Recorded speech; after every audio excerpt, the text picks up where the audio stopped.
Hey guys, today we're diving into another truly horrifying case. If you want to support my channel, make sure to subscribe and stay active. It really helps me out. I'd be super grateful for that.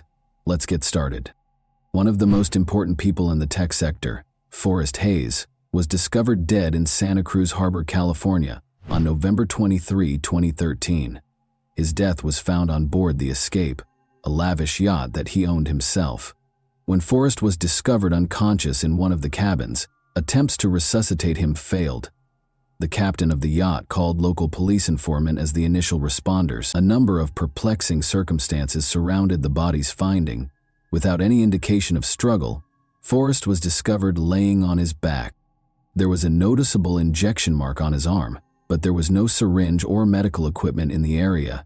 As a result, detectives were instantly prompted to think about whether this was an accident or an intentional conduct. There was chaos in the cabin where Forrest was discovered. He had company, as evidenced by the lipstick traces on one of the two wine cups on a tiny table in front of him. A sense of seclusion was created by the meticulously drawn curtains covering every window and the low illumination. There were no obvious indications of violence, yet the scenario was strangely contrived. Forrest regularly used the yacht for private excursions, the captain told the authorities. He said that although Forrest liked to be alone himself on the yacht, he would entertain people from time to time. However, once Forrest set out on this specific voyage, the captain did not witness anyone boarding or departing the boat, and the coroner's preliminary investigation indicated that a drug overdose might have been the cause of death.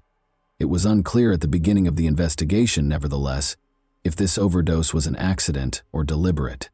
More doubts were generated by the fact that there was no syringe found next to the body. Was it removed on purpose, or was it never there in the first place? Investigators started looking into Forrest's life, contacts, business transactions, personal ties, and the circumstances surrounding his death in an effort to find leads. Who had been with Forrest in his last hours was the crucial question.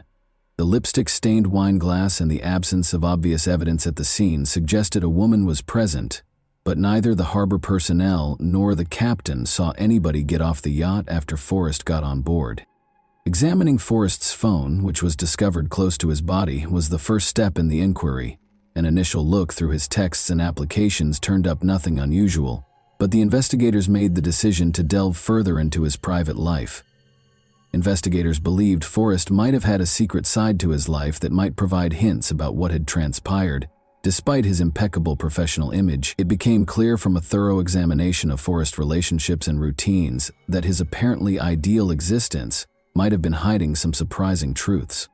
In their efforts to comprehend what happened aboard the Escape that tragic evening, law enforcement made finding these their top priority. On May 10, 1962, Forrest Hayes was born in Dearborn, Michigan. He demonstrated exceptional learning skills at a young age, and his innate charisma, curiosity, and talent for handling challenging situations made him a leader among his peers. His captivating personality and drive for perfection were often praised by teachers and classmates, and these attributes set the groundwork for his eventual success in the workplace. Forrest enrolled at a prominent university to study computer science and engineering after graduating from high school. He rapidly became proficient in the state-of-the-art technologies of the time and started working on his own projects, which attracted the interest of significant tech firms. Early in the 1980s, when the information technology sector was just starting to take off, his career really took off. Forrest's 2005 hire by Apple was a turning point in his career. Apple was expanding quickly at the time and was creating groundbreaking devices like the iPhone and iPad. Forrest was hired by the corporation to work in one of the main divisions, in charge of developing cutting-edge technologies. He immediately gained the respect of his coworkers and leadership due to the substantial contributions he made to Apple's projects. Forrest was more than just an accomplished expert. He was a pioneer. He was a vital team player because of his exceptional ability to come up with novel answers to challenging problems. Coworkers recalled his unwavering commitment to putting innovative concepts into practice that improved the usability and accessibility of Apple's products. Forrest developed technology during his time there that went on to become industry norms, but Forrest's aspirations prevented him from taking things easy. He soon accepted an offer from Google to work for the multinational internet behemoth. He joined Google X, a division devoted to creating cutting-edge technologies, after 7 years at Google. In his position, he oversaw projects including smart devices, driverless cars, and other cutting-edge technologies.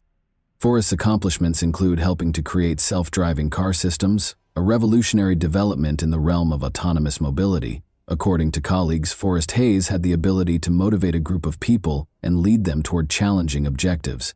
He promoted a positive work atmosphere as a leader who was fair but firm. Forrest gained the respect and affection of his team since he didn't hesitate to take on the most difficult assignments. He was able to successfully oversee large-scale projects that influenced the direction of technology because of his ability to blend strategic thinking with meticulous attention to detail.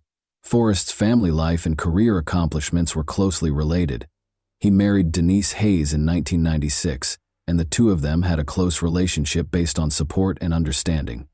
Asha, Lily, Roscoe, Lauren, and Daniel were the couple's 5 children. Forrest was a loving parent in addition to being a prosperous businessman. He always found time for his family in spite of his hectic job schedule.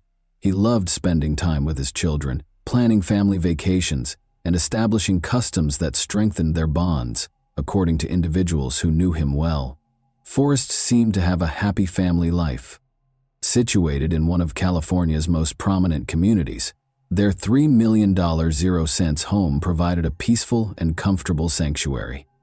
But trips aboard his yacht were the source of Forrest's greatest happiness. For him, the yacht was more than just a means of transportation. It represented the unity of the family. He regularly took his family on quick getaways, where they could unwind and spend quality time away from friends, co-workers, and the bustle of the city. Admired Forrest's ability to strike a balance between his commitment to his family and his career achievement. He demonstrated how to balance professional accomplishments with personal obligations. Those around him were profoundly impacted by his attention to detail and desire to succeed in all that he did. But notwithstanding, Forrest occasionally confided in intimate friends about feeling empty despite the external peace. Though it didn't provide him total fulfillment, he felt as though he had accomplished everything he could have imagined. This restlessness might have contributed to his pursuit of novel hobbies and experiences, which ultimately had disastrous results. Using the app Seeking Arrangement was a big part of Forrest's covert existence. For casual relationships that frequently include financial support, this network connects wealthy people with younger companions. Forrest used the app frequently. He had been texting dozens of women, setting up meetings and negotiating the conditions of their contacts, according to an examination of his account. These connections went beyond simple friendships. Forrest was renowned for providing his companions with lavish assistance, including meeting in private, paying for their expenses, and giving them pricey presents. His yacht escape was one of those places.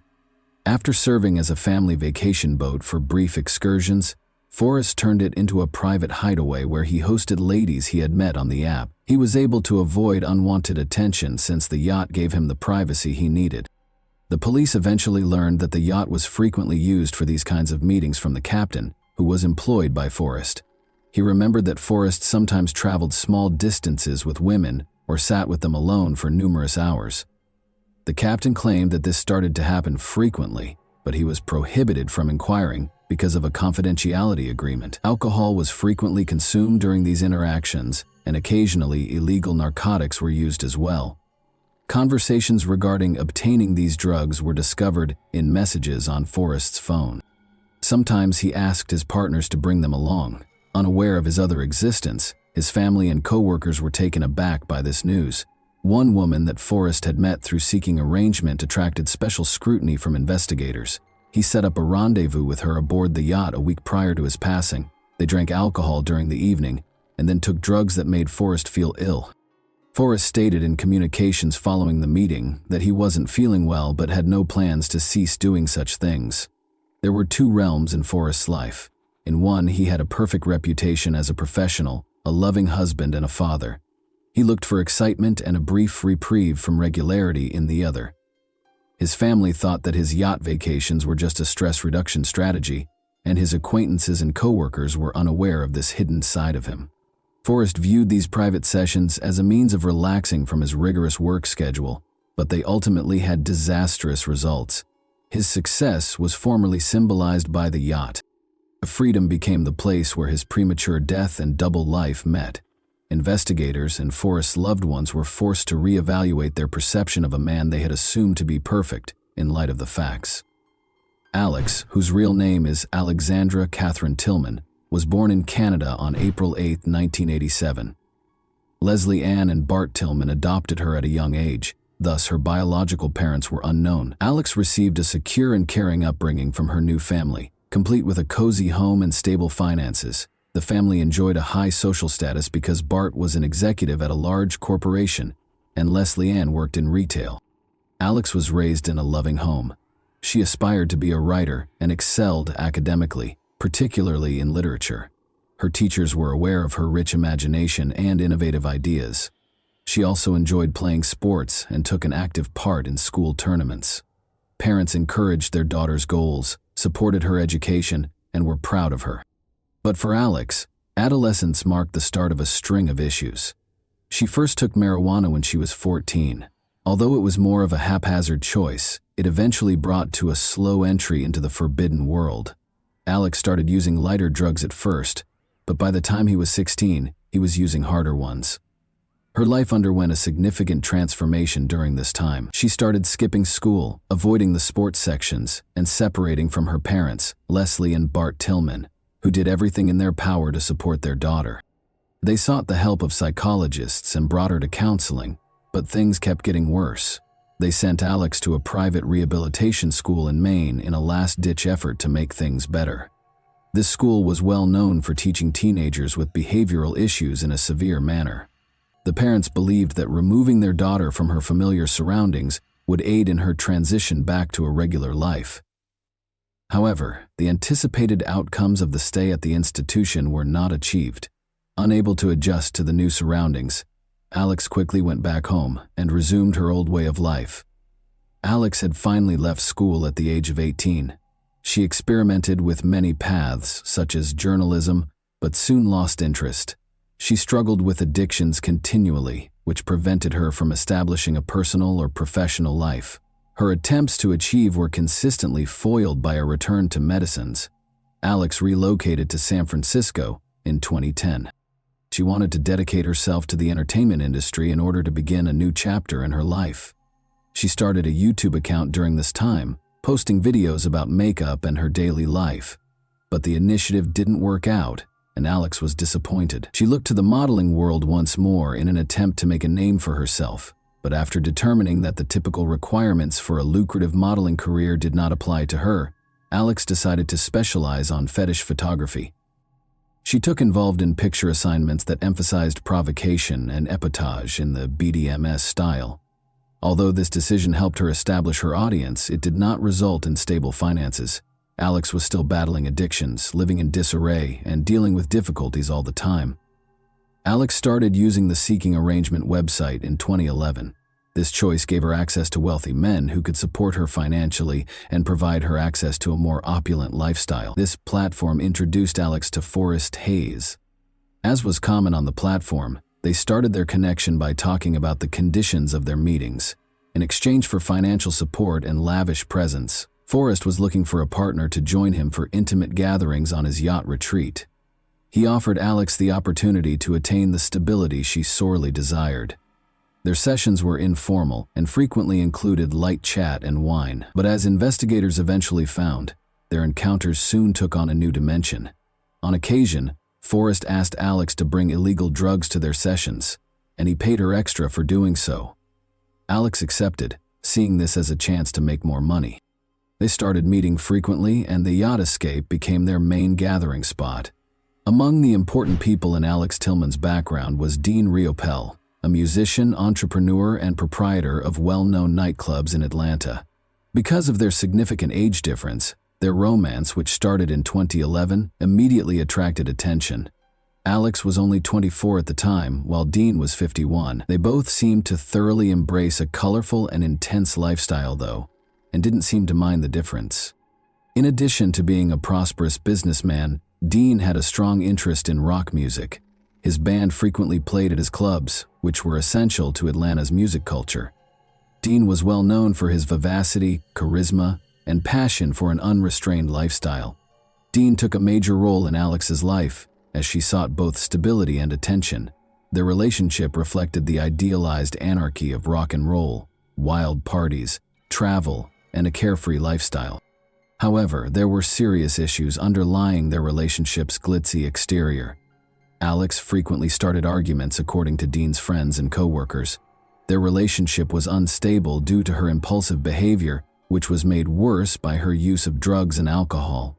Only a few weeks before to the deadly Forest Hayes incidents, in September 2013, Alex reported Dean to the police for allegedly being aggressive. Officers discovered a completely different scene when they got there, though. Witnesses reported that Alex had been acting strangely that evening. After drinking too much, she made a scene at one of the clubs and attacked Dean, biting his finger and leaving obvious scars. Alex was thus accused of assault and making a false report. This incident brought to light the persistent strain in their relationship, which was collapsing under the weight of constant disagreement, despite their shared affection. On September 24, 2013, a few weeks later, Dean Riapella was discovered at his house, unconscious. After a long night of partying, Alex called emergency services to report that he had passed out. She said she had gone into the restroom for a moment and came out to find him on the floor. When paramedics came, they declared him dead at the scene.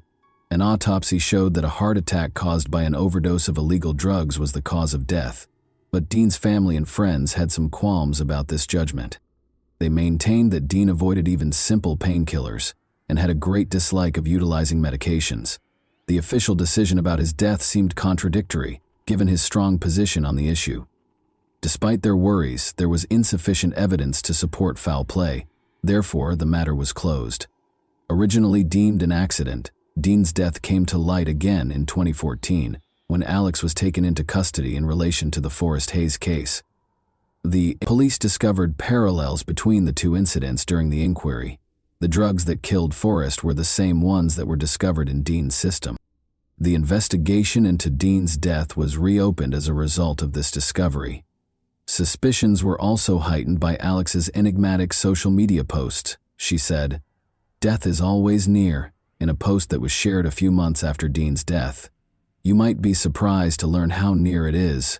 Although Alex never provided an explanation or clarification, these remarks generated a lot of conjecture.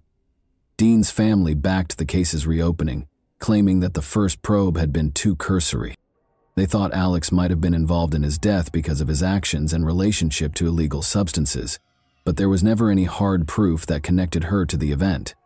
Investigators suspected that Alex's acts could not have been random events, but rather part of a wider pattern because of the similarities between Dean Riapell's and Forest Hayes killings. Nevertheless, Alex's purported involvement has never been confirmed, and Dean's case is still formally closed, despite the increasing attention. This ambiguity keeps raising unanswered questions that might never be resolved. With the use of video records recovered from cameras on the yacht, witness statements, and other pieces of evidence, investigators were able to piece together what happened the night Forrest was discovered dead. As usual, Forrest arrived at the escape in the afternoon on November 23, 2013, and he boarded by himself. Alex Tillman joined him on the yacht shortly after. The captain testified that Forrest had asked the crew to leave the yacht for the night, stating that he wanted some alone and a peaceful night to unwind. The yacht still had several working cameras. In the main cabin, the video showed Forrest and Alex conversing, joking, and sipping wine. Substances and syringes were later found in the backpack that Alex had brought with her. The talk grew more informal as the evening went on, and Alex produced a syringe loaded with a drug. After giving herself an injection, she gave it to Forrest, who accepted. The precise moment of the injection was captured by the camera. Forrest's condition quickly deteriorated after receiving the dose. After losing consciousness, he fell into the couch. At first, Alex failed to see how terrible the situation was. She kept looking about the cabin and drinking her wine. She finally shook Forrest by the shoulders in an attempt to resuscitate him, but he didn't react. Alex became alarmed when he realized that Forrest was not waking up. She started acting frantically. She then scrubbed the wine glass she had used, trying to get rid of lipstick stains, but missing some. While she started to gather her possessions, including the syringes and any leftover chemicals, in an effort to get rid of any possible evidence. She was also seen on camera quickly pulling the cabin's curtains, surveying the area, and making sure there was no obvious sign of her presence left. Alex then departed the yacht without telling anyone what had transpired. Forrest lay on the couch for several hours after she left him asleep, and no one bothered him. The skipper didn't return to the yacht and see Forrest dead until later, after his worried wife had called him. According to the inquiry, Alex attempted to evade notice following the incident by turning off her phone and leaving the marina. But police were able to piece together the events thanks to the yacht's camera recordings, fingerprints, and text messages between Forrest and Alex on his phone, as well as traces of lipstick on the wine glass. Alex played a significant role in the catastrophe, as evidenced by her actions during the escape. She was suspected of trying to avoid responsibility because of her frantic flight and attempts to destroy evidence. One crucial question, though, was still unsolved. Was the injection planned, or was it a snap decision taken under pressure? Law enforcement launched a manhunt to find Alex Tillman when it was determined that she was a major contributor to Forrest Hayes' death. Suspicions that Alex was involved were further cemented when she went into hiding right after the incident. Her phone was off and her once accepted social media profiles were inactive, making it more difficult to find her. But investigators came up with a strategy. They concentrated on Alex's Seeking Arrangement profile, which was the site where she had first made contact with Forrest. The secret to finding her was this app. Investigators constructed the persona of an affluent man looking to make new friends, using a fictitious profile. Alex accepted to meet despite his best efforts to stay out of the spotlight because he couldn't resist the chance to make money. She set up a rendezvous at a remote spot in California after days of messaging. Alex was arrested by police enforcement when she showed up for the rendezvous. Everything went without a hitch. Despite not resisting, Alex's behavior throughout the arrest was described as calm and uninterested. She claimed not to grasp the charges against her. She was shortly formally charged with illegally distributing forbidden narcotics, tampering with evidence, and second-degree homicide. Her attractiveness and contentious past caused the trial to immediately become a media sensation. When it started in early 2014, Alex, known as the beauty-turned-criminal, became the focus of media and public attention.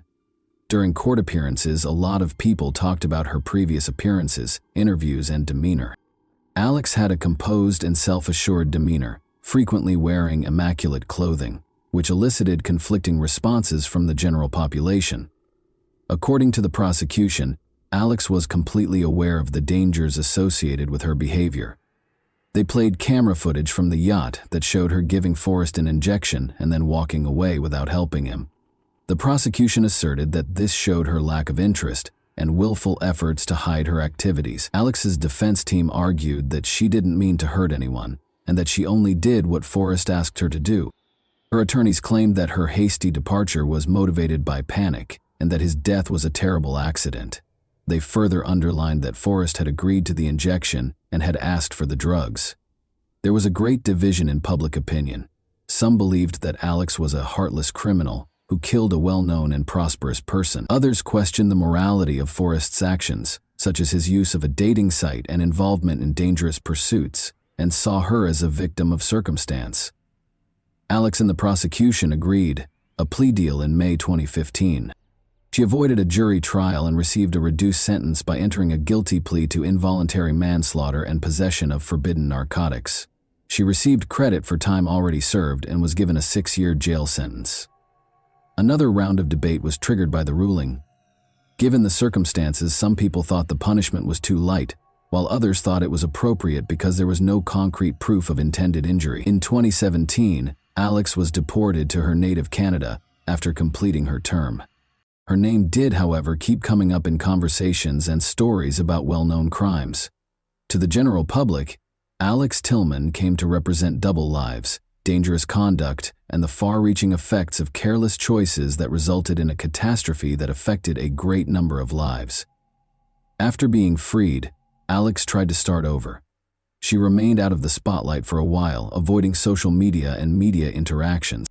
But a year later, she had her first significant video call interview with a Canadian journalist.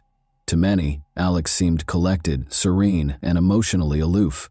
Her account of what happened rekindled controversy and sparked fresh discussions about her behavior and the fallout. Alex claimed in the interview that she had never meant to hurt Forrest Hayes and that she was shocked by his passing. She asserted that she was not aware of any prior medical conditions he might have had and that the injection had been given at his request. Alex said she thought Forrest knew his boundaries and had control over his behavior.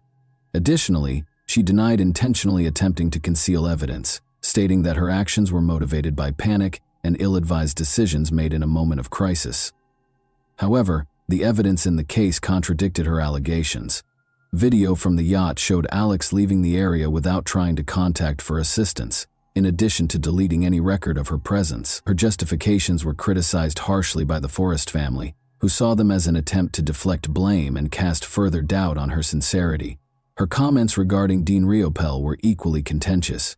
Alex revealed in the interview that his passing had hurt her and that their relationship was tumultuous but sincere. She did not, however, respond to inquiries regarding the circumstances of their last encounter or the reason behind Dean's overdose. Suspicions were only heightened by her silence. According to Dean's family, who had previously demanded that the case be reopened, Alex's remarks left more questions than they answered. It's still unknown how far along the Dean Riopel death investigation is.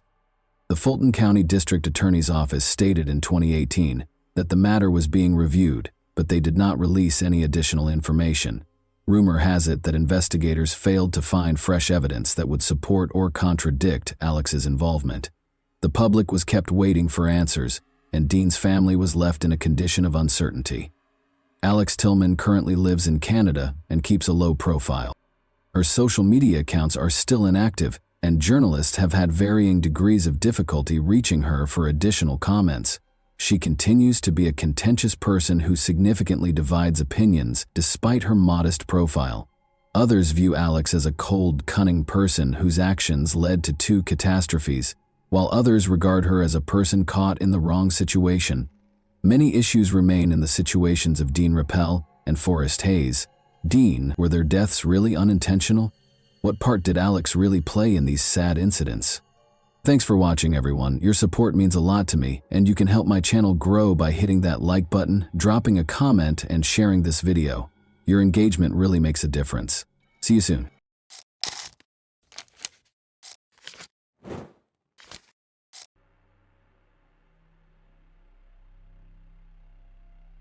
On a fateful November morning, a chilling and mysterious crime took place in the quiet suburbs.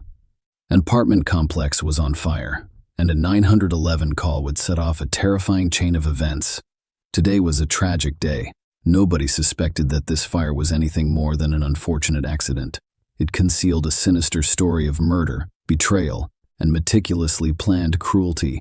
The tragic events of November 28, 2014, in Fort Worth, Texas, provide a chilling picture of a heinous crime. Ashley Ann Harris, a 31-year-old apartment complex resident, was the target of a brutal and deliberate attack. The sequence of events on that fateful day raised disturbing questions about the motivation behind this heinous act. The incident began with a 911 call from a concerned resident of the same apartment complex. They reported a fire in one of the units, which prompted emergency personnel to rush to the scene. They had no idea that this would escalate into a murder investigation. Ashley and Harris were the tenants of the apartment that caught fire. At first, no one could tell whether Ashley was inside the burning apartment or not. Firefighters bravely battled the blaze and eventually brought it under control. Only after the fire was extinguished did the horrifying truth become apparent. Ashley Harris had been inside her apartment the entire time, and her body led police to believe that the fire was not an accident. Ashley's lifeless body was covered in a pool of blood, indicating that she had been brutally beaten. Her hands and ankles were bound with duct tape, leaving her defenseless. The signs of violence did not end there. Her body was covered in burn marks, and she had gone through the agony of strangulation. To make matters even worse, there were knife wounds in the throat. As investigators dug deeper into the case, it became clear that this was no ordinary tragic accident or random act of violence. It was a meticulously planned and horrifically carried out murder. The evidence indicated that someone intentionally set fire to the apartment after committing this heinous crime. The perpetrator had poured rubbing alcohol throughout Ashley's apartment, including her bed, in an attempt to erase any evidence of their actions. The fire, however, had failed to conceal the gruesome truth. One perplexing aspect of this case was the apparent lack of any motivation. Ashley's keys were the only thing missing from her apartment, leaving investigators perplexed. What could motivate someone to commit such a heinous and merciless attack on an innocent woman? The investigation into Ashley and Harrison murders would undoubtedly be difficult and heartbreaking, as law enforcement sought answers, justice, and closure for her bereaved family members. The police went on a search for answers. Their journey started with interviews with Ashley's neighbors.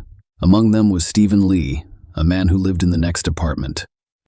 He described a peculiar sighting at around 6:30 a.m. the fateful morning. While having a cigarette on his balcony, he noticed an unfamiliar car parked nearby. The vehicle in question was a sleek black Infiniti Gay 35, a rarity in their quiet neighborhood. This observation would prove to be a critical clue in the ongoing mystery. However, Stephen Lee's account was not the only piece of the puzzle. Another neighbor, Patrick Sweet, lived directly below Ashley's apartment. He made a chilling revelation to the police. At around 7:30 a.m., Patrick was startled out of his morning routine by a blood-curdling scream from above. Alarmed and disturbed, he heard a series of unsettling noises, including what appeared to be a heavy thud and frantic gasping breaths. Fear gripped him, but the blaring alarm of his carbon monoxide detector jolted him into action. He realized there was a fire going on, so he called 911 right away to solve the mystery surrounding Ashley's death. The police meticulously tracked her movements on the day in question. Ashley worked as an assistant manager at an American Eagle store inside the Hulan Mall. Their investigation revealed that on Thanksgiving Day, she dined with her close friend Alexis Torres and a group of acquaintances in one of their complex's apartments. Ashley left for work after finishing his meal. The Black Friday sales frenzy made for a long and demanding night. During Ashley's work shift, Alexis graciously took on the responsibility of caring for his beloved dog, Null Ashley. Ashley returned home in the early hours of the morning. Around 3:15 a.m., Alexis paid a brief visit before leaving after 4 a.m. It was at this point that the timeline became crucial to the investigation. Ashley's untimely death was believed to have occurred between 4:15 a.m. and 7:30 a.m. Given the urgency of the situation, authorities were eager to find and speak with the owner of the mysterious black Infiniti D35. I hope to shed light on what occurred during those fateful hours. The search for answers had only just begun, and the peace of the small towns was at stake. When the police learned about the black Infiniti D35, they decided to question Alexis, Ashley's friend, who claimed she didn't know who owned the vehicle. However, a tip from Ashley's boss, Christopher "Chris" Gravy, piqued their curiosity. He told the cops he knew someone who drove such a car, a woman named Carol Cervantes. Carter had previously worked at the same American Eagle store as Ashley, but was let go in August. With this lead in hand, the police began surveillance on Carter's home. Their patience paid off the following Saturday at 8 a.m. when they saw Carter leave her apartment and get into her Infiniti 35, accompanied by a man. The man then drove her to Hulan Mall, where he dropped her off at the entrance before parking. The police approached him for questioning and discovered that he was Clarence David Mallory Carter's boyfriend and a former employee of the same American Eagle store. Clarence was arrested after failing to produce his driver's license upon request. Officers at the police station noticed unusual details about him. He was wearing a brand new ski mask with no visible wear, and the plastic price tag fastener was still attached. Furthermore, there appeared to be a recent injury to his lower lip, which was visibly swollen. Despite their arrest, Clarence and Carter were not found inside the mall. Despite being seen entering, she was later located at her apartment complex, where she appeared to be doing laundry. Taken in for questioning, she initially claimed not to have left the apartment complex that day. Surveillance footage, however, contradicted her statement by clearly showing her leaving the mall and heading home. The police suspected that she had seen them talking to Clarence in the mall parking lot and then decided to walk the 2 miles home. Notably, they found superficial scratches on her arms. As the pieces of this puzzling story fell into place, the police faced the daunting task of determining whether Carter and Clarence were involved in Ashley's tragic death. And if so, determining the motive for the tragic events that had occurred. The ongoing investigation into Ashley's tragic death took a chilling turn as new evidence surfaced. painting a disturbing picture of the events leading up to the crime.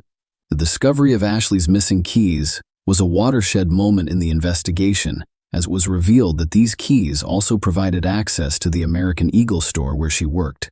This revelation led the police to believe that Carter and Clarence had planned to kill Ashley because they knew her keys could open the store's safe. Their sinister plan appeared to involve stealing tens or thousands of dollars, most likely from Black Friday sales. On a fateful Saturday morning, they carried out their plan with Ashley's keys. However, when they arrived at the store, they discovered an unexpected obstacle. The locks had already been changed. The wording of the robbery attempt, as well as the search of Carter and Clarence's apartment, turned up additional incriminating evidence. They discovered a plastic tub filled with bungee cords and a rope. A kitchen drawer contained a lock, a TASR box, and discarded duct tape strands. They also discovered a damaged deadbolt lock on other locks, which appeared to have been used for practice. Each is labeled as a lock-picking practice lock, with the black Infiniti D35. A vehicle central to the investigation also harbored sinister secrets. Inside the car, police discovered a plastic bag hidden within a black trash bag, as well as a sharpening stone, most likely used for a knife, a 9mm cartridge, a cell phone, a walkie-talkie, and a buck knife with a sheath. Notably, they discovered a toboggan with a hole cut in it, an unopened tarp, and a kitchen knife. Perhaps most concerning was the discovery of a loaded Glock 19 with a bullet in the chamber concealed beneath the driver's seat. These compelling pieces of evidence painted a troubling picture of Carter and Clarence's roles in Ashley's murder. Both individuals were charged with capital murder, and the state chose not to pursue the death penalty, instead seeking life imprisonment without the possibility of parole for both defendants. Despite the overwhelming evidence against them, Carter and Clarence maintained their pleas of not guilty, setting the stage for a tense legal battle that would determine their fate. The legal proceedings in the cases of Carter Cervantes and David Mallory were conducted separately, but the prosecution presented a largely consistent narrative for each defendant. However, since Carter's case was heard first, the emphasis was on establishing her as the alleged mastermind behind the crime. In the eyes of the prosecution, Carter and Clarence had multiple reasons for wanting to harm Ashley. For starters, they assumed the pair wanted Ashley's keys, which would grant them access to the store safe and the large sum of money they assumed was inside, especially after the lucrative Black Friday sales. Furthermore, the prosecution claimed that Carter and Clarence sought vengeance on Ashley. They blamed her for their job terminations, adding to the personal animosity in the situation. The court proceedings delved into the backgrounds of the parties involved. In June 2014, Ashley had been appointed to manage the store temporarily while Chris was on medical leave. Her supervisor, Carter, and the store's assistant manager had all played important roles in the operation. Significantly, she had also hired her boyfriend to work with her at the same establishment. On August 24, 2014, a sum of $18,000 mysteriously vanished from the safe at the American Eagle store. Carter became suspicious when Ashley, who was in charge of locking up the store that night, discovered that the back door had been left unlocked. Clarence was identified as the person who accessed the safe and stole the money, according to surveillance footage. This discovery sparked a series of events that would eventually lead to a tragic outcome. Chris, Ashley's supervisor, found out after the theft that Carter had hired Clarence. Surprisingly, Clarence had previous experience with the American Eagle brand, having worked at an Amarillo location. However, his record in the American Eagle system was marked as non-rehirable, indicating that he should not be employed at any of the brand's locations. Chris made a startling discovery. Carter had manipulated the Clarence personnel file by changing his social security number and name in the system to avoid detection and red flags. This revelation indicated a disturbing level of collusion between Carter and Clarence. As tensions rose, it became clear that Carter and Clarence had planned to kidnap Ashley and take her keys. Their cell phones held incriminating evidence, including photos of Ashley's apartment door, and vehicle. Furthermore, police found latitude and longitude coordinates on their cell phones. Detective Cedillo's testimony added to the chilling story. He revealed that one of the Clarence text messages contained coordinates that, when entered into Google Earth, led to a location near Looters, Texas. Detective Cedillo made a chilling discovery at this location: a 6-foot-long, 2.5-foot wide, 3-foot deep hole The prosecution claimed that the initial plan was to kidnap Ashley, threaten her with a pistol, and then kill her in a different location. However, their intentions changed when Ashley refused to allow them into her apartment, resulting in her tragic death on the premises. More unsettling evidence emerged. When police searched clearances in Cadillac, they discovered 2 shovels, a box of plastic sheeting, and a box of Craftsman sockets, indicating a sinister and premeditated intent. These revelations painted a disturbing picture of a well-planned crime, with Carter and Clarence allegedly motivated by both financial gain and vengeance. The prosecution called witnesses to shed more light on the tragic events leading up to Ashley's death. One such witness was Jeff Kaiser, Ashley's close neighbor and friend. Jeff described the terrifying morning when he was jolted awake by the blaring sound of fire alarms. When he realized Ashley's apartment was in danger and saw her car still parked outside, he sprang into action.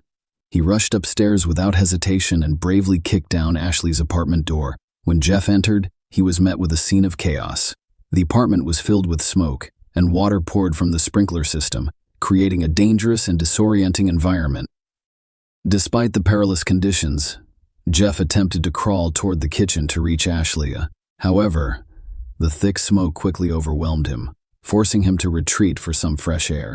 Undeterred, he made 2 more valiant attempts, but the smoke was too dense to navigate. Fortunately, firefighters had arrived on the scene to take over the rescue efforts, and an arson investigator provided crucial information about the cause of the fire. He testified that he identified several points of origin for the fire, including the bed, Ashley's body, and the closet. A particularly disturbing discovery was that the smoke detector had been purposefully removed and was hidden beneath the mattress. These findings suggested a sinister and deliberate act aimed at concealing the fire and complicating Ashley's chances of survival. The courtroom drama continues with a string of compelling events and testimonies. The prosecution presented surveillance footage from the front of the American Eagle store, which showed a mysterious figure attempting to manipulate the gate lock around 2 a.m. On November 29, the person's face was concealed, but the prosecution claimed it was Carter. It was clear they were attempting to unlock and raise the gate, but their efforts were futile because the locks had been changed. This suggested that Carter's intentions were related to the store or the crime. The court heard that Carter and Clarence returned to the mall at 8 a.m. On the same day, they were unknowingly under police surveillance. This raised questions about their actions and intentions, especially given their previous unsuccessful attempt to enter the store. Clarence was arrested in the mall's parking lot and during his interaction with police. He claimed Carter had entered the mall to get some documents. However, when the police searched the mall, Carter was nowhere to be found. She was eventually found at her apartment complex, raising questions about her whereabouts and movements. Dr. Richard Fries, a deputy medical examiner with the Tarrant County Medical Examiner's Office, provided crucial information about Ashley's injuries. The autopsy revealed a harrowing picture of her physical injuries.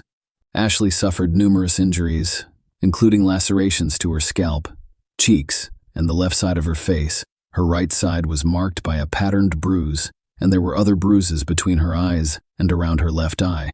She had scrapes and laceration marks on her lip, as well as a chin scrape. Perhaps most disturbingly, there was a star-shaped laceration with a bruise behind her left ear, which the medical examiner determined was caused by a pistol blow. The testimony painted a bleak picture of Ashley's ordeal, implying that she had been brutally beaten. Ashley sustained several injuries, including a knife wound to her neck, as well as bruises and abrasions on her neck, chest, and right arm. Dr. Fries, a witness in the case, testified that Ashley's facial injuries were caused by multiple blows. He also mentioned the presence of paddock A in Ashley's eyes, implying asphyxia or strangulation. He concluded that Ashley died from asphyxiation and blunt force trauma to the head and neck, ruling her death a homicide. The courtroom drama surrounding Carter's trial was both captivating and heartbreaking. Her defense strategy was based on the claim that she had no role in Ashley's tragic death. In a courageous move, she took the stand to testify in her own defense, revealing the layers of fear and manipulation that had shrouded her life. Carter's testimony painted a disturbing picture of her relationship with Clarence, describing him as controlling and menacing. She revealed that he had chilling control over her daily life, even dictating when she could eat and drink. The courtroom hung on her every word as she admitted to attempting to rob the American Eagle store. but she insisted that the crime was coerced by clearances and menacing threats. She described a terrifying moment in which he brandished a gun and ordered her to commit the theft. To add to her anguish, he claimed that there was a lurking danger outside her parents' house, threatening their lives if she refused to steal the money. Carter's story became darker when she described a horrific incident in which she claimed to have been raped by two unknown men. Clarence, she claimed, allowed these assailants into her apartment, and she was subjected to unspeakable brutality. Carter maintained her innocence on the night Ashley was murdered. She testified that she was in her bed, sound asleep, and had no knowledge of Clarence's whereabouts at the time. She vehemently denied any involvement in Ashley's death and insisted that she had no role in the tragic event. Despite Carter's compelling testimony, the jury remained skeptical in a remarkably swift decision. They arrived at a guilty verdict after only 2 hours. Carter was sentenced to life without parole. The case did not end there. Clarence will appear in court, maintaining his innocence in Ashley's murder. His claims, however, were met with similar silence. The jury, clearly unconvinced by his claims, found him guilty as charged. Like Carter, he was sentenced to life in prison with no possibility of parole. Share your opinion with us in the comments and subscribe to the channel for more.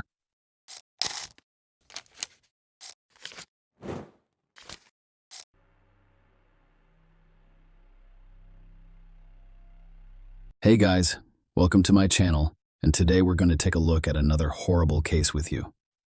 This story occurred in 2002. During her summer vacation in Kansas, 19-year-old Alexandra Kemp, also known as Allie Kemp, worked at an outdoor swimming pool. Her brother also worked there, but on different shifts. When he arrived at work one day and was unable to locate his sister, he contacted his father. The guy couldn't believe Allie was closer than he thought. Alexandra Elizabeth Kemp was born on October 11, 1982, in Lawood, Kansas, which is on the border with Missouri. She was the eldest of 3 children and her parents' only daughter. Alexandra graduated from high school with honors and attended Kansas State University. She had big life plans, including taking a trip in 2002. After finishing her first year of university, she returned to Leawood for her summer vacation. There was an outdoor swimming pool close to her parents' house. Her younger brother, Tyler, works there. Alexandra, too, decided to work part-time over the summer to supplement her income. It was not a busy place. The pool was primarily intended for the neighborhood's residents. By the way, this pool is still operational as of June 18, 2002. Alexandra was at work. The day was cloudy, so there were fewer visitors than usual. Tyler arrived at the pool around 5 p.m.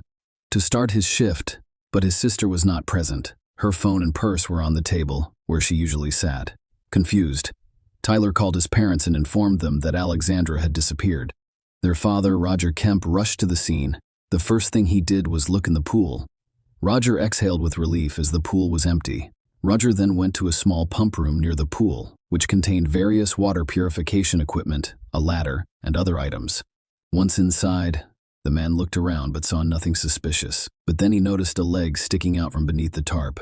Running up and lifting the tarp, Roger saw his daughter brutally beaten.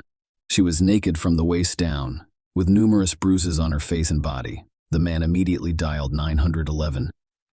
While speaking with the operator, he cried and begged Alexandra not to abandon him. When the ambulance arrived, Roger was administering CPR to his daughter. They transported the girl to the hospital. Unfortunately, despite their best efforts, Alexandra did not survive. She was pronounced dead immediately after arriving at the hospital. Alexandra died from strangulation, despite having suffered numerous severe injuries. Although her body was partially naked, experts discovered no evidence of someone forcing her into intimacy before her death. The police cordoned off the pool while they awaited the results of an analysis of the DNA samples taken from Alexandra's body, hoping to find clues that would help them identify the perpetrator. There were obvious signs of a struggle in the room where Roger discovered Alexandra's body. Her flip-flops were in 2 different locations. The police also discovered an open antiseptic gel with a cap inside. A few days later, while police were desperately searching for the perpetrator, Alexandra's family and hundreds of caring people said their goodbyes at a funeral ceremony. The first suspect was Phil Howes, whom Alexandra had been dating since high school. Phil also worked as the pool administrator. Alexandra died while working the morning shift, and Alexandra arrived at noon. Her shift was scheduled to last 5 hours. Phil used to stay after work to spend more time with his girlfriend Alexandra, but this time he left immediately after his shift because they had planned an evening date. As previously stated, Alexandra's brother arrived at work to find her already under a tarp in the pump room. However, Phil had a solid alibi, so the police quickly removed him from the suspect list. Speaking with detectives, he stated that Alexandra disliked being alone. Lawnmowers frequently stared at her and attempted to flirt with her. The police interrogated the mowers, but all of the men had an alibi. However, it was not an absolute dead end. Several men reported seeing a strange man sitting in the bushes with a video camera, liking the girls in swimsuits. They saw this man near the pool the day before Alexandra died. Furthermore, someone claimed that he left in an old Ford pickup truck to investigate the activity on the girl's mobile phone. Experts discovered that she communicated with a friend named Laurel on the day she died. They even agreed to meet, and Laurel reported to the police station for questioning. She told investigators that Alexandra invited her to sit with her until her shift ended. The weather that day was not ideal, so no one came to the pool, which made Alexandra feel better. According to Laurel, she arrived at the pool around 2:30 p.m. I parked a few yards from the fence, but Alexandra wasn't present. Laurel began honking, hoping that Alexandra would respond to the sound, but instead of her friend, she saw a man emerge from the pool house. The latter gave her a smile and waved. Laurel was unfamiliar with this man. She assumed it was Alexandra's boss and decided to leave so as not to cause any additional problems for her friend. At the time, she believed Alexandra would be in trouble if the boss discovered she was talking to friends during work hours. But that man was not Alexandra's supervisor or co-worker. The police were almost certain that Laurel had seen the criminal based on her description of the forensic artist's sketch of the suspect. The police were looking for a 30-year-old white man with stocky build, short brown hair, and driving a Ford pickup truck from 1980. The authorities received numerous clues. One person stated that the man named James was straight, looked very similar to the suspect's sketch, drove an old Ford pickup truck, and worked as a mechanic about 20 minutes away from the pool. When the police found the man and took him to the station, they were astounded by his resemblance to the sketch based on Laurel's description. James denied being involved in Alexandra Kemp's death. The man's employer confirmed his alibi, stating that James was at work on the day Alexandra died. As a result, they let go more directly. Meanwhile, the police received a report from the laboratory, which revealed male DNA on a tube of antiseptic gel found at the crime scene and on Alexandra's body. However, it was ineffective because the police discovered no matches in the databases when they searched for these samples. Alexandra's friends, family, and boyfriend were officially excluded from the suspect list because their DNA did not match the DNA samples discovered on her body. Alexandra's father, Roger Kemp, was the driving force behind this investigation. Losing his beloved daughter stripped him of the meaning of life, but he regained it by setting himself the goal of finding the person who killed Alexandra. In an interview, Roger stated that you have two choices: stay in bed and pull the blanket over your head, or go out and fight. I decided to fight. Roger's perseverance and tenacity impressed the police department, so he was given his own space at the police station, where he collected all of the information he received and shared potential leads with the investigation. After reviewing all available clues, Roger and the investigators contacted the producers of the television show America's Most Wanted and requested that an episode about Alexandra's death be produced. The creators agreed. It was once the longest-running television show, lasting 24 seasons. After the Alexandra story aired, the police began receiving hundreds of calls containing information. They investigated all the clues, but none of them led to a breakthrough. The investigation ended in a dead end. In February 2003, 8 months after Alexandra died, there was a new, seemingly solid clue.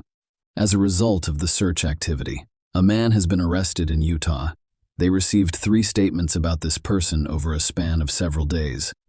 2 women and a 114-year-old girl who are unrelated to each other told the police that a man forced them into intimacy. The criminal fled, but was eventually apprehended in Utah. This man turned out to be James Strader, the same man the Kansas police had previously interrogated. Strader's facial features were very similar to the sketch of the suspect. For some reason, no one collected his DNA sample at the time. Perhaps no one did this because Strader's boss convinced the police that he was at work on the day of the crime and had not left. Everyone thought the Alexandra Kemp case was about to be resolved, but Strader denied any involvement in her death. He admitted that he looked very similar to the suspect's portrait, but claimed he had not been by the pool that day. He provided a DNA sample for analysis.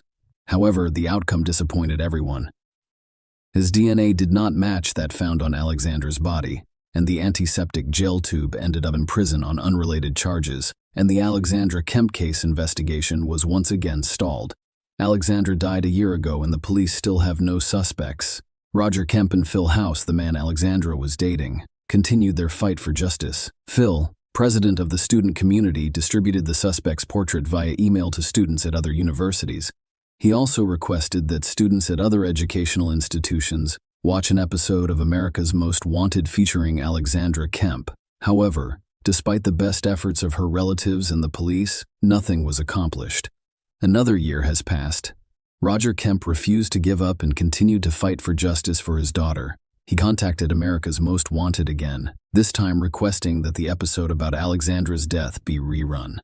When the creators asked Roger if there was any new information in the case, he replied, "No such determination of a father who lost his daughter impressed the show's creators. Therefore, the episode was shown again." Following that, the police received a high volume of calls.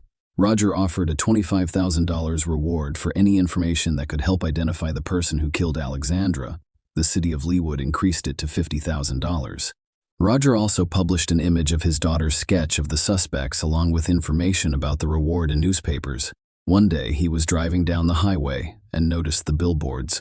At that point, Roger realized that a billboard was an excellent way to draw attention. He began calling advertising agencies to see how much it would cost to place the necessary information on one of the billboards. One of the agencies Roger contacted was Lamar Advertising Company. When the company's owner learned that Roger Kemp wanted to rent a billboard, he refused to take his money. Instead, he told him that he could post information for free on multiple billboards. Roger decided to post a sketch of the suspect and information about the reward on billboards near one of the state's busiest highways. The police received hundreds of clues that took time to investigate. At the same time, some clues referred to the same man. Two unrelated individuals reported on Teddy Hoover, the owner of an old Ford pickup truck. The man worked in pool maintenance and resembles the suspect's sketch. This many matches could not be a coincidence, so the police began looking for a man named Teddy Hoover. They found out his address in Kansas and went there right away. Hoover opened the door. He was surprised and visibly nervous, but it was not his fault. Many people become nervous when the police knock on their door. They inquired about his whereabouts on June 18, 2002. As expected, the man responded that he couldn't remember because it had been 2 years. Few people will recall where they were on a specific day several years ago. Hoover also denied any involvement in the pool's maintenance, where Alexandra worked. Nonetheless, the detectives asked him to voluntarily provide a sample of his DNA in order to eliminate him from the list of suspects. Hoover responded that he needed to consult a lawyer before proceeding. He stated that he would call the police himself after consulting with a lawyer. About a day later, Hoover's lawyer contacted investigators, stating that his client was concerned about his sample ending up in the database. Teddy allegedly believed in a variety of conspiracy theories. In other words, he believed the police would use it against him. In other cases, the investigators promised not to enter Hoover's DNA into any database and would only compare it to the DNA found on Alexandra Kemp. The lawyer said he'd speak with his client and call back, while waiting for a call. The police searched through the materials for the 100th time and discovered a piece of paper with a familiar name in one of the folders. On the day Alexandra died, detectives interviewed bystanders gathered by the pool, hoping to learn if they had witnessed anything suspicious. Ted Hoover was one of the people the police spoke with by the pool. It indicated that he was at the crime scene. Despite his claim that he had never been there, the police became increasingly convinced that Ted Hoover was the man they had been looking for 2 years. After several days of waiting, the investigators contacted Hoover's lawyer and asked if his client was willing to provide a sample of his DNA. The lawyer's response surprised the investigators. The man stated that his client refused his services and stopped contacting him. Police immediately went to Hoover's house, but their main suspect had already escaped. They added the 29-year-old man to the National Wanted list. However, he was able to cover his tracks quite successfully. Billboards featuring the suspect's image remained in place, and detectives had been searching for Hoover for months without success. In September 2004, a man called the police and claimed to have information about the suspect. He claimed to know the name of Teddy's girlfriend, with whom he lived in Kansas. Detectives decided to identify this woman, but they discovered that she left the state around the same time that Hoover fled. The woman's name was Laura Barr, and the U.S. Postal Service informed the Kansas State Police that she was receiving mail in Litchfield, Connecticut. A man named Benjamin Appleby also received mail at that address. The house where they lived was in a remote rural area. The police were certain that Benjamin Appleby was either a pseudonym or Teddy Hoover's real name. In 1997, detectives contacted the Connecticut State Police and asked them to assist in the search for Appleby. The man had legal issues in Connecticut, and a warrant for his arrest was issued. The man exposed himself in front of a schoolgirl. However, Benjamin fled the state, and the police were unable to locate him. With an arrest warrant, the detectives went to Benjamin Appleby's mail delivery address. They discovered the man at home and arrested him immediately, as the Kansas detectives suspected Benjamin Appleby and Teddy Hoover were the same person. In 1997, Appleby got into legal trouble in Connecticut. He fled the state and lived as Teddy Hoover. But when detectives in Kansas wanted a sample of his DNA to determine his involvement in Alexandra Kemp's death, he returned to Connecticut, began living under his real name, and attempted to maintain a low profile, assuming that everyone had forgotten about his wrongdoings. Appleby refused extradition to Kansas, so the Leawood detectives traveled to Connecticut, assuming he will again declare his innocence. The detectives tricked him. Before bringing the man to the interrogation room, they hung crime scene photos, as well as Alexandra and Appleby's pictures, and placed folders on the table with his name on them. The police went to great lengths to give him the impression that the investigation was thorough. When the man arrived in the interrogation room, he was speechless. One of the detectives inquired, "What do you think will happen after we get a sample of your DNA?" Appleby burst into tears and claimed responsibility for Alexandra's death. He recounted the events of the cloudy June day. Benjamin noticed Alexandra, and she appeared attractive. He decided to hit on her, and when she entered the pump room, he followed her and locked the door, preventing her from leaving. Appleby touched the girl, and she hit him back. He beat and strangled her out of humiliation. Alexandra lost consciousness, and Appleby decided to satisfy his lust by partially undressing her. He took a tube of antiseptic gel from the first aid kit and intended to use it as a lubricant. Alexandra's friend, who was sitting in the car behind the fence and beeping, stopped him from carrying out his plan. He was afraid of being caught red-handed, so he covered his body and left the room. When he saw Alexandra's friend, he smiled and waved. Then he got into his pickup truck and drove off. A few hours later, he returned to the crime scene and joined the crowd of onlookers gathered by the pool. The DNA analysis confirmed that the DNA found on the gel tube and Alexandra's body belonged to Benjamin Appleby. Thus, after more than 2 years, and largely due to Roger Kemp's efforts, the police discovered the man who killed Alexandra. Appleby told investigators that he was willing to fully admit guilt in order to quickly close the case and spare Alexandra's family from another emotional ordeal. But at the first court hearing, he declared his innocence, claiming that he confessed under pressure. You can say a lot, but disputing the DNA analysis is pointless. There was only one DNA sample on the victim's body, which belonged to Benjamin Appleby. Realizing this, his lawyers attempted to persuade the court that their client had no intention of killing Alexander. They said Benjamin admitted to killing Alexandra Kemp, but denied doing so on purpose. However, forensic experts reminded everyone that the criminal had been strangling the girl for approximately 10 minutes. He could have stopped, but chose not to. According to the prosecution, he came to the pool for one reason: to watch her. Unfortunately, on June 18, 2002, the pool was cloudy and empty. Appleby took advantage of the situation. In December of 2005, a jury found him guilty. The court sentenced him to life in prison with the option of petitioning for parole after 50 years. He received an additional 19 years for attempting to force her into intimacy. Appleby appealed the court's decision in 2019, and his life sentence for first-degree deprivation of life was upheld.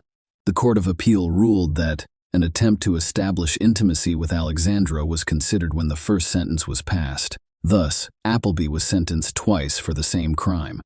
Based on this, the court reversed the second conviction.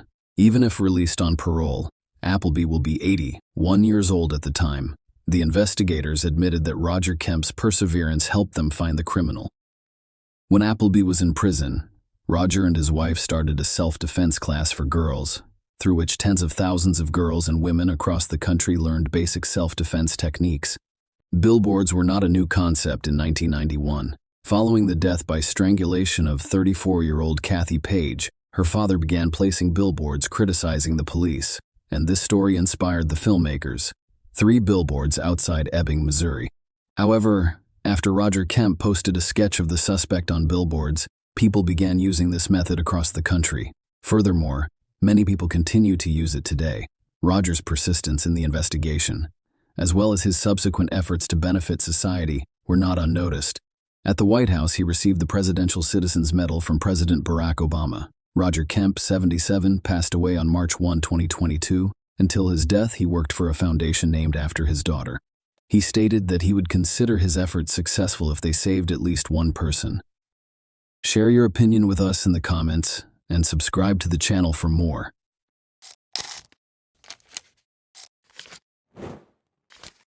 Hey guys, welcome to my channel, and today we're going to take a look at another horrible case with you.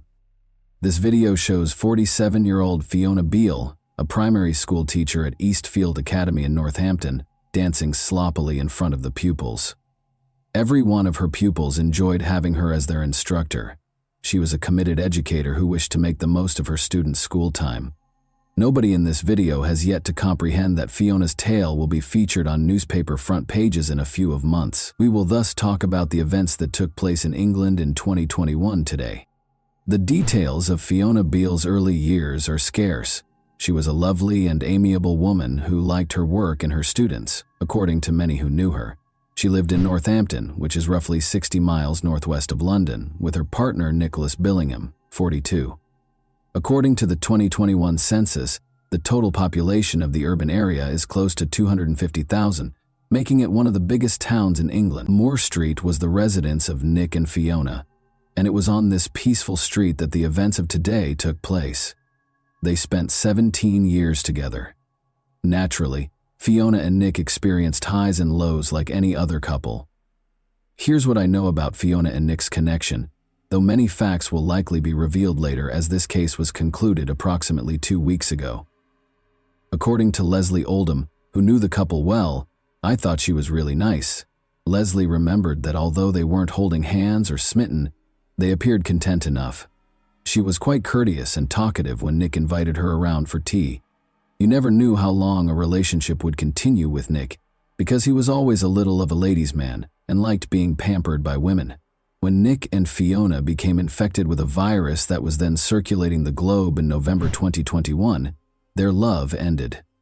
After testing positive for the virus, Fiona and Nick had to separate themselves, she told her loved ones, on November 1, 2021. All they needed to do was complete an online application and spend 10 days at home, but she texted her sister the very following day to let her know that Nick had broken up with her and gone out with someone else.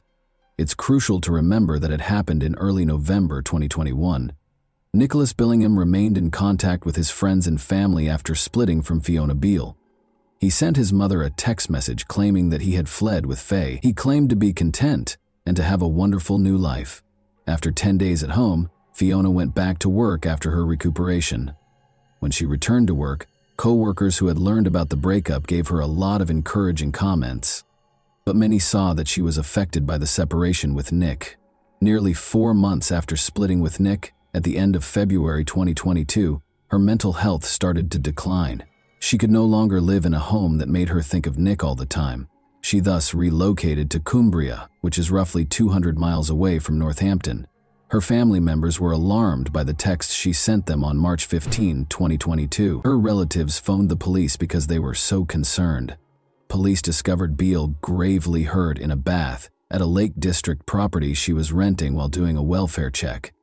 Constable Josh Parkin spoke in court about how he first thought she was dead and how ominous music was coming from her cell phone. According to Parkin, I saw a female laying in the bath, completely naked. It looked like bodily fluids in the bath, leading me to believe the individual was deceased. What I would describe as sinister acoustic music was playing from a mobile phone that was next to her. I immediately requested an ambulance to attend our location.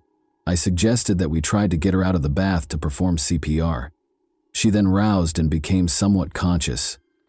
I pulled quite violently on her ear to try and get a pain response. She moaned and went to turn over in the bath. We sat her up, and that's when she started to become emotional. I discovered a blue notebook that was leather-bound and had a logo of some kind on the front. The fact that the paper and the parting note were identical at the time held significance for me. It was evident from a cursory glance at the notebook that it contained information about her mental health at the time. I remembered that the last page of the book mentioned both vomiting and defecating. At the time, I believed it to be essentially a continuation of the farewell note. Fiona left a second message for the home's owner along with her bank card. The message read, "This is my PIN, don't go into the bathroom." Fiona was taken to the hospital by ambulance, and as the doctors treated her, the cops took a closer look at her notebook. They discovered something evil there.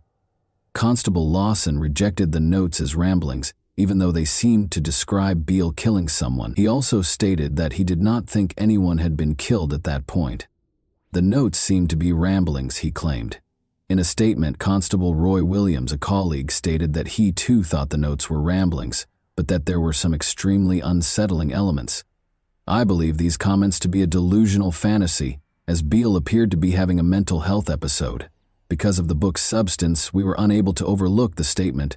She said her long-term partner was not a very nice man, and that she had killed him. Fiona wrote in her notebook, "Everything changed last year. You be sweet to them, especially your wife. My husband wasn't sweet to me. I suppose I ought to explain what happened to get me to this point. My mental health had been deteriorating. Whenever he was cheating, he would up the ante on belittling, moaning, and criticizing. I have to confess. Okay, here goes. October 2021. He spat on me and threatened me during intimate contact. I thought about leaving, but the things he said and did fueled my dark side.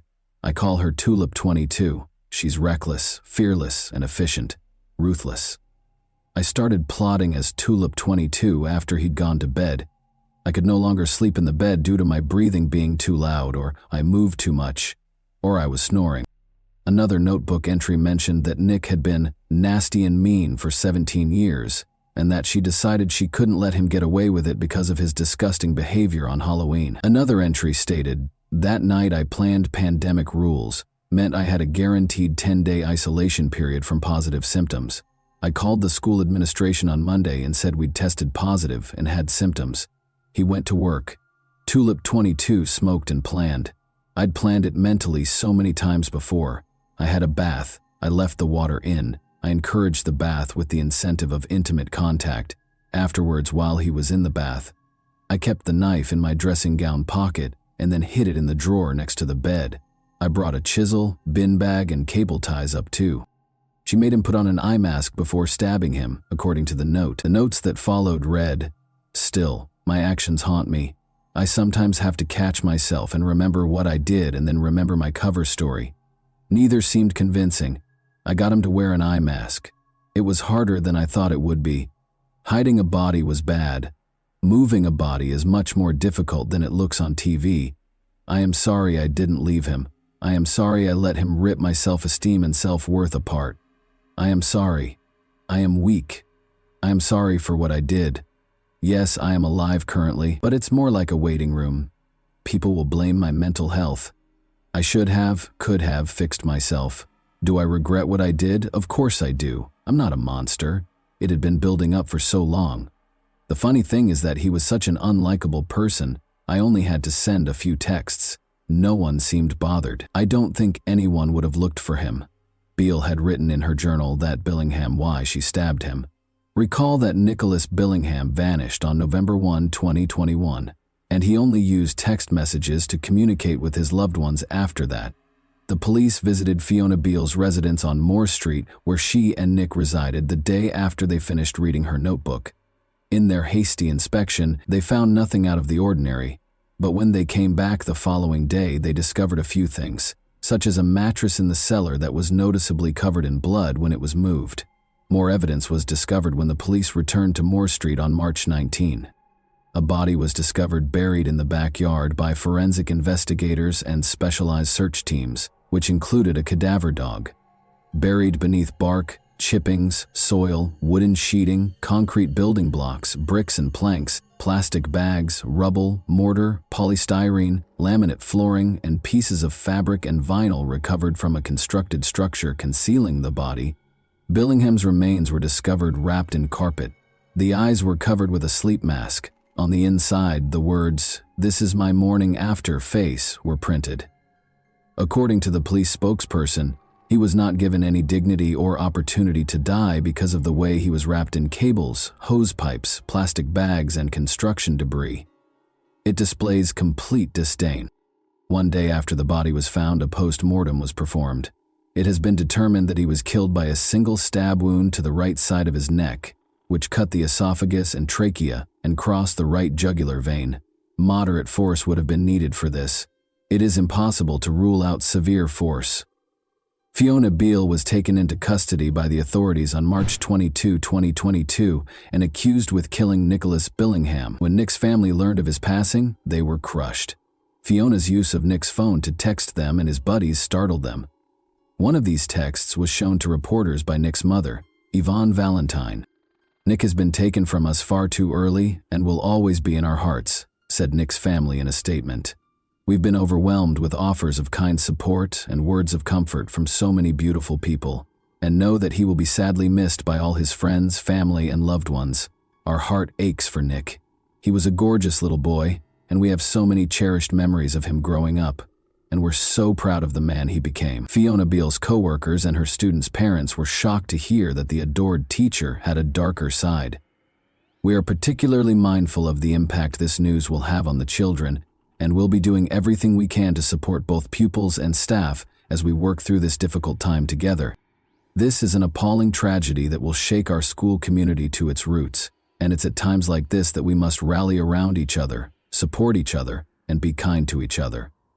The administration of the school where Fiona worked issued a statement saying, "We were shocked and saddened to hear that one of our teaching staff has been charged with a very serious offense and is now remanded in custody." Nick passed away on November 20, 2021, after the police began their investigation.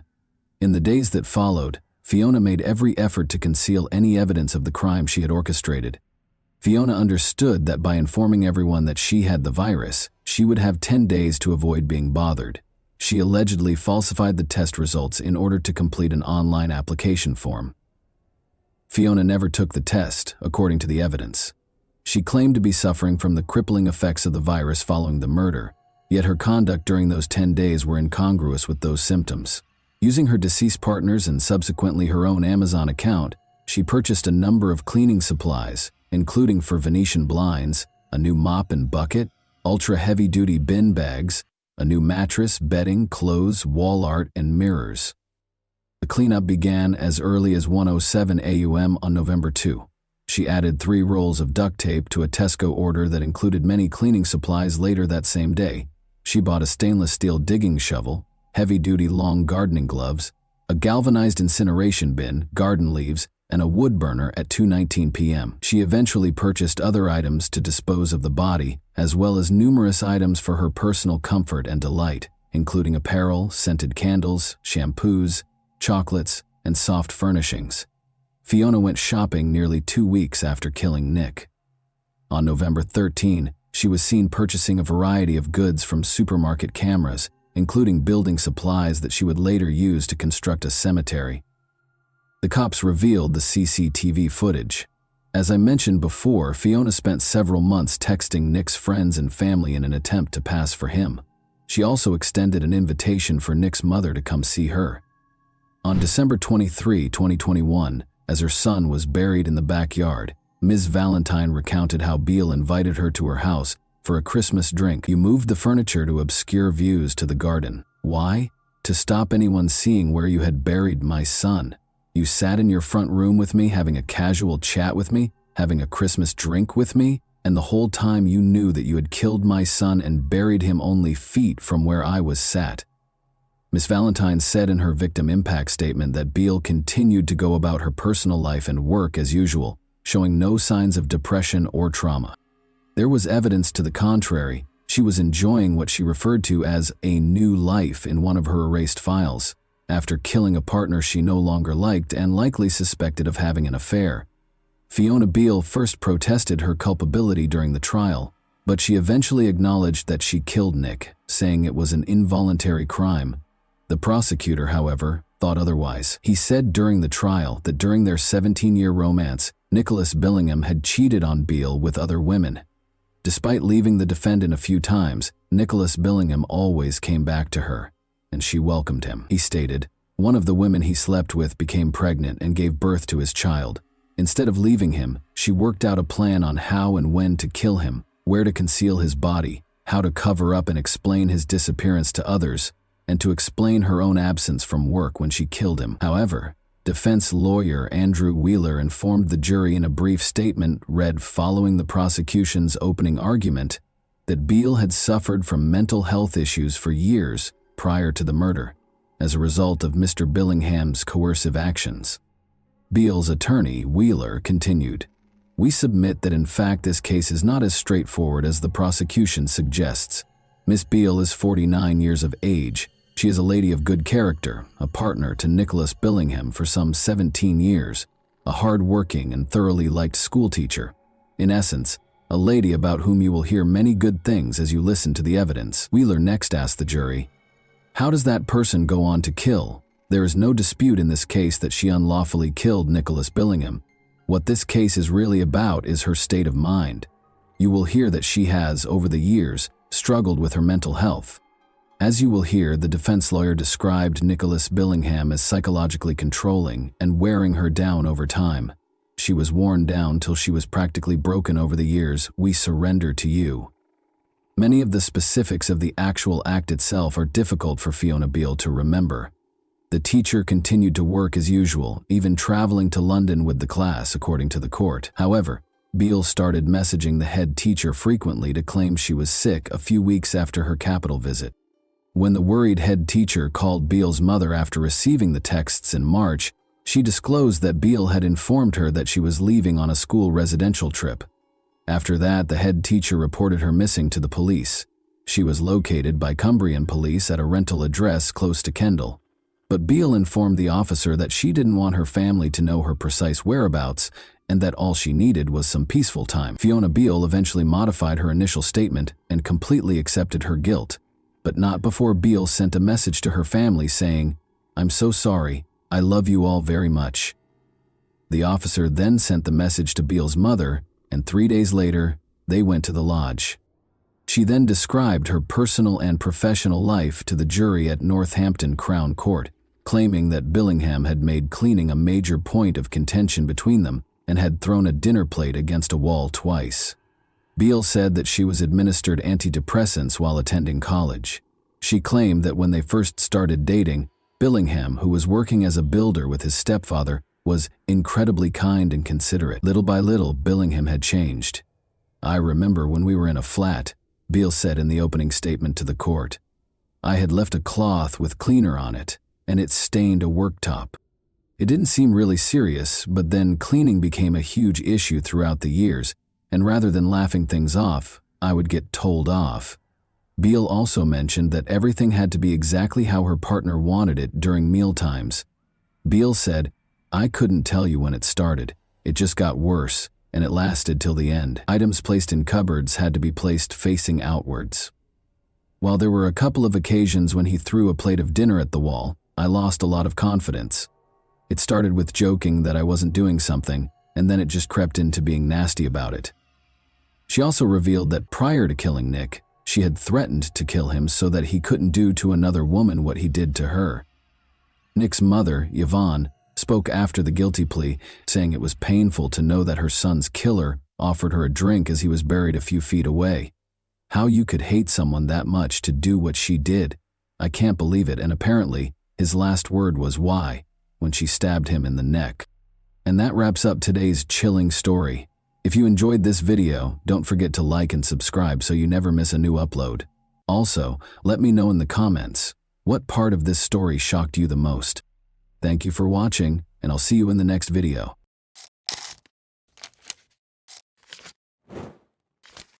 Hey guys, welcome to my channel, and today we're going to take a look at another horrible case with you.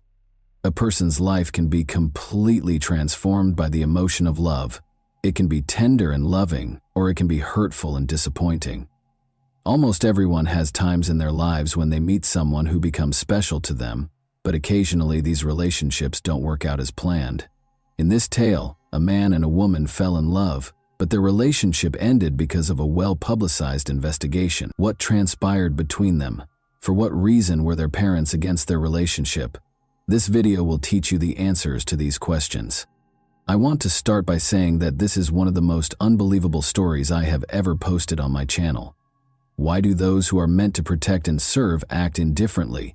And everyone will be shocked by this story's conclusion. We will therefore talk about what happened in Kemerovo, Russia, in 2020. The administrative hub of the Kemerovo Oblast is the sizable Russian city of Kemerovo. It is located in western Siberia's southern region. It is one of the biggest cities in Siberia, with a population of over 500,000. On September 24, 1997, Vera Pekteleva was born in Kiselyovsk, Kemerovo Oblast. She developed into a happy, imaginative adult. She enjoyed singing, and she won several competitions while she was in school. Despite their divorce while she was in school, Vera's parents, Oksana and Yevgeny, remained friendly. Vera got along well with her mother's new husband and her father's new wife. She was characterized as a non-confrontational, upbeat, and kind individual. As previously mentioned, Vera was a creative person, so her family was taken aback when she chose to attend the State Technical University in Kemerovo after high school graduation, rather than pursue a career in the arts. Vera spent her free time visiting her mother, Oksana, who lived in Kiselyovsk, approximately 110 miles from Kemerovo. Vera met a man her own age, Vladislav Kanius, during one of these visits in 2016. The total opposite of Vera was Vlad, as everyone called him. He was reclusive, irritable, and lacked life goals. Vlad was raised in a dysfunctional household and left school after the 9th grade. He lived with his father after his mother abandoned her family.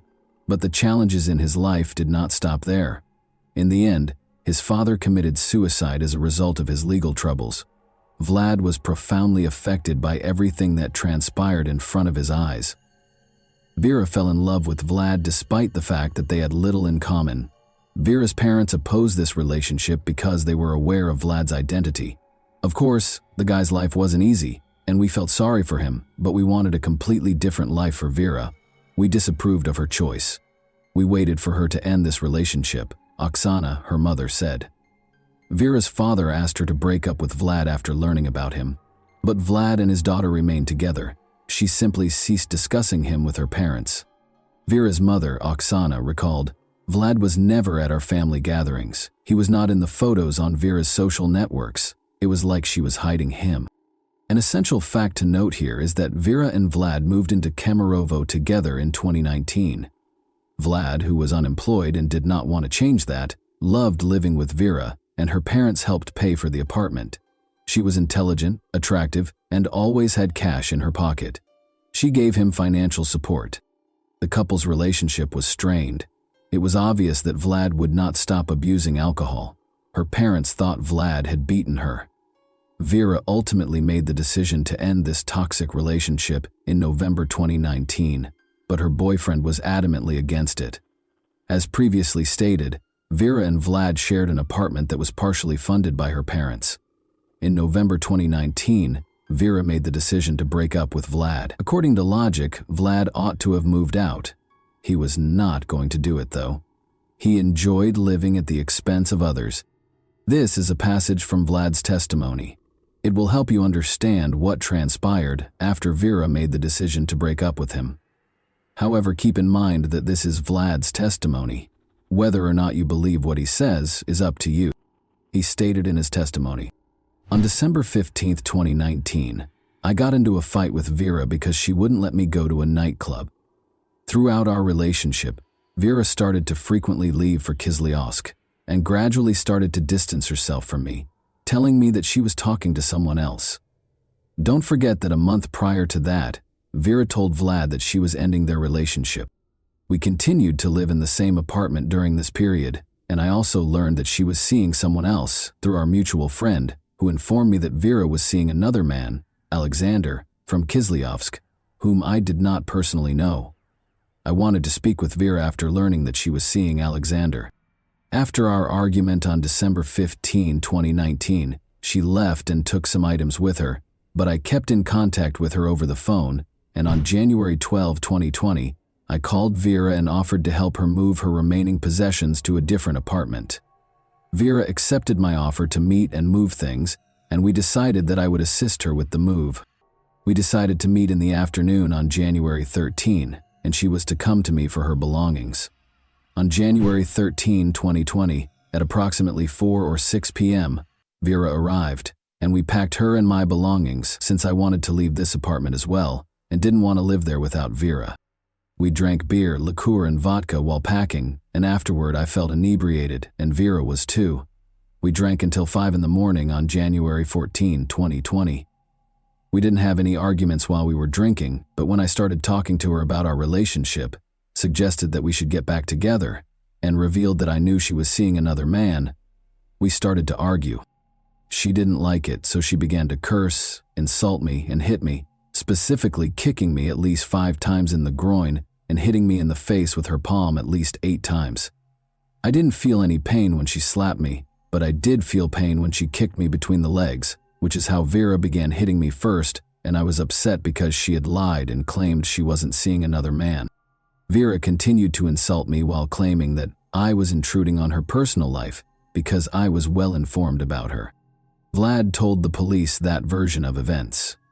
We'll then go over the opposing viewpoint, which provides compelling evidence that Vlad was dishonest in his testimony. Take note of this statement. We drank alcohol until 5 a.m. on January 14, 2020. There were no conflicts between us in the process of drinking alcohol. Vera had no intention of sharing the apartment with Vlad, much less partaking in alcohol. She requested a friend's assistance with the move. Vera left her friend a voicemail at 5:08 p.m. She claimed to have already arrived at the apartment and was gathering her belongings. She promised to arrive at her new apartment around 6 o'clock. Vera requested assistance from a friend to move her belongings from the taxi to the apartment. Vera left another voicemail 3 minutes later. She asked her friend to assist her with the move by coming to the apartment where she and Vlad shared. But before Vera could finish, Vlad interrupted, saying, "No one's coming in here." As a result, he opposed Vera's friend visiting the apartment. 4 minutes later, at 5:15 p.m., Vera asked her friend to come in a low voice, suggesting that things had gotten out of hand. This message appears to have been a request for assistance. She purposefully spoke quietly so Vlad wouldn't hear her. Vlad's commanding voice can be heard once more, at 5:25 p.m., when Vera sent another voicemail. He advises Vera's friend to wait for Vera to text her and not to bother them. Vlad recorded the voicemail himself at 7:19 p.m. Vera was unable to use her phone from that point on. The monster and she were left alone. But we must explain what happened next. The dreadful screams emanating from apartment 738 began to wake up the neighbors on the same floor at around 3 in the morning. A witness referred to the events as a massacre. 15 people gathered in the hallway outside the apartment because the screams were so loud. Among them was Vlad's brother. Since his brother had previously threatened to kill Vera, he recalled Vlad's words and understood that they would have to smash down the door. Since the apartment's door was iron, the neighbors began gathering tools to pry it open. Vera's heartbreaking sobs had been coming from the apartment all along. Eventually, the emergency service calls that people made were included in a different investigation. 30 minutes later, the police were still nowhere to be found. The event ended at 6:30 a.m. People called the police during these 3.5 hours, but nobody responded to Vera's call for help. While Vera was fighting for her life, the witnesses called the emergency services 7 times, but no one answered. Vlad was the last person to speak to them from behind the door. The neighbors eventually located a crowbar in a nearby parking lot and broke down the door after he said, "Vera, forgive me. I love you very much." Vlad was in the restroom by now, and Vera was already dead. He was inebriated. 112 operators were discussing life, laughing, drinking tea, and were extremely upset that they were being bothered, while Vera was suffering a terrible death at the hands of her ex-boyfriend, and the neighbors were futilely attempting to contact the police for assistance. It was only after Vera's death that the police showed up.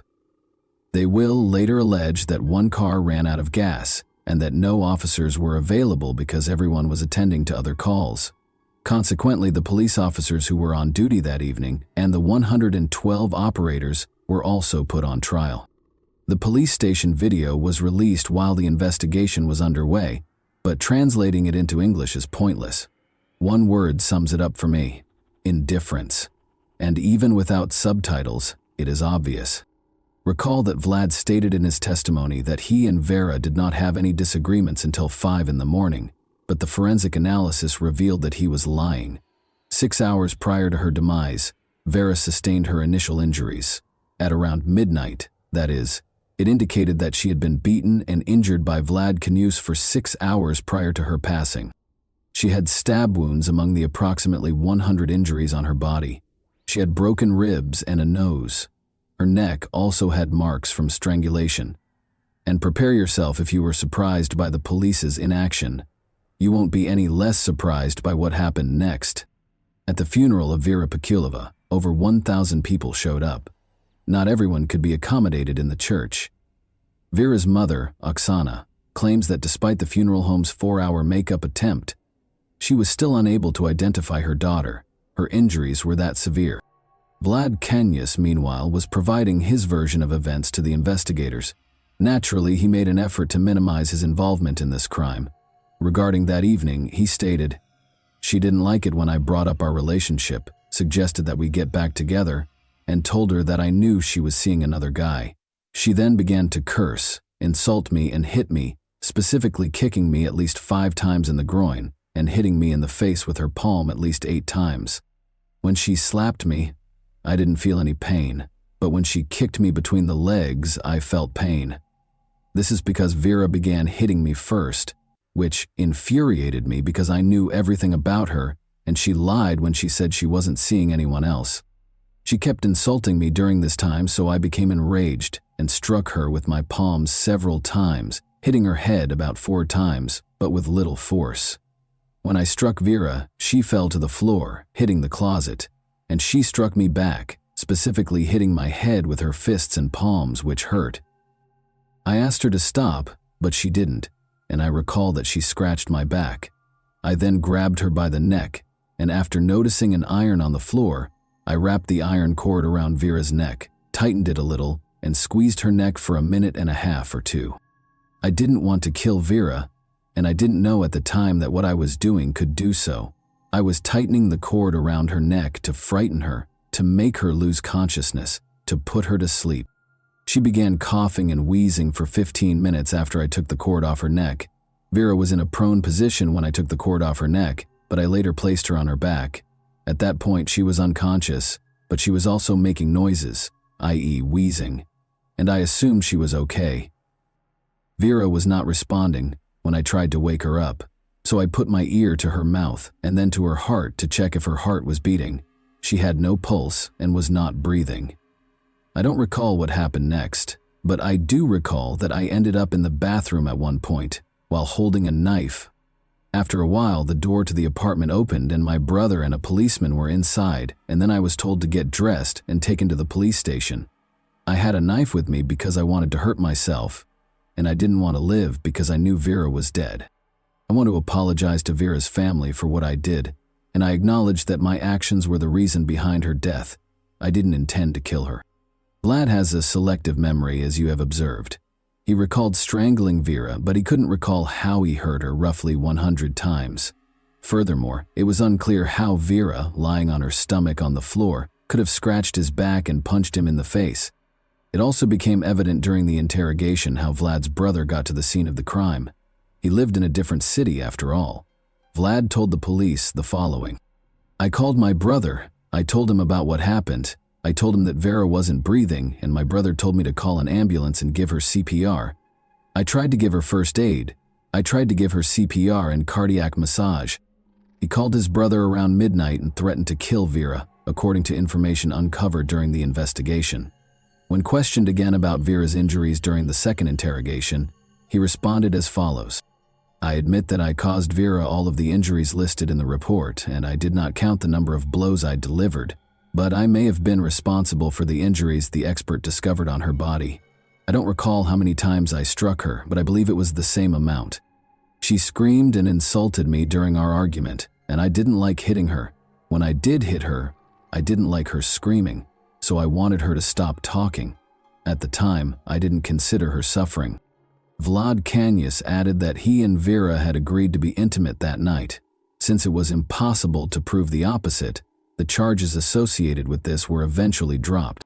Negligence charges were brought against emergency service providers and police officers. Unbelievably, they were not suspended from their jobs while the investigation was underway. They persisted in providing absurd justifications for their actions. For each of the 5 defendants, the prosecutor sought actual prison sentences. But the judge made a different decision. They were given suspended sentences ranging from 1.5 to 2 years. Additionally, the court mandated that each give the victims roughly $350. The police department also had to pay about $11,000 at the same time. Although the ruble is the currency of Russia, I have converted all amounts to US dollars so that everyone can understand them. According to the indictment, the police officers had gasoline, and even if they hadn't, they still ought to have taken the proper action to address the situation.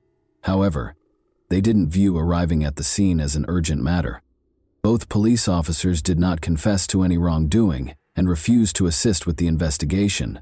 They claimed that the investigation team was at another address where a man's body had been discovered earlier when witnesses called to report the woman's screams and cries for assistance. It's likely that we will never find out what actually transpired that evening. Vera had no intention of residing in the apartment. She even asked a friend to assist her in moving. Thus, there is every reason to believe that Vlad poured alcohol into Vera's mouth while she was unconscious, or forced her to drink it. He had time to devise a story that would demonstrate that everything that occurred was accidental. Vlad Kanyus was given a 17-year prison sentence by the court in the summer of 2022. He partially acknowledged his guilt. Additionally, he was mandated to make a compensation payment of roughly $45,000. Vera's parents were shocked by what transpired next, since they felt that 17 years was a very light sentence for what Kanyus had done to their daughter. They intended to appeal the decision. But Vlad was not even imprisoned for a year. Pictures of Kanyus in uniform were broadcast on the network in November 2023, and it was revealed in April 2023 that he had been pardoned by the president following 6 months of involvement in the war. You are all aware of the nature of the conflict Russia is currently embroiled in. Additionally, he was released from having to compensate Vera's parents in any way. In Russia, Vera Pektaleva's case has generated a lot of interest. Not less poignant was the news of Vlad Kanyus's pardon. The Russian president's press secretary said the following about it. There is a specific process for pardoning, and we have discussed it on numerous occasions. The first step is for the convicted individual to confess to his guilt. The Federal Bureau of Prisons makes the initial decision, followed by the regional level, the federal district, the Central Commission, and finally the president, who receives the documents for review. This is one method, and there is another in which prisoners, including those incarcerated for severe offenses, redeem themselves on the battlefield by using blood under shells and bullets. When Vera's parents found out that the person who killed their daughter was free and could start over, it's difficult to imagine how they felt. Such a chance will never come to their daughter. She was not given another chance.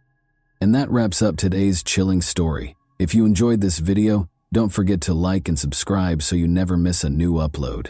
Also, let me know in the comments what part of this story shocked you the most.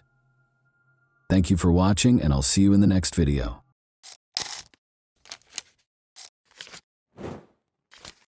Hey guys, welcome to my channel, and today we're going to take a look at another horrible case with you.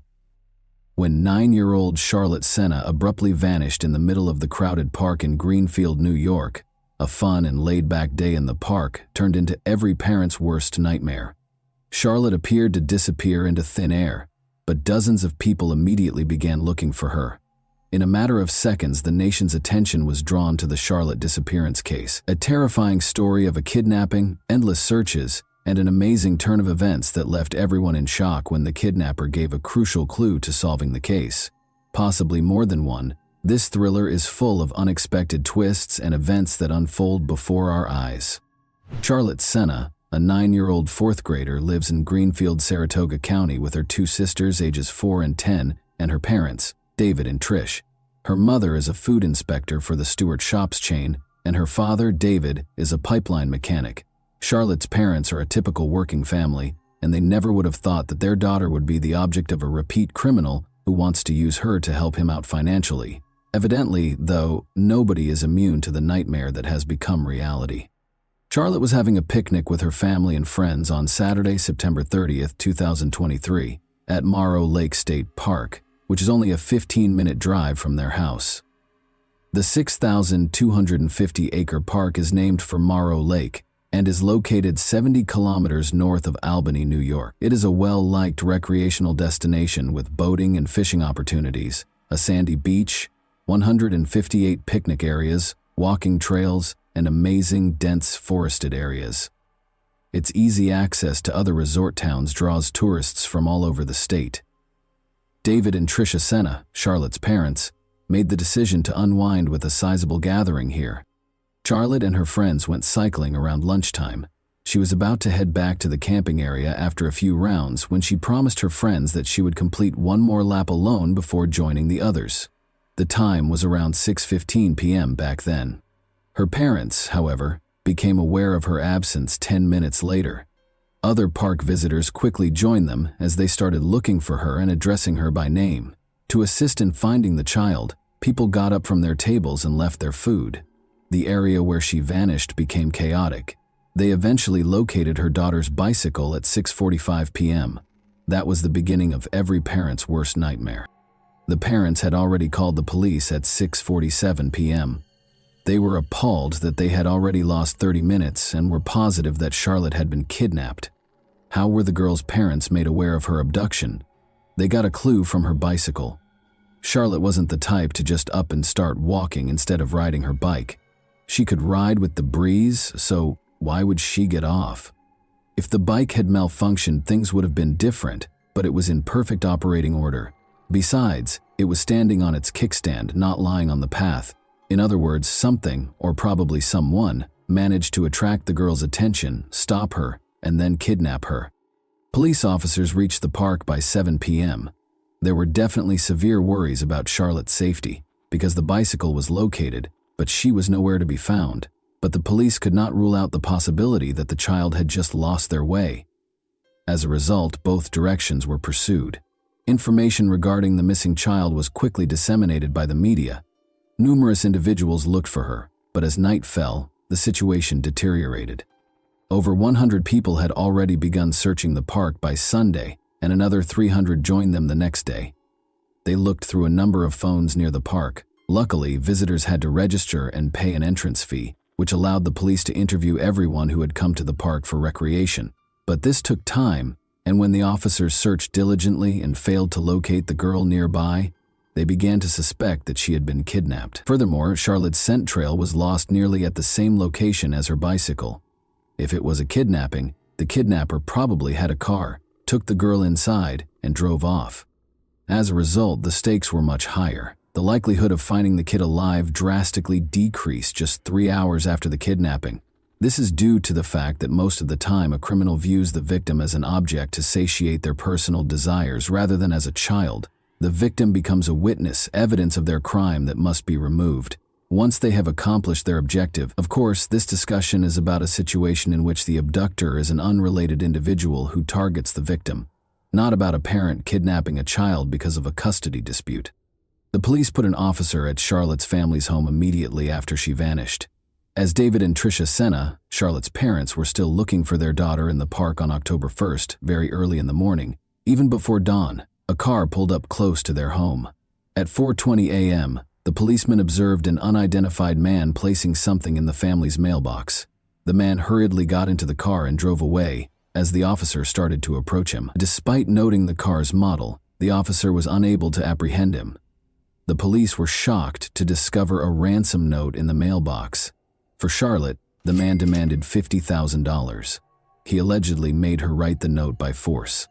For failing to stop the stranger, the officer was criticized. It was a chance to save the child and apprehend the kidnapper. Although he witnessed the man leaving the letter, the officer was unable to determine what the man had left in the mailbox. Many people send the parents cards, flowers, and letters of support after learning about a child's disappearance. But this note proved to be very important in saving Charlotte's life. The kidnapper must have arrived so early because he thought no one would be home and no one would notice him. However, he left a crucial hint. The case made an unexpected breakthrough at 2:30 p.m. on Monday, October 2. A fingerprint was discovered on the note by forensic specialists. They found a match after running the fingerprint through the database. Craig Ross, who was previously charged with driving under the influence in Saratoga Springs in 1999, owned it. Craig was among the people in the park when Charlotte was kidnapped, and his phone ping matched theirs. Additionally, a car registered to Craig was tracked by the police back to his mother's house in Bolton Spa, New York. Craig lived behind his mother's house in a tiny motorhome. DNA frequently plays a big part in cases like this, but in this instance, the letter contained an old fingerprint that was found to match a prior drunk driving case. Given the fingerprint, DNA would undoubtedly be present on the note, but fingerprint comparison is 1,000 times quicker. 2:30 p.m. was when the match was found. The FBI and police had already encircled Craig's home by 6:30 p.m. When a child's life was on the line, they didn't need a warrant. Craig's neighbors said they never expected to see something like that, and that the suspect's capture was more akin to a crime thriller. Approximately 6 p.m., about 200 meters from their home on Monday, Charlene and her 11-year-old daughter Bella spotted a number of police officers. Around 6 p.m., a neighbor of Craig's reported that she saw 2 cars stop on her lawn and went outside to eject the rude drivers. Then, out of the cars came police officers fully armed and wearing bulletproof vests. At least 15 police and apprehension team vehicles gathered close to Craig's residence. Armed with weapons and flash grenades, at least 30 officers in full uniform poured out of them and went into action right away.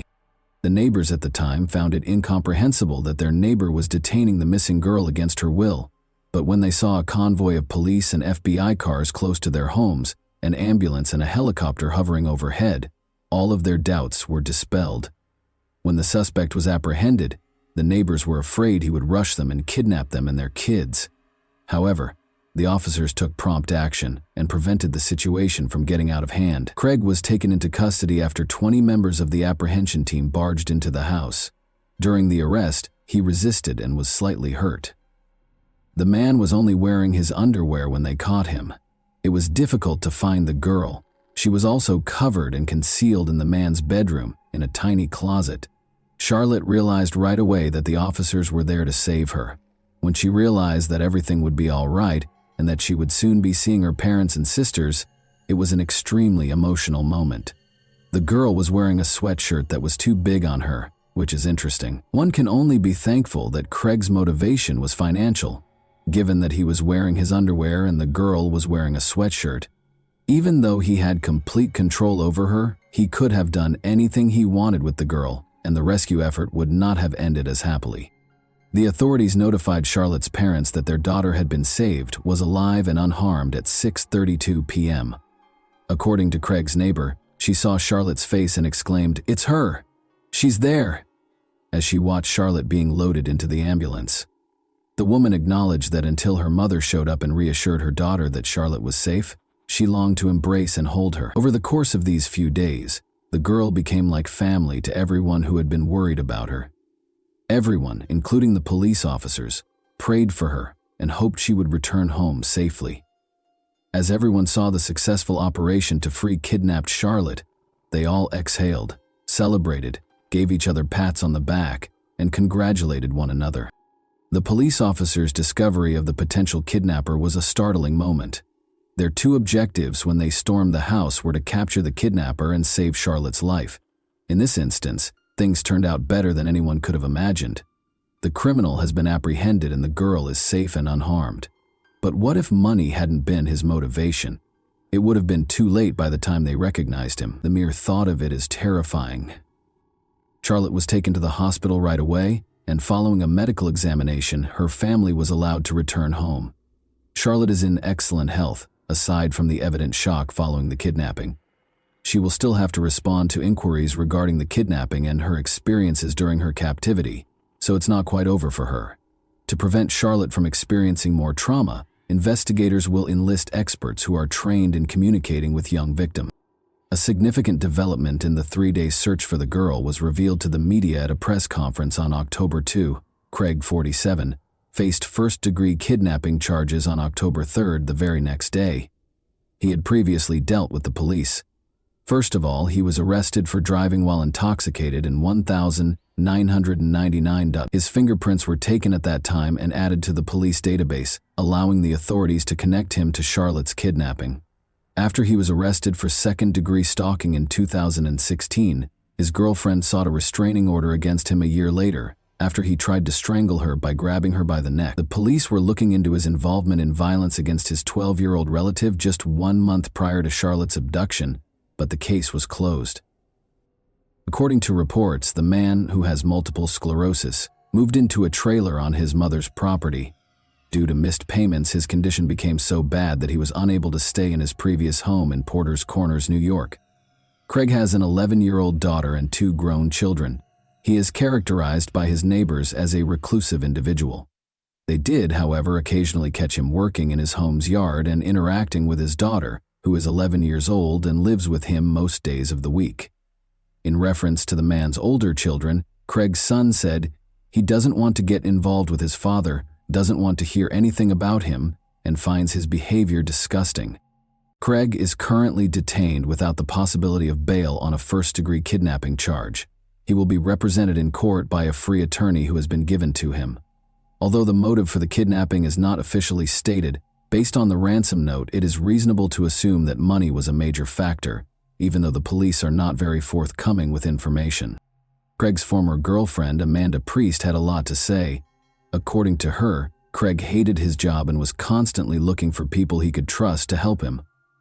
Amanda is certain that money was the driving force, but it's interesting to note that Craig appeared to have targeted Charlotte in particular, rather than just any child. The problem stems from an incident in which Patrick Senna, Charlotte's grandfather, sued Greenfield after a sledding accident in 1998.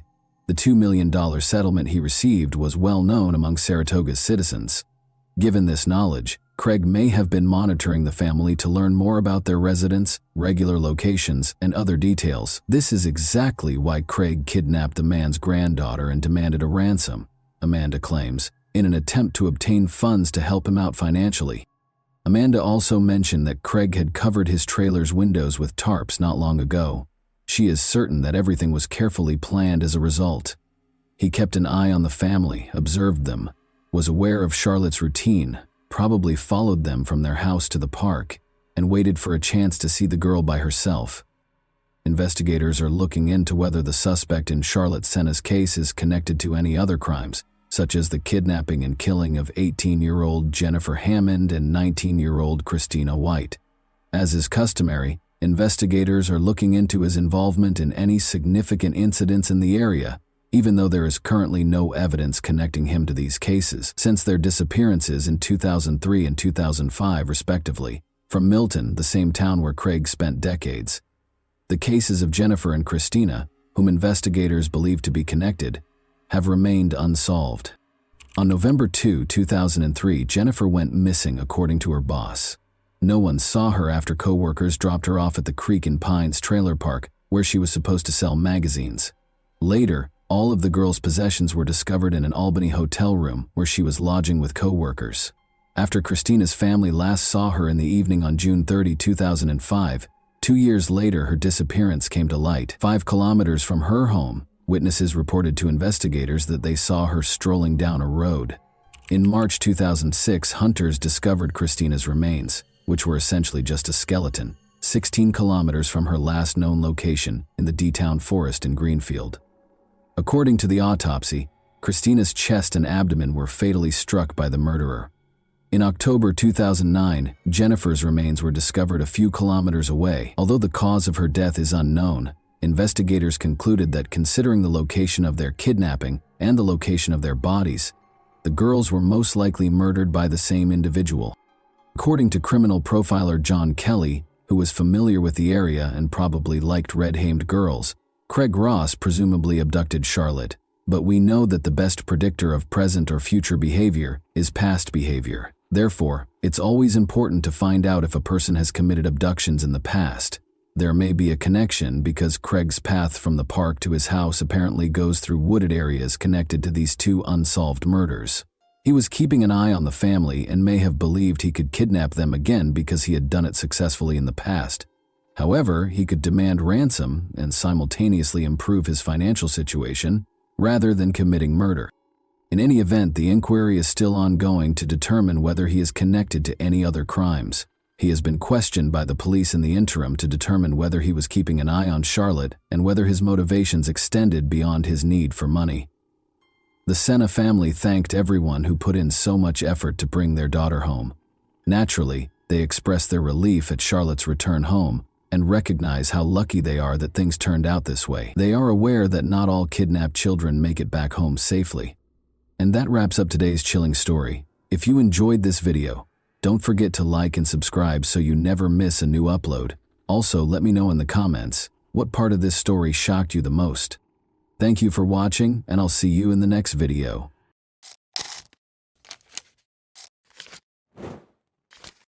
Hey guys, welcome to my channel, and today we're going to take a look at another horrible case with you. Have you ever pondered how one choice, one accident, and all you knew and loved can suddenly turn life into a nightmare? I'll tell you about a day that began normally but ended in a way that nobody could have foreseen. Consider this. At 3 in the morning, the doorbell rings. You expect to see a neighbor or perhaps a courier who has the wrong address, but instead you see the man you believed was forever gone from your life. The air in the room is suddenly heavy, his hands are clenched into fists, and his eyes are filled with anger.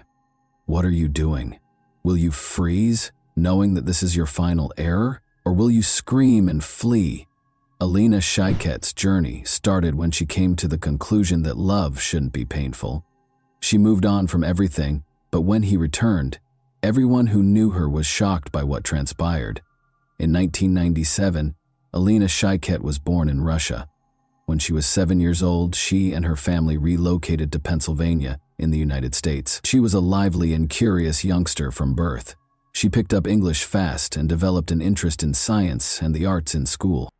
She was regarded as a gifted and driven young woman who consistently pursued her objectives. Her responsiveness and friendliness were her defining traits.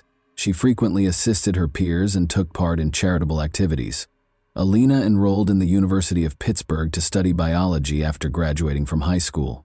She was motivated to work hard and study because she wanted to become a doctor. Alina was well liked by her classmates and numerous friends, who characterized her as a cheerful individual who was always willing to offer guidance and support.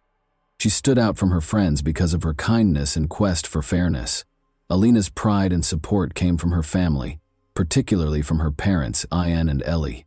She was the focal point of their lives as an only child. They had a close relationship and frequently spent time together, traveling and helping her with everything. The Shikets had never experienced such worry as they did in October 2017. 20-year-old Alina's parents, Ian and Ellie, had become used to her incessant texts and phone calls. Their kid was always in contact, particularly when they shared plans.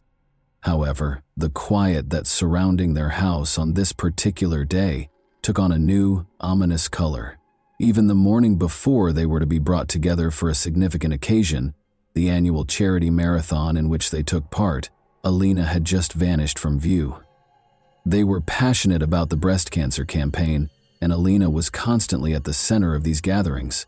She had a genuine and profound compassion for people. She seemed to find power in helping others, as though she were attempting to shield her family from the dangers of the outside world. But she didn't arrive that morning. There were no missed calls or messages. Every minute seemed like an unending torment. Unable to control the mounting worry that was coursing through her body, Ellie was always scrolling through her phone. The automobile seemed to be moving at a snail's pace, and Jan, who was seated behind the wheel, tried to maintain composure, but his quivering hands and fixated gaze revealed his growing concern. They were on their way to Alina's apartment rental on the University of Pittsburgh campus. Long hours of waiting for something unthinkably awful grew out of what should have been a 30-minute drive. Without even looking back at her husband and their dog, who were silently staying in the car, Ellie hurried to the home. As though it were trying to escape, her heart thumped in her chest. She pressed the doorbell quickly, her hands shaking. The few seconds of waiting seemed to drag on forever. The house was so quiet that it seemed as though the walls were closing in on you. When Ellie and Jan arrived at their daughter's house, the usual warmth and noises of life were vanished, leaving behind the icy silence of unsolved problems. Even the air seemed to have become heavier, as if the whole world had frozen in expectation of something terrible. To make one final call to Alina, Ellie took out her phone once more. The lengthy rings rang in her heart, each one piercing it more deeply like shattered strands of hope. Nobody could have predicted that a seemingly normal morning would become the Chiquette family's greatest nightmare. Ellie had been frantically attempting to contact her daughter just 30 minutes prior. She was now standing in front of Alina's locked door. The dull sound of her fists hitting the wood echoed throughout the house, but there was only quiet in answer. Her voice wavered and erupted into a cry as she called her daughter's name once more, but she received no answer at that very moment. Something inside her broke. Realizing that things had gotten out of hand, they panicked. Ellie called out for Jan. Fear gave him the strength to act, and he rushed into the house. He was aware that time was running out, an excruciating length of empty minutes every second. The sensation of approaching doom intensified with each blow to the door. The door finally gave way, opening with a jarring noise that allowed them to enter a scene they were neither ready for. Alina's neighbor, Zach, had been observing from the stairwell. All of a sudden, he felt alienated from this tragedy that was developing. The only reason he took the automatic step back was to protect himself from the horror that was suddenly leaking out of the still room. Ellie and Jan were met with a quiet that was no longer able to conceal what had transpired as soon as the door opened. Like a scene from a nightmare, the room was covered in dark stains. The walls and floor were marked by something unimaginable, as though the blackness had engulfed the light itself.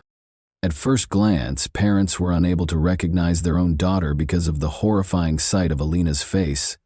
Ellie's voice broke the stillness and echoed through the home, causing the walls to vibrate as she yelled. Unable to comprehend the horror before him, Jan stood next to her, motionless. Nothing seemed to be able to return the world to normal at that point. It looked to have stopped. The dog added to the pandemonium that had taken over the house by barking hysterically when it sensed its owner's worry. It was as if an unbreakable darkness had engulfed the entire area. Jan eventually moved forward, but his legs were trembling as Ellie continued to scream. He was at a loss for what to do. The terror that had infiltrated their home left no one knowing how to handle it. When Zach heard the cries, he summoned up the bravery to go into the room. He hesitated to go through the doorway, knowing that what had transpired would permanently alter the course of this family's life. Alina lay on the floor in front of him. Her body was stretched out as though she had struggled for her life and defended herself until the end. As like something or someone had stolen not just her life but also her identity, half of her face was utterly deformed. With a start, Zach reached for his phone and dialed 911. His fingers were shaking as though the air had grown heavy and thick. The silence of the Saturday morning was soon broken by the sound of sirens. The fictitious quiet of the neighborhood was broken by the sound of sirens that were getting louder in the distance and filling the now empty streets. The paramedics, solemn and determined, hurried to the door as the ambulance screamed to a stop in front of the house. Every second felt hostile as their footsteps reverberated through the strange and chilly house. Ellie, who was still motionless at the entrance, welcomed the paramedics with a face that immediately made them realize that this woman would never be the same. She could hardly guide her trembling hands toward the room. As they passed the paramedics entering the darkened room, Jan, still mute and overcome, watched from the door. The gloomy scene is made even more intense by the draperies, which hardly let any light in. They dropped to their knees next to Elena's body. Everything moved swiftly, almost robotically, as they looked at each other and checked for a pulse. Time seemed to slow down for Jan and Ellie. even if it only took a few seconds. Their entire world fell apart as one of the paramedics shook his head. Ellie lost it, as though attempting to go back in time and bring her daughter back. She collapsed to her knees and let out a scream. Shock nearly paralyzed Jan. He did what he could. Even though he no longer felt like he had a firm foundation beneath him, he tried to keep his wife on the ground by embracing her. For a little while longer, the paramedics stayed in the room, getting ready to declare the death formally. However, that revelation felt like a sentence to Ellie and Jan, a blow from which they would never fully recover. Neighbors turned to watch as the roadway was illuminated by blue and red police lights. A group of people started to assemble, some of them muttering, some looking around anxiously, and some taking out their phones to take pictures. Alina Shiket's home was already surrounded by barriers and cop cars, and curious bystanders gazed at it, as if to protect the world from the terrible reality that awaited them inside the doors of that house. Officers with gloomy expressions were erecting barricades and gradually separating the crime scene from the rest of the city. The investigation was personally led by Police Chief Scott Schubert. He and a group of investigators carefully inspected the scene, taking pictures of me, a broken mirror, an overturned table, and every inch of the room. The haphazardly dispersed victims on the floor all indicated a frantic struggle. Alina died from multiple hits from a blunt object, the medical examiner's report stated. Every detail of this heinous act of aggression shouted rage, terror, and despair. It was not a calm crime of passion. Outside, rumors were circulating quickly. The throng was still expanding and the conversation was getting louder. While some had heard about her lover and others were aware of the tumultuous nature of their relationship, nobody could have foreseen how horribly it would end. A crime that would soon dominate conversations around the area had upended the customary tranquility of this suburban neighborhood. Matthew Darby, a young and talented basketball player and Alina's ex-boyfriend, was already a prime suspect in the police's eyes. Matthew's attractiveness with women was as well known as his performances on the collegiate court. He was always surrounded by prosperous, self-assured, and charming people, but beyond that polished facade, particularly with regard to Alina, were deeper, harmful impulses. Beginning at a Greensburg University, their friendship swiftly developed into a passionate romance, but jealousy and control gradually replaced the pleasure. After she moved to a different university, things began to shift. Alina made an effort to put her education first, make a fresh start, and break free from the toxic attachment. She ended the relationship, but Matthew was unable to cope. When Alina was gone from his life, his confidence collapsed, and his fury became overwhelming. On September 20, 2017, he began calling her non-stop and finally went too far. Hands shaking, Alina reported it to the police. Like a scene from a horror film, Matthew had climbed through a second-story window to break into her house. Even in her worst dreams, she couldn't have guessed that it was him. Yet she had heard someone scaling the drainpipe. With rage in his eyes, he stormed into her room and accused her of betraying him, ignoring his calls and leaving him. Roughly pushing her into the bed, his hands clamped down on her shoulders and squeezed her wrists until the bruises lasted for days. Feeling both relieved and afraid, she submitted the report, thinking she could finally stop him and that justice was on her side. She went to court with Jan and Ellie. Although the restraining order against Matthew seemed like a positive move, the courtroom tranquility was all too short. As the judge ordered his arrest, Jan and Ellie clutched her hands tightly. Alina's family believed that the horror that had plagued their daughter in recent months would come to an end when he was arrested for unlawful entry, but their dreams were quickly dashed. Alina was forced to confront her anxieties alone after Darby was released on $10,000 0 bail, a negligible amount in the legal system. Ellie and Jen were unaware that this would be the sign of impending doom. The house where they had sought solace became the scene of a tragedy a few days later. The oppressive feeling of dread that had pervaded the atmosphere for so long came to pass in the most terrible manner. Every action the detectives performed that day was tinged with the knowledge that crucial opportunities had been lost, and that Alina had not received the proper protection. Ellie had stopped crying as she stood behind the police tape. A mask of shock and disbelief froze her face. Jan held her hand as he stood by her. Alina's world never really left Matthew Darby. Every step she took was obscured by his shadow which seemed to follow her. Zach, Alina's neighbor, subsequently acknowledged that he frequently witnessed Darby loitering outside her home. He felt like he belonged there. Zach recalled that he had been watching the catastrophe unfold without comprehending it, but he realized it too late. As if stalking Alina, he had witnessed Darby lurking in the shadows for hours on end, silently observing through the windows, never letting her leave his gaze. She blocked his number and changed passwords in an attempt to get away from him, but he always managed to get into her life. Once more, Matthew's jealousy was unquenchable, tearing apart anything that didn't comply with his demands like a ferocious animal. Zach once saw Darby yelling at Alina outside her windows in the middle of the night. There was mad jealousy and anger in his words.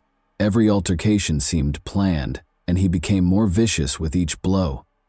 Darby had taken over Alina's virtual world a month before to the catastrophe, hacking her accounts and removing likes she had given to other guys. The virtual world had to be exclusively his. Alina made an effort to establish limits with Virtue, but it wasn't enough, Matthew. Nobody was aware of what was going on behind closed doors on the evening of September 20. A weird sound, as if something had snapped, reached Zach's ears. He didn't give it much thought. In old houses, things break all the time. But then, there was a scream and a smashing bang. It was a terrified, despairing cry that broke through the night's silence. Zach was unsure of what to do. Hoping for a response, he posted a message to the house's group chat, but nothing came up. It felt as though time had stopped. Zach wouldn't find out until much later that Matthew Darby had already broken into the house and started attacking Alina while the neighbors were asleep. Alina's phone records, which had vanished from her residence following the crime, were being examined by police. The data showed that she had been frantically attempting to save herself by phoning for assistance between 4:15 and 4:55 a.m. Alina's phone was traced to Route 76 close to the village of Irwin, and the most recent contact was placed from Darby's number. It was an unanswered last call for assistance. Police received a statement from a cab driver who became involved in this gruesome case. Around 4:21 a.m., he claimed to have driven Darby to Oakland's Seal Street and Ward Street crossroads. Darby begged him to wait for a few minutes, but that quickly increased to 10, and then 10 more. The driver started to feel nervous, and he continued to experience fear. He eventually departed without his travel companion. Something was horribly off. The police kept reviewing the security footage in the meantime. They discovered video from a camera close to Alina's house that showed a man who looked like Matthew Darby strolling down the street while toting big black suitcases. Like a predator, he looked around warily, looking for a place to cover his tracks. The moment he came to a stop at a manhole cover was caught on camera. As though attempting to get rid of not only the evidence but also a piece of himself, his harshness and guilt, Darby carefully lowered the bags inside after lifting the lid. The case's main detective, Edward Fair, sent his team to the scene right away. There was no room for error on the part of the forensic investigator. After gently removing the manhole cover, they discovered a hammer and 2 knives within, all of which were smeared with dried blood. There were fragments of skin and hair on the hammer. Everyone working on the investigation was profoundly impacted by this revelation, which served as a silent testimonial to the ruthless and untamed aggression. The identification of the material would confirm the worst, and now everything depended on the forensic analysis. The system, which ought to have shielded Alina, failed her with every new fact. Only a trail of agony and misery remained after Matthew Darby had disappeared, as if vanishing into thin air. The police had enough proof to take action, even though they knew they wouldn't have much time to apprehend him. It was impossible to dispute the evidence gathered at the crime scene. Everything suggested Darby was the culprit, including surveillance footage, traces found at the scene, and the objects dumped in the manhole. An arrest warrant was issued right away, but Darby had already left Pennsylvania and vanished into the wide United States by the time the police began their thorough hunt. The search for Darby became a national manhunt. Although the search was conducted with unwavering resolve, the sense of urgency increased with every hour that went by. In the small South Carolina town of Myrtle Beach, Darby's luck finally ran out after a few days. A bystander alerted the police right away after spotting a suspicious individual trying to enter a property through a window. A man whose look matched the description given by witnesses was discovered by officers as soon as they got on the scene. Darby attempted to flee, his his fear showing in every step, but the officers outran him. He provided false identification after being caught, which only made matters worse. His identification was verified by security footage and witness statements after his attempt to pose as a fugitive failed. Darby was charged with giving false information to the police, which added another charge in South Carolina and further compounded his case. He tried to persuade the judge of his innocence, but his request for bail was turned down. Fearing that he would try to escape again, the judge decided to keep him in detention and delayed his request for extradition so that he could speak with his lawyer. Another drama involving Alina's memory and the suffering of her loved ones was taking place in Pennsylvania while Darby was still being held. In Pittsburgh, Alina's friends and classmates organized a protest. To show support for her parents and to promote awareness, hundreds of people gathered outside the courthouse, knowledge of an issue that had been neglected for too long. Signs with the words, "Say no to domestic aggression," and "Love shouldn't kill," in strong letters, were held by people. Many participants donned purple shirts, which are symbolic of the fight against domestic abuse, and the words, "Our Russian Princess," which Alina's friends had given her, were printed on the back. This was a painful and unifying gesture that conveyed their rage at a system that had let their friend get hurt. Along with the demonstration, campaigners and Alina's family worked to have a new bill passed. Domestic abusers would be subject to electronic monitoring under Alina's law. In addition to paying tribute to their daughter, they did this in an effort to stop future tragedies of this kind. Already on the table for consideration, the bill became a symbol of hope that no one else would have to deal with such a harsh reality. Prosecutors were now providing more thorough evidence in the courtroom, all of which pointed to Darby's deliberate acts. Duquesne University security camera footage from the night before the crime was one of the most important pieces of evidence. It was evident from the video that Darby was trembling as he walked across campus and looked over his shoulder. According to a policeman on patrol that evening, Darby appeared anxious, probably even a little drunk. Using the excuse that he needed to charge his phone, he tried to enter the student union building.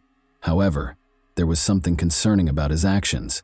The officer had a strong suspicion that Darby was hiding something, since he kept looking around as though he was frightened someone was following him. With each new piece of evidence and every videotaped moment, the court was getting closer to its inevitable conclusion. The name Matthew Darby had come to represent suffering, unfairness, and the pursuit of truth. The time a picture of him in a beer-lagered striped shirt on the campus elevator was revealed in court. His doom was all but certain. When he was arrested, the same clothing was discovered with him. There was not much space for doubt because of the prosecutors. Around 4 in the morning, Darby got a cab and left the university campus to go to Alina's neighborhood. The evidence left at the crime scene, the spooky traces of a fight, and the late-night break-in all made sense. The defenders, however, refused to give up. David Sri, Darby's attorney, attempted to refute every piece of evidence.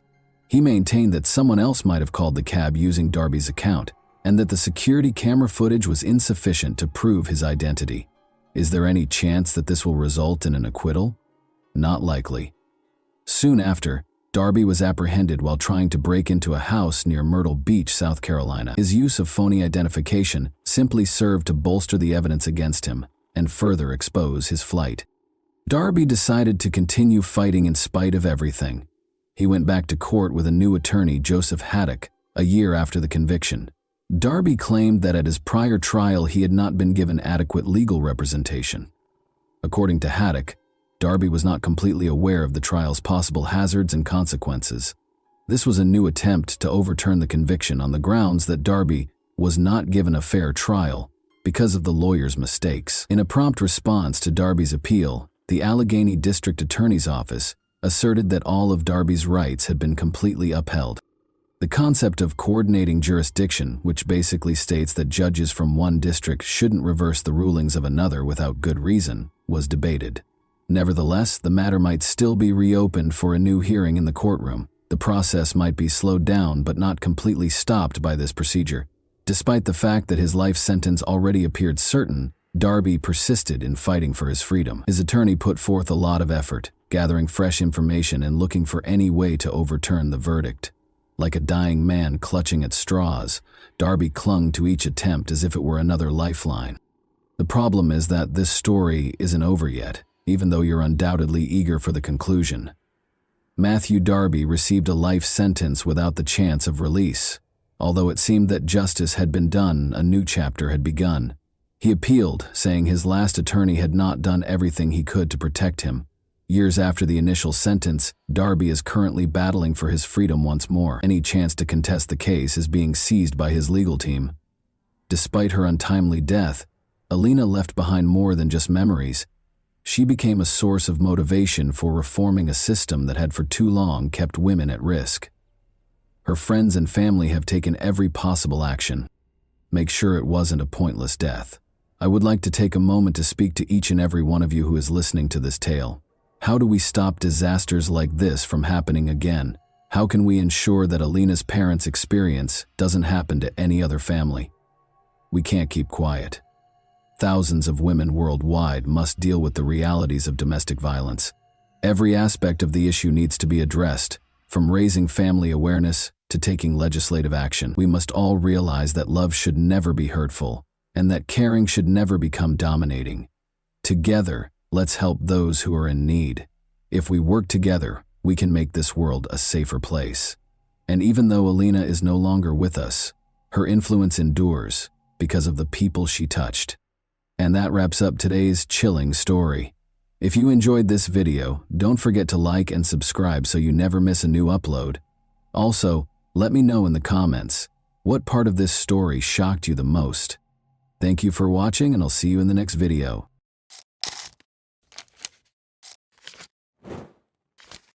Hey guys, welcome to my channel, and today we're going to take a look at another horrible case with you. The frequency with which people are buried alive in movies makes you unconsciously believe that this never occurs in real life.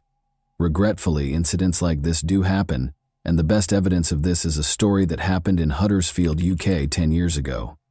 Marcin and Michalina fell in love right away. When their feelings waned, however, Michalina insisted that it was time for her to move abroad and begin a new life. Marcin, though, would sooner kill her than let it happen. Not all people separate like well-mannered adults do. Some people think they can literally bury all of their problems in the ground. Here, 19-year-old Marcin Kaspak and 21-year-old Michalina Lewandowski first crossed paths in their home country of Poland in 2005. A year later, Marcin asked Michalina to marry him, and the two of them relocated to the UK to begin a new life together.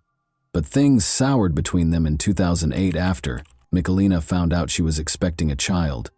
They canceled their engagement, but they still lived together in Marcin's parents' home. Michalina wore her engagement ring even after the engagement ended because she still loved Marcin and hoped they could resolve their differences.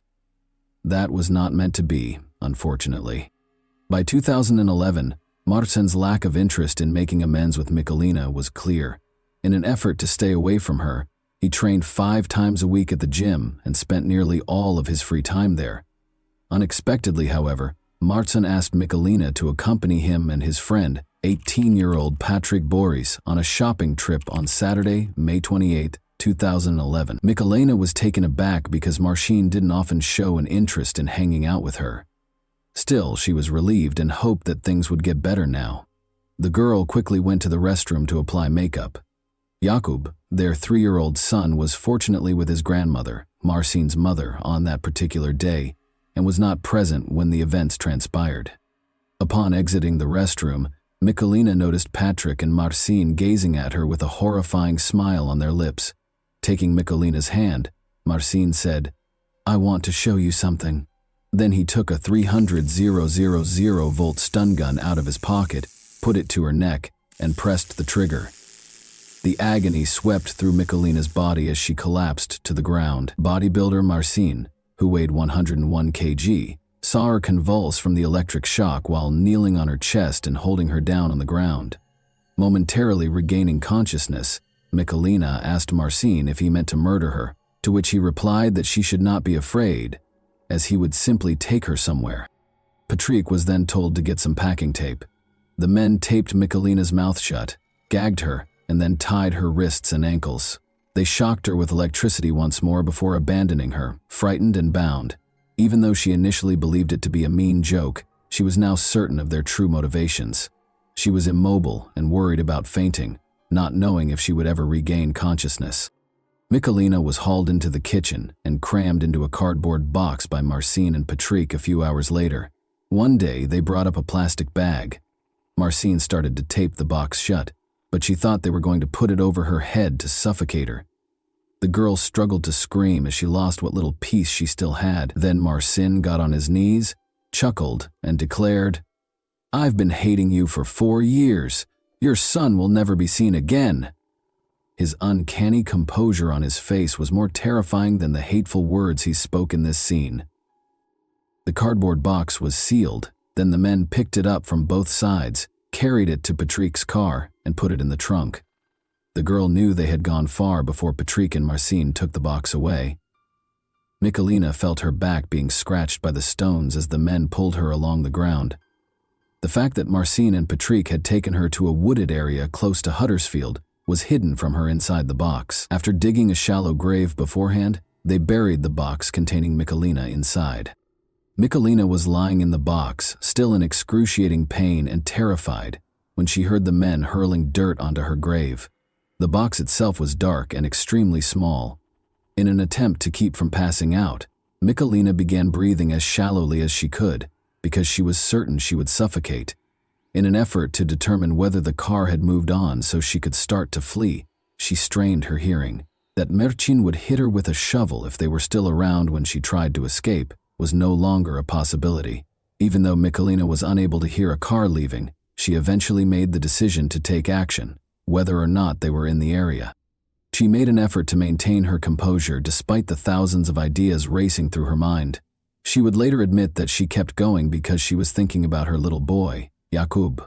She would never see him again if she passed away, and he would be left motherless. She could not let that occur. Looking down at her restrained wrists, Michalina realized she had her diamond engagement ring, which she could use to break free. Michalina was able to sever the tape that bound her mouth, hands, and feet with the ring's sharp edges. She started scratching at the box's cardboard after that. After some time, she managed to make a tiny hole in the cardboard, which she discovered was a little damp, perhaps from the wet dirt that had been piled on top of it.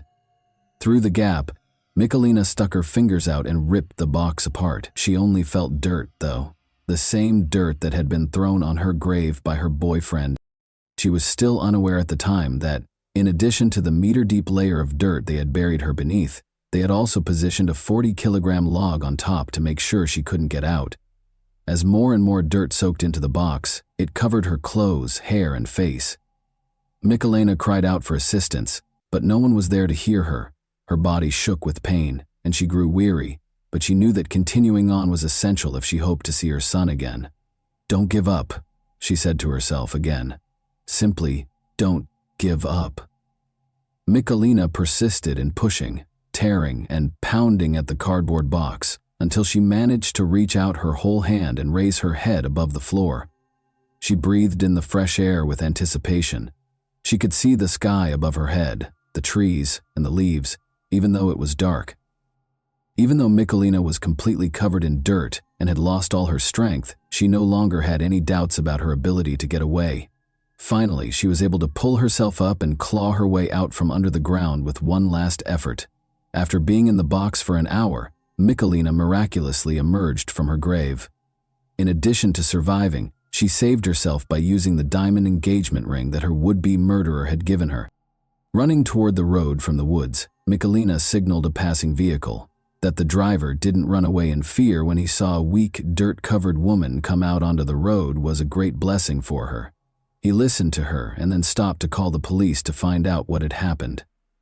Michalina showed the police the cardboard box where she had been left to suffer her last moments in horrifying pain when they arrived at the crime scene 15 minutes later. Without a doubt, Marcin had never been more terrified in his life than he was when the police knocked on his door and told him he was being taken into custody on charges of attempted murder and kidnapping. He resisted for a long time, claiming that his intention was not to kill Michalina, but simply to frighten her. But no one took this defense seriously, so it didn't do him much good. After leaving Michalina to die, the men took PS500 from an ATM using her bank card, went home, and began playing video games, as the police quickly learned. In fact, Marcin was not planning to return for Michalina. His idea was completely different. Marcin, 25, was a dedicated bodybuilder who had become dependent on anabolic steroids, which led to his frequent outbursts. He concluded that it would be best for his son to grow up without a mother at all, after learning that Michalina had decided to leave the fight for their relationship and was going to return to Poland with Jakub. Michalina would not be able to raise his grandson as well as his own mother. With the intention of killing his ex-fiancée, he came up with one of the most horrific ways to end her life. Marcin was given a 20-year prison term after being found guilty of attempted murder and kidnapping in January 2012. Although Patrick was convicted of kidnapping, he was not found guilty of attempted murder. He received a 4.5-year sentence in a juvenile detention center. Both men were not eligible for parole until they had completed half of their sentences. Marcin won't, however, be available for purchase anytime soon. The police searched his parents' home, where he lived with Michalina and their son after he was arrested. The house contained a variety of chemicals and instructions for making explosives, according to the police. Consequently, Marcin received 8 more 4-year sentences for the explosives, while already serving his sentence for attempted murder. I prevented him from achieving his goal of killing me in the most horrific manner possible, even though he wished for my demise. I battled my way out of that grave with the last of my strength. Following the delivery of the guilty verdict, Michalina remarked, "Now it is he who is imprisoned." Even after learning that her ex-lover had received a 20-year sentence, Michalina is still terrified. Despite having moved to a different home far from Huddersfield with her son, whose address is kept secret for their safety, Michalina acknowledged following the trial that she still has nightmares about what she endured. "I was buried alive and trapped in that shallow grave, and I was afraid that my life was over and that I would pass away. In order to survive and care for my young son, I prayed to God. I had the courage to leave that box and flee when I thought of my son. I had a deep affection for Marcin Kasbach for many years, but after the terrible attack on me, my affections for him deteriorated into hatred. I still have nightmares about Marcin returning, finding me, and killing me. I'm hoping he understands how wrong what he did to me was. The difficulties I faced that day, at the hands of a man I trusted and loved, are something I hope no one else will ever have to go through." And that wraps up today's chilling story. If you enjoyed this video, don't forget to like and subscribe so you never miss a new upload. Also, let me know in the comments, what part of this story shocked you the most? Thank you for watching, and I'll see you in the next video.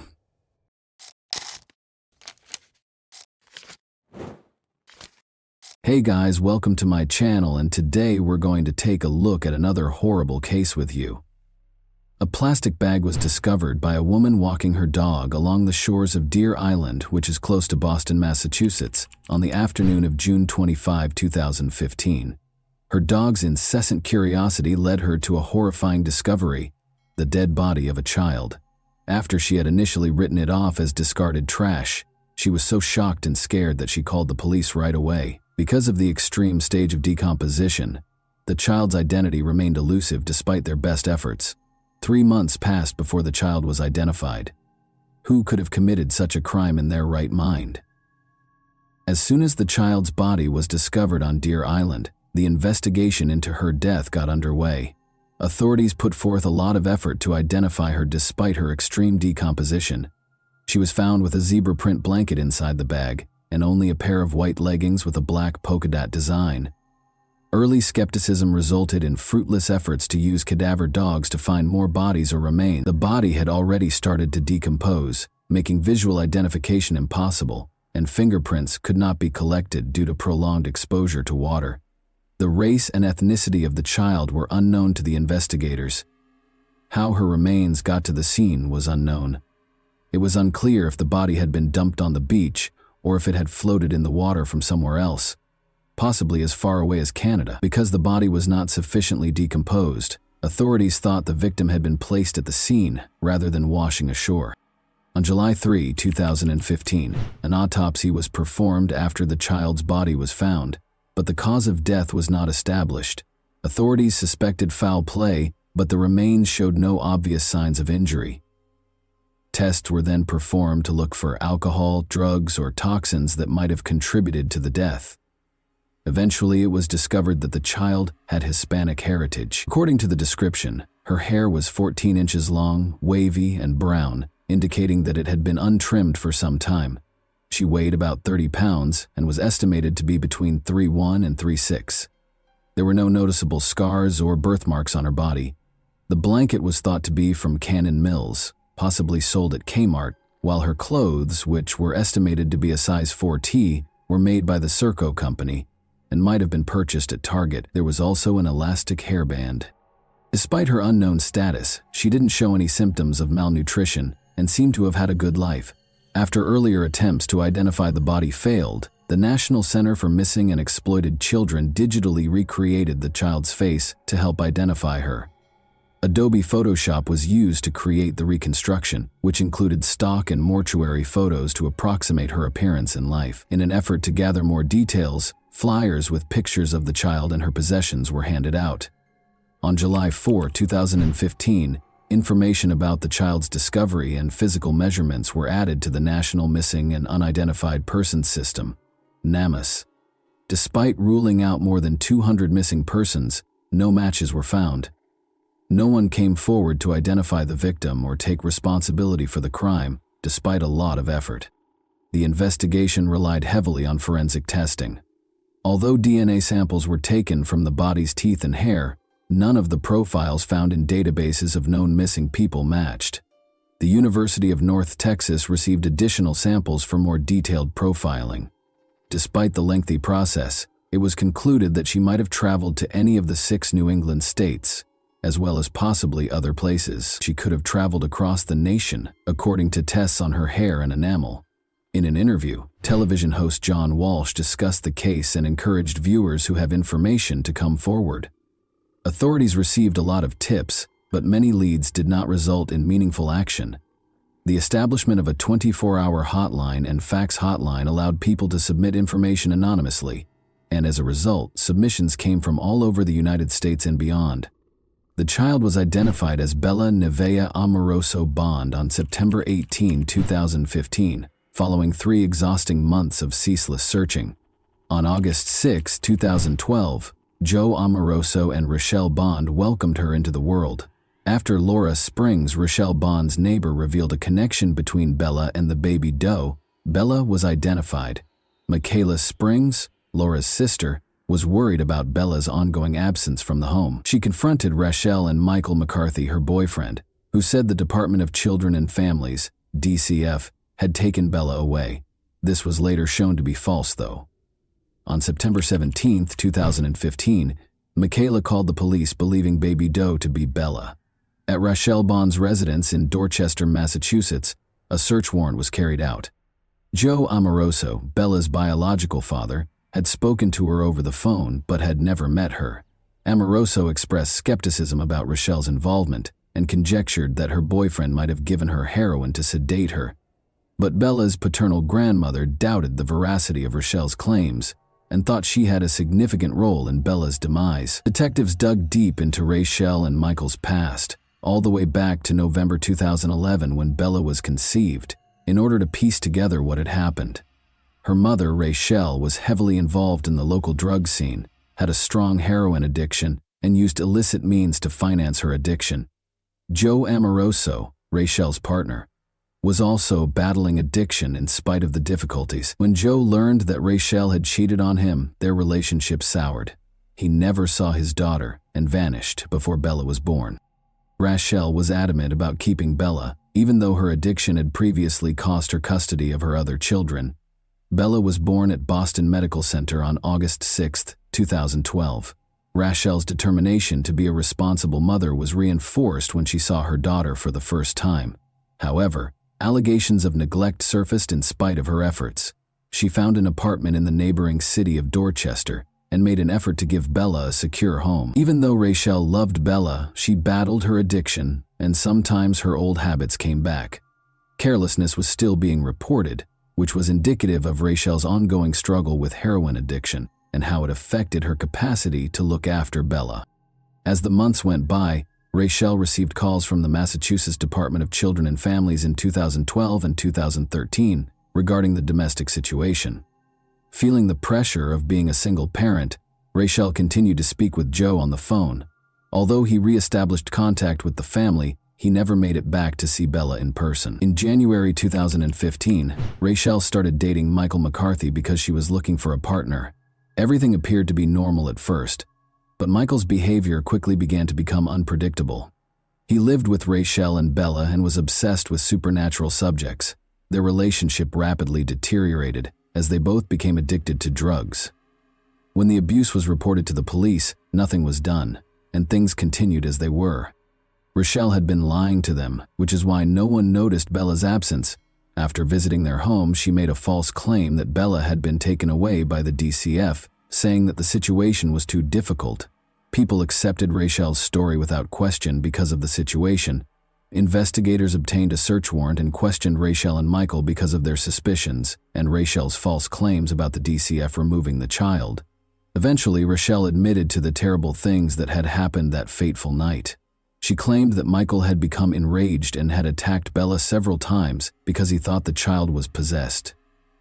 Rachel tried CPR on Bella after she passed out, but Michael intimidated her and disposed of the body in the harbor. This supported the investigators' long-held suspicions of foul play in Bella's case. However, Rachel's participation sparked doubts about her competence. Some inconsistencies, like declaring Bella alive on a benefits form, raised questions about her intentions and degree of participation. On September 18, 2015, Michael and Rachel were taken into custody. According to medical evidence, Bella may have died from severe abdominal trauma. The chief medical examiner, Dr. Henry Niels, suggested that this trauma might have resulted in cardiac arrest or asphyxiation. When Michael was arrested, he denied knowing about Bella's passing in spite of these facts. Michael McCarthy and Rachel Bond each gave their own account of what happened during their June 2017 trials. Michael made an effort to place the blame on Rachel by depicting her as a drug-addicted and careless mother. Rachel, meanwhile, insisted she was innocent of the crime, but acknowledged that she assisted in disposing of the body under Michael's pressure. Because she kept claiming benefits for Bella after her death, she was also charged with welfare fraud. Although the court tended to accept Rachel's account during her trial, she was still charged with serious crimes, with cadaver dogs proving that a body had been found in the McCarthy home and bruises on the body that matched Rachel's description. The evidence against Michael appeared to be stronger. But there was no concrete proof that Michael was responsible for Bella's passing. Michael's defense team claimed that because Rachel had allegedly informed him that Bella had been taken away by the state's child welfare agency, he was unaware that she was missing. A complicated web of deceit, abuse, and addiction within Bella's family was exposed by the trials. Michaela Springs' testimony as a crucial witness, meanwhile, highlighted the emotional cost of pursuing justice for Bella. Following the untimely death of Bella Bond, Michael McCarthy was found guilty of second-degree murder on June 28, 2017, and given a life sentence with the possibility of release in 20 years. In the end, Rachel entered a guilty plea and was given a considerably reduced probationary period. Investigations into Bella's case, however, revealed grave mistakes and misconduct, raising concerns about how the Department of Children and Families handled her case.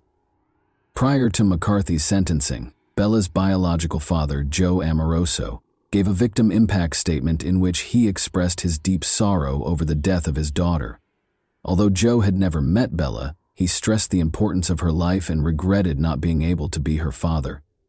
The Office of the Child Advocate's investigation found significant mistakes in the child welfare system. Only a formal written warning was given by the agency to the employee who committed the misconduct. Bella Bond's case generated a lot of national attention, as evidenced by the activity on Facebook and Twitter. A funeral home promised funds for a dignified burial with a headstone, and other people offered to pay for her funeral and burial. Joe Amoroso disclosed that Bella would be buried in Winthrop, Massachusetts, with her family by her side, choosing to hold wake services and a public funeral. However, after both of her parents ultimately decided against holding a public funeral, Bella was finally buried in a private ceremony at Winthrop Cemetery on November 28, 2015. Her name and the date of her discovery were engraved on the headstone beneath which she was interred. Later, Bella's mother's Facebook page posted pictures of her. When we consider Bella's story, it becomes evident that her untimely death was caused by her parents' negligence. The acts of Rochelle Bond and Michael McCarthy, both inside and outside of prison, were heinous. Bella's story emphasizes how urgently vulnerable children need to be better protected. And that wraps up today's chilling story. If you enjoyed this video, don't forget to like and subscribe so you never miss a new upload. Also, let me know in the comments what part of this story shocked you the most. Thank you for watching, and I'll see you in the next video.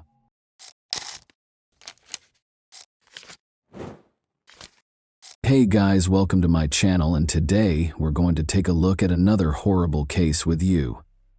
The South Carolina state in the United States is where the events in this video took place.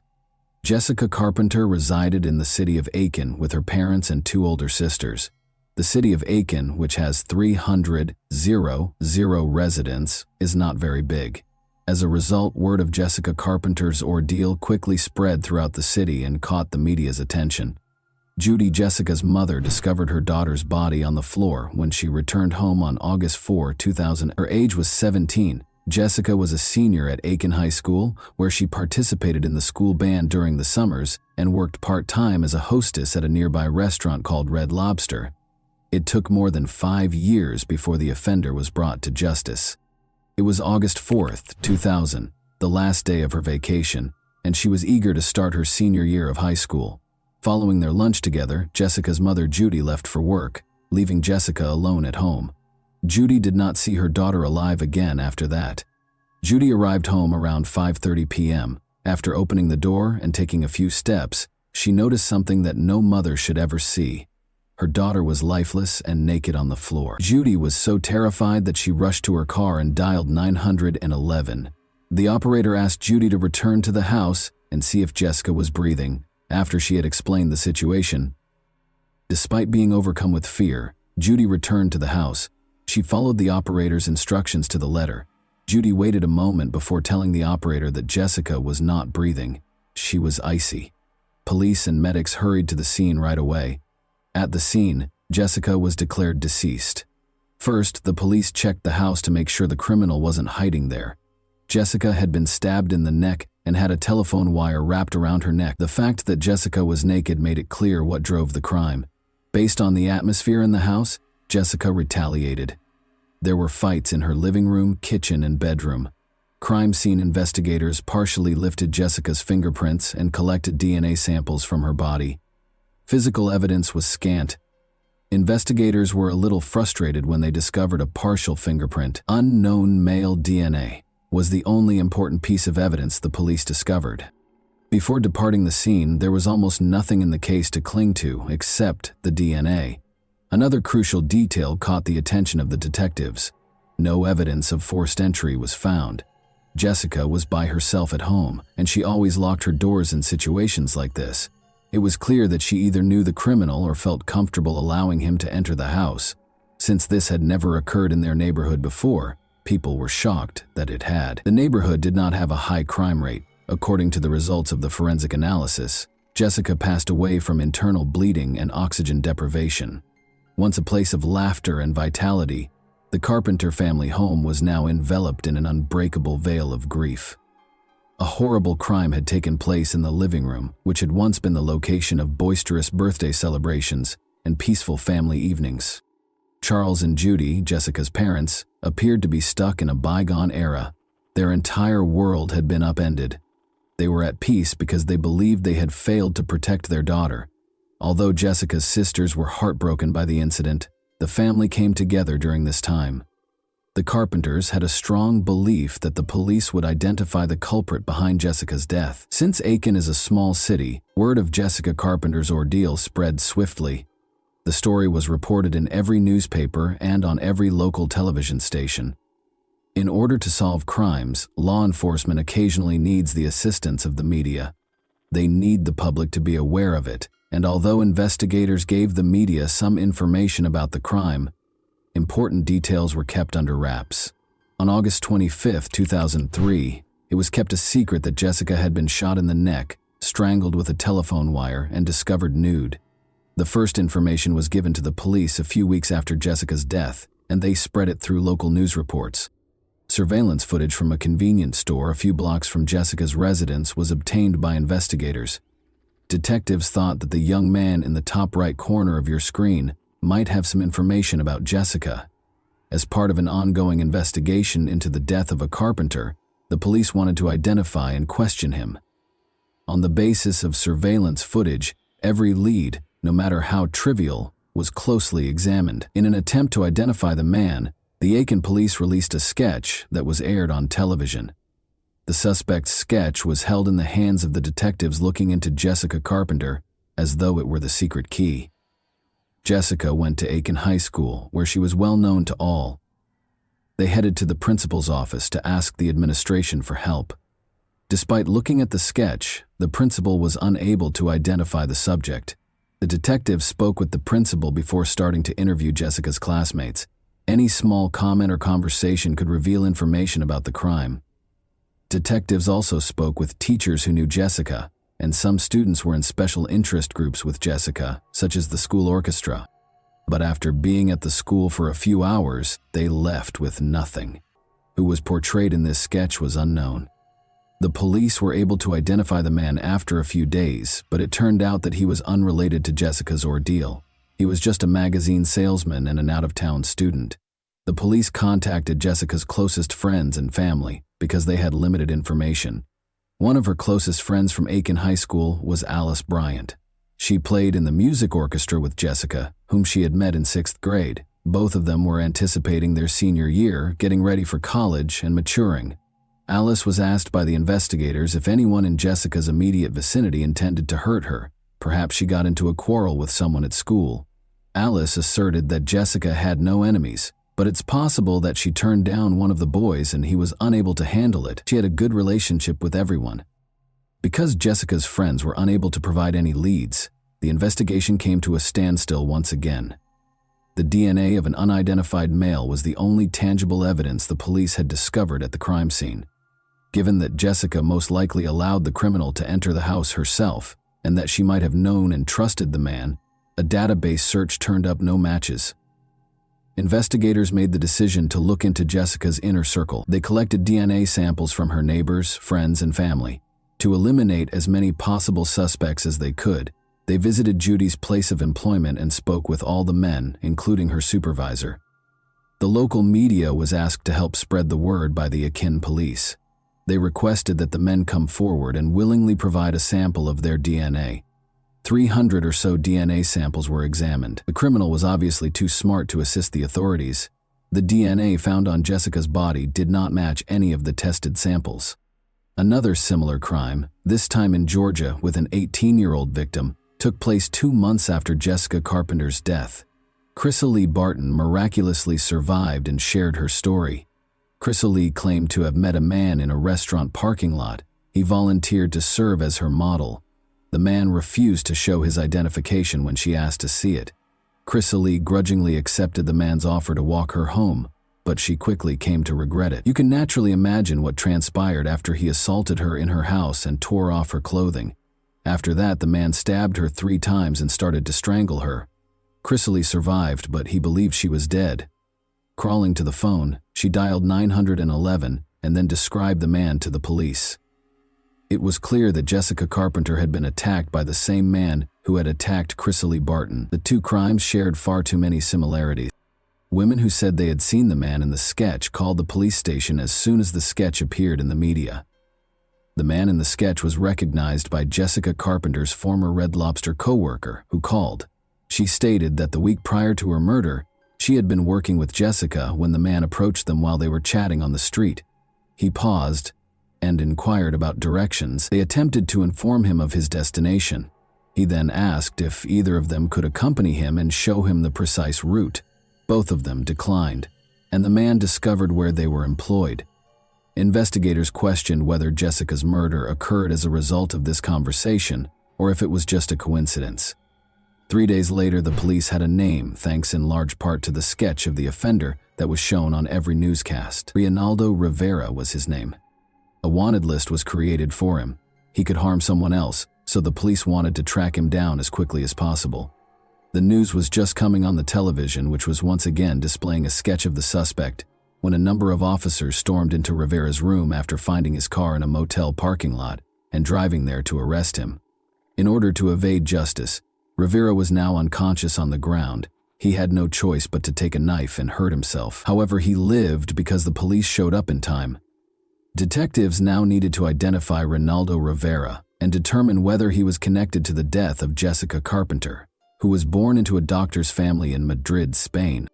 When Rivera was 7 years old, his family relocated to Puerto Rico. He enlisted in the U.S. Navy at the age of 19, serving in San Diego, California, and Orlando, Florida. As an adult, Rivera attended the University of South Carolina and graduated with a degree in office administration while working for the Joint Chiefs of Staff in Washington, D.C. From December 1986 to March 1991 before relocating to North Augusta on Valentine's Day in 1993, he had lived in Graniteville, Columbia, and Fayetteville, North Carolina. By 1998, he was married to Tammy Lisa Bonet and had 2 kids. Rivera was hired by the Firestone Tire and Rubber Company in Aiken to work as a tire inspector. When investigators searched the motel room where Rivera was staying, they discovered a surprise. He left a note claiming he had nothing to do with Jessica Carpenter's death. No one suspected that he led a second secret life like a police officer, and Jessica's family was certain they had found the person who killed her. After assaulting Chrysalie Barton, Ronaldo Rivera was taken into custody. Authorities believed he might be involved in the Jessica Carpenter case as well. They believed the case would be closed and that was the end of it. However, Rivera shocks authorities by confessing to yet another string of unsolved crimes, rather than Jessica's murder. Moussafe Dingus, a 17-year-old from Graniteville, South Carolina, disappeared on July 17, 1999. During the subsequent searches, Aiken County Sheriff's Office deputies reported seeing a girl who fit Dingus's description twice, with an older, dark-haired white male. In the first case, she got into a tan, older model car, and in the second, a bright red 4-door car. On October 13, 2000, after Rivera gave police directions to the burial site on December 4, 17-year-old Tiffany Cherise Wilson from Jackson vanished while she and her 2-month-old daughter Caitlin were at a Winn-Dixie grocery store in North Augusta. Her car was discovered in the parking lot, and witnesses saw her get into a white 4-door Ford from the mid-1980s. The car stopped for a moment before speeding away. 3 days later, Caitlin was discovered stranded in her vehicle across the state line in front of a Georgia Welcome Center. The body of a young female was found by 2 hunters in a densely forested area close to Graniteville on December 30th. Wilson's fingerprints were later used to positively identify the deceased. Similar to the aforementioned victims, Tabitha Lee Bosdell, 20, of Augusta, Georgia, vanished on June 19, 2018. She was going to apply for a second part-time job at a Huddle House before heading to her primary job as a telemarketer, according to her family. Rivera was charged after her remains were located and identified. Marnie Marie Glista was attacked in her home on September 5, 2000. Her age was 21. Despite suffering severe injuries, she lived. After being brought to a nearby hospital, she passed away from her wounds. She became the 4th known victim of Ronaldo Rivera 5 days later. Chrysalie Barton was attacked by Rivera on October 10, 2000, but she survived and police were able to obtain a sketch of her. Rivera's crimes all had a similar pattern, and all of his victims were roughly the same age. All of them suffered neck stab wounds and strangulation. The 37-year-old Rivera was put in solitary confinement and kept under close medical observation to make sure he couldn't hurt himself. Rivera denied any involvement in what happened to Jessica Carpenter, despite confessing to 5 other crimes. After securing Rivera's DNA, police hurried the sample to a lab for Jessica's relatives. It was intolerable to wait for the results. However, the case took a new turn just when the Aiken Police Department believed they had apprehended the offender. Authorities were informed by police informant Craig Gant that Tony Baldwin had confessed to killing Jessica Carpenter. On another murder charge, Tony Baldwin was already incarcerated in Aiken County. The police, Jessica's friends, and her family could only wait while DNA samples were taken from him to determine whether he was involved in her death. When both men's DNA results were received in January 2001, the community as a whole held its breath. 2 suspects in Jessica Carpenter's murder were exonerated, which was a startling development for her family. The DNA discovered on Jessica's body and in the house did not match that of Rivera or Tony Baldwin. For the investigators and the family, this was a huge letdown. Months went by, but the case was still unresolved. But on August 19, 2002, 2 years after Jessica's passing, the lab called the detective who was looking into the case. A DNA match was discovered. The owner was a man named Robert Atkins, who was incarcerated in Georgia. Robert Atkins was having legal issues.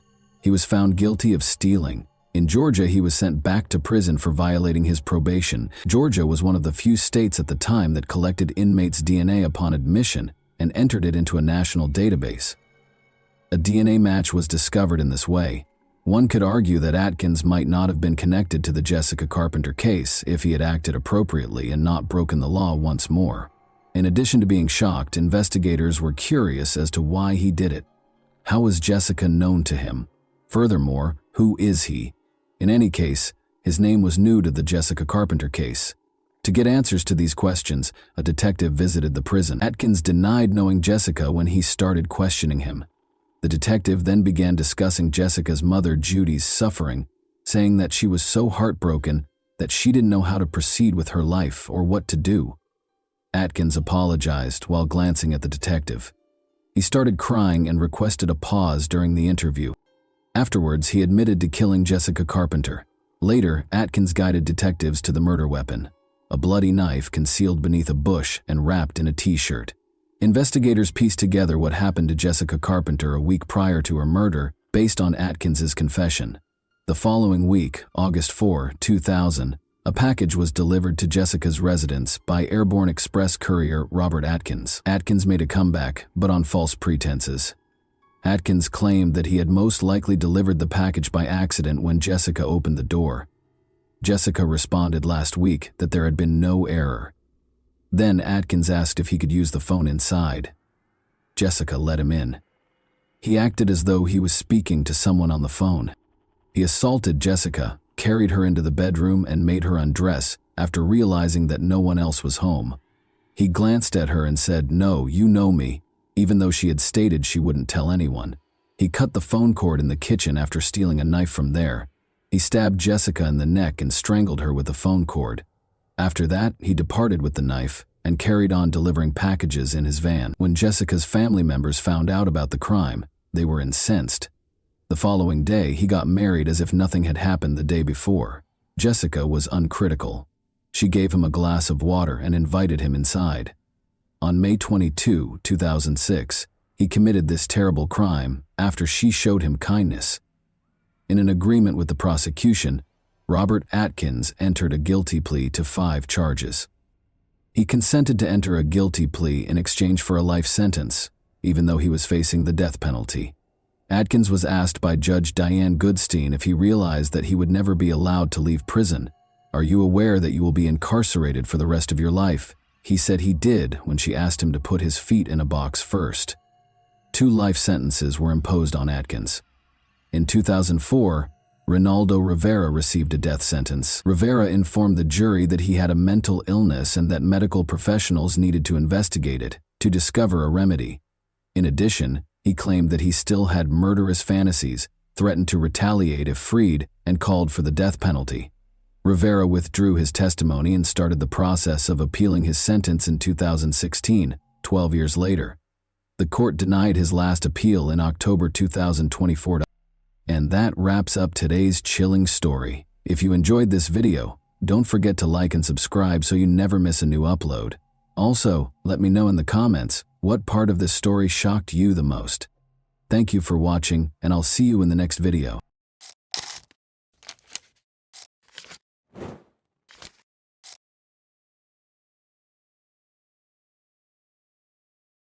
On the fateful night of February 24, 2006, Imetse Sanquien, a 24-year-old criminal justice student at John Jay College in Manhattan, went out to celebrate with a friend. They had no idea that this night would end in tragedy and shake the very foundation of New York City. Imetse Sanquien's life was defined by a unique blend of cultural backgrounds and an unwavering desire to make a difference in the world. Simundo Guillen and Maureen St. Hilaire gave birth in Boston, Massachusetts, on March 1, 1981. She inherited a unique surname that combines her parents' last names. Her mother was of French-Canadian descent, which added to the diversity of her family tree, and her father, Simundo Guillen, was a Venezuelan immigrant. Imeti tragically lost her father when she was 9 years old, leaving a lasting impact on her childhood. Her mother, widowed by this loss, eventually remarried, causing additional changes in their family dynamic, and her educational journey was nothing short of remarkable. After graduating from Boston Latin School in 1999, she decided to attend George Washington University in Washington, D.C. Following in her father's footsteps, she earned a degree in criminal justice, demonstrating her dedication to understanding and addressing legal issues. In 2003, she proudly graduated magna cum laude, signaling the start of an ambitious quest for knowledge. Her academic journey did not end there. Imeti Saint-Guillen continued her education at John Jay College of Criminal Justice, where she pursued a master's degree. Initially, she intended to study forensic psychology, but she made a critical decision to shift her focus to criminal justice. Her dedication was evident, as she consistently ranked in the top 5 of her class and was set to graduate in May 2006. With an exciting future ahead, unfortunately, a man's life was cut short in a horrific and chilling manner. She is in the process of celebrating her upcoming birthday with her mother and sister in Florida. She returned to New York on a fateful day in February of 2006. The events that night would send shockwaves through her family and the entire country. On February 24, 2006, Imeti Saint-Guillen met with her best friend, Claire Higgins, to continue celebrating her upcoming birthday. Their night out took them to a nightclub until the early hours of the morning, when a disagreement led to Higgins leaving via phone call at 3:50 a.m. During the meeting, Higgins was assured that she would be returning home soon. Unfortunately, this would be Claire's last contact with her friend. Imeti Saint-Guillen was last seen at 4 a.m. at the Falls Bar. 17 agonizing hours later, police in Brooklyn received an anonymous call that led them to a grisly discovery. A lifeless body, identified as St. Julian's, was discovered on Fountain Avenue at Spring Creek Park. The horrific details surrounding her murder painted a bleak picture. She was discovered naked, wrapped in a comforter. Her broken fingernails a testament to her desperate struggle against her attacker. Her fingers and toes were bound. A sock had been stuffed down her throat, and her head was encased in packing tape. Even her hair had been brutally cut. An autopsy revealed a horrific sequence of events, with men suffering a brutal beating, sexual assault, and disfigurement at the hands of her attacker.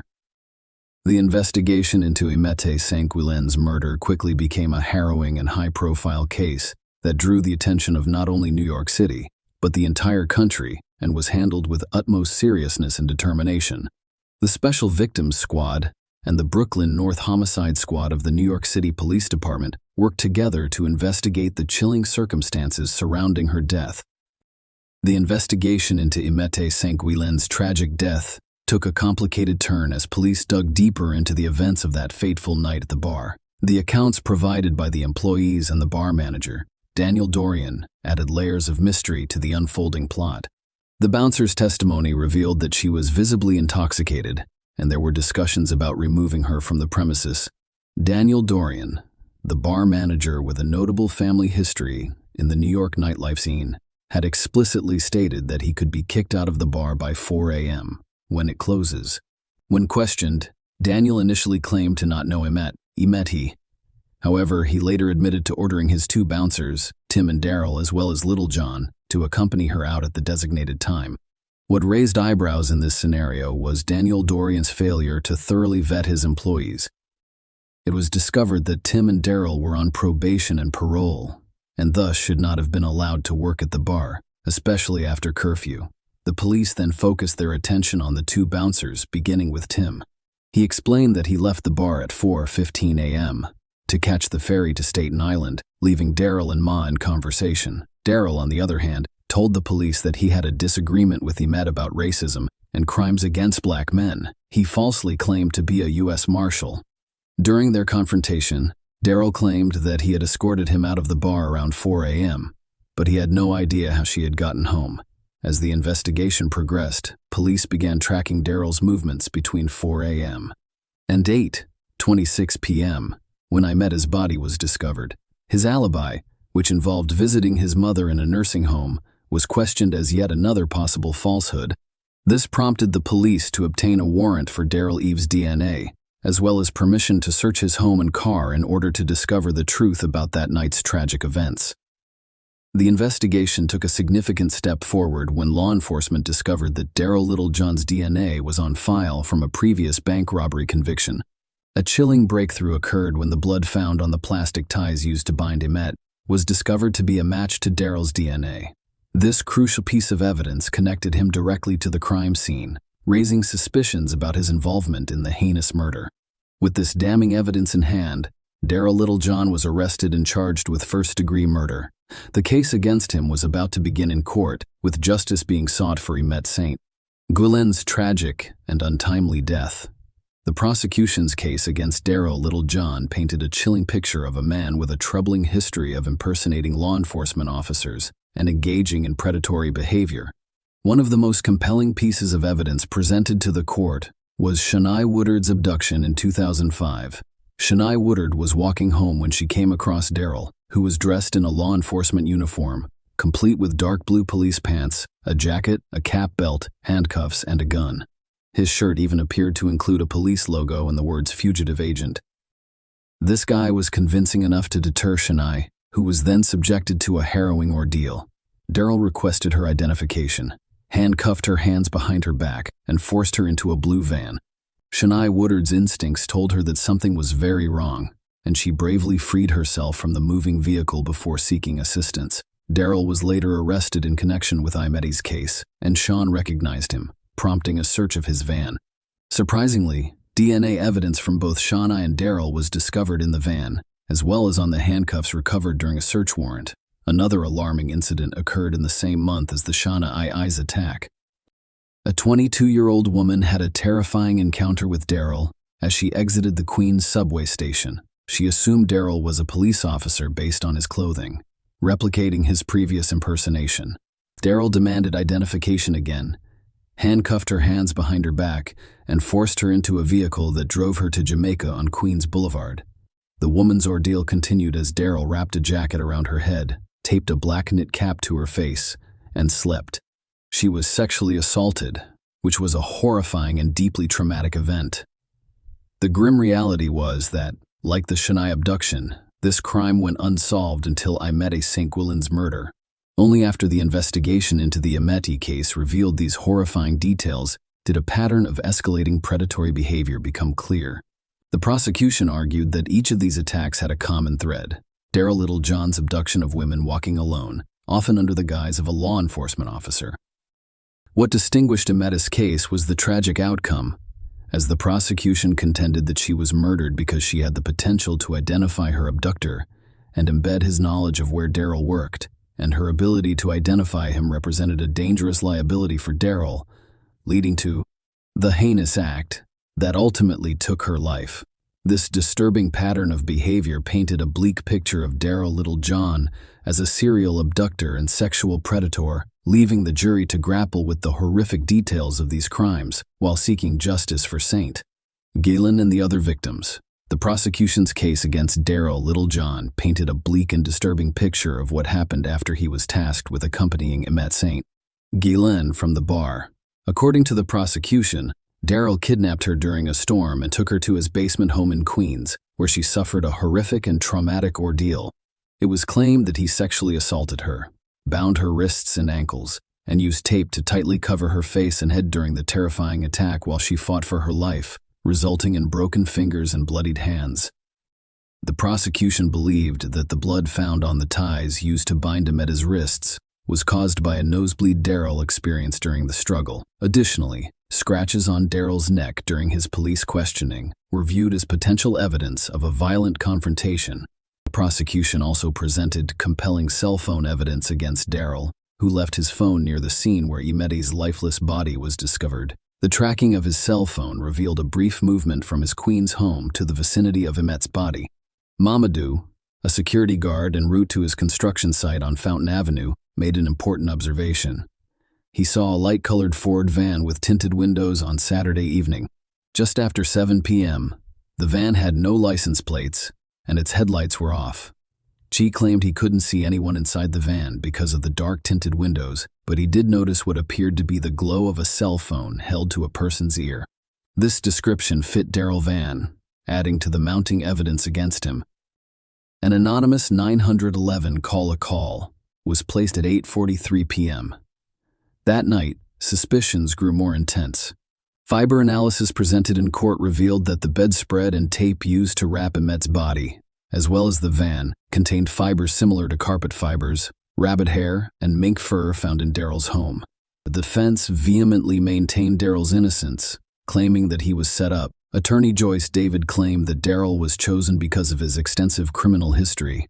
The defense argued that the true perpetrator was Daniel Dorian, the manager of the false bar. They argued that Daniel, a member of a wealthy and influential family, may have had his powerful family cover up the crime. In a pivotal moment during the trial, Daniel Dorian took the stand and admitted that he had initially been less than forthcoming with investigators about kicking Emmet out of the bar due to concerns about the negative publicity it would generate. He vehemently denied any involvement with a mass murderer and claimed innocence. The trial produced two opposing narratives. One from the prosecution painting Daryl Littlejohn as a violent sexual predator responsible for Emmet's tragic death, and another from the defense, pointing fingers at Daniel Dorian as a potential suspect. Ultimately, it was up to the jury to weigh the evidence and consider the arguments presented by both sides. After less than 7 hours of deliberation, the jury returned their verdict, finding Daryl Littlejohn guilty of the charges against him. This marks the conclusion of a lengthy and emotionally charged trial. Daryl was sentenced to life in prison with no chance of parole, ensuring that he would never again be a threat to society. In addition, he received a 25-year-to-life sentence for kidnapping Shania Woodard. Share your opinion with us in the comments and subscribe to the channel for more.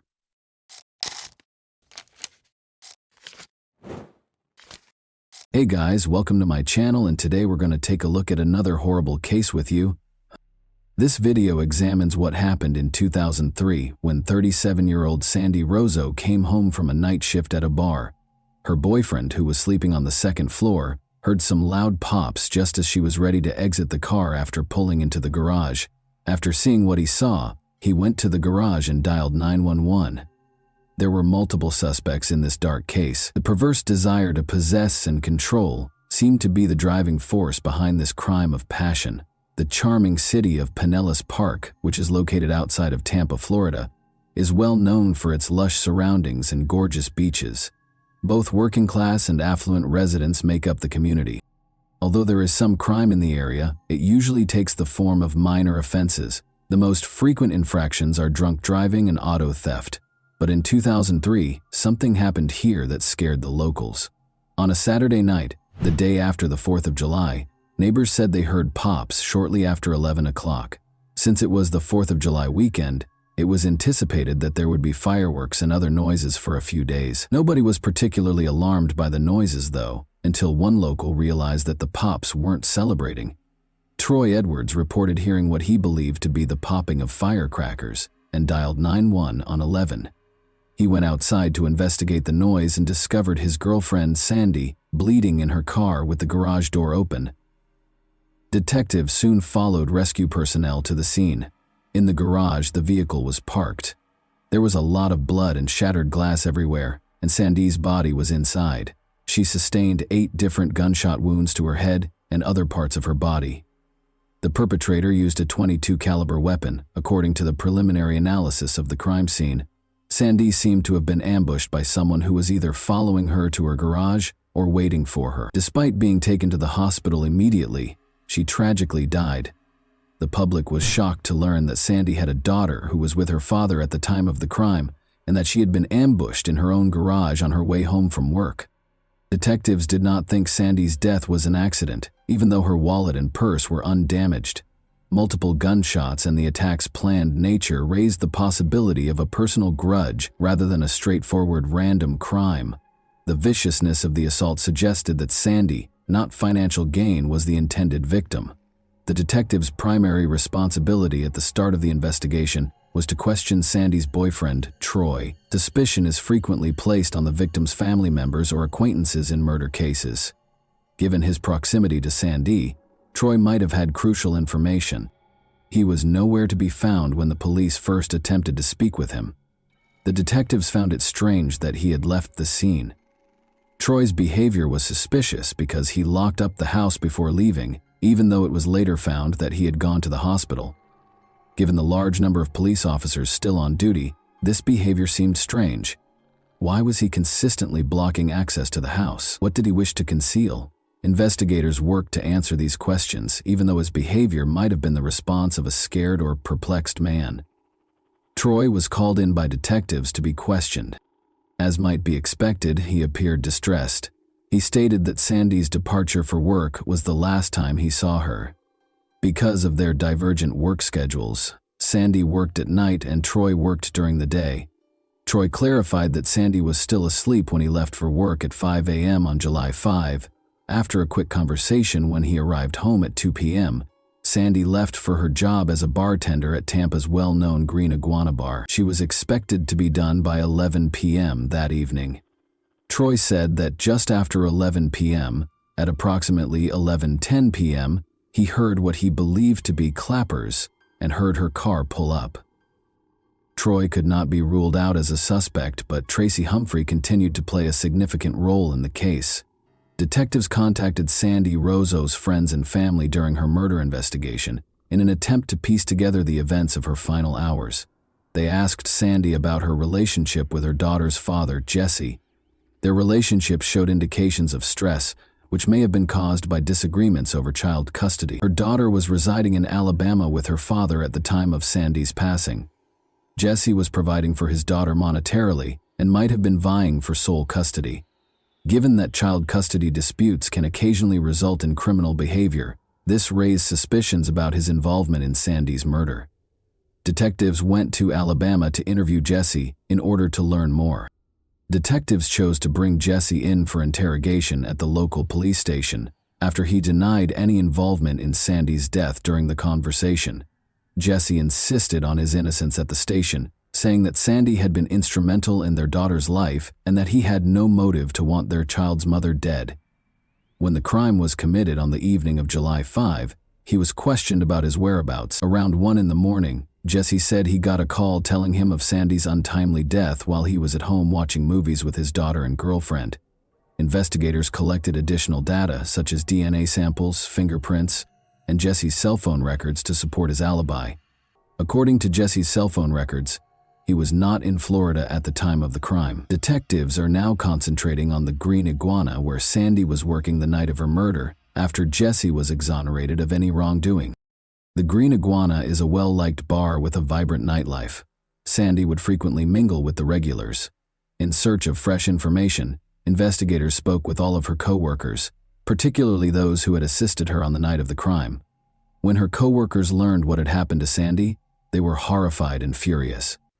The news of her passing devastated everyone who knew her because they all liked her. None of the co-workers saw anything out of the ordinary in the bar on the night of the incident. Sandy left work at approximately 10:45 p.m., and shortly after, a witness observed her leaving the parking lot. Investigators followed Sandy's route from work to her home, which took about 25 minutes, in order to piece together the timeline of her last day. This chronology implied that Sandy went straight home after leaving work, so she should have arrived home at approximately 11:10 p.m. Although Sandy's co-workers painted a different picture, investigators started asking them about her personal life. Troy, the man she lived with, described their relationship as strong. They said Sandy occasionally felt more like Troy's roommate than his girlfriend. According to this information, Sandy might have thought about ending her relationship with Troy. When it became clear that Troy was telling one story while Sandy's friends and co-workers were telling another, the detectives turned their attention back to Troy. Sandy had intended to talk to Troy about dating other people, according to co-workers at the Green Iguana. It's possible that Troy acted irrationally and injured Sandy because his feelings were hurt. Although Sandy was appreciative of Troy's stability, it appears that she didn't love him as much as he desired. A classic case of a crime of passion, in which the perpetrator feels that no one else can have you if I can't. This unrequited love may have been the driving force behind the crime.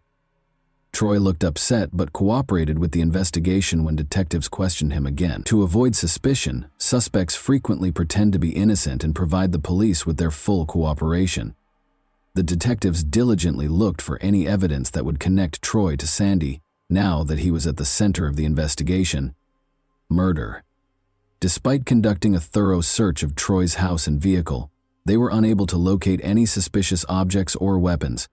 Troy was then informed by the detectives that Sandy's co-workers had given a far from accurate account of their relationship. Troy was clearly taken aback by the charges.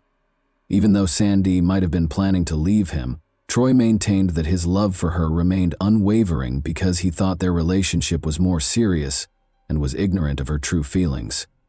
Detectives went over the timeline to support Troy's account. Setting up a precise timeline was essential. In accordance with Troy's account of hearing gunshots, locating Sandy in the garage and dialing 911, they were able to verify that Sandy got home at approximately 11:10 p.m. Troy's actions appeared to be typical of a man who had seen his loved one die tragically. Troy was ruled out as a suspect in the crime by law enforcement following a thorough investigation.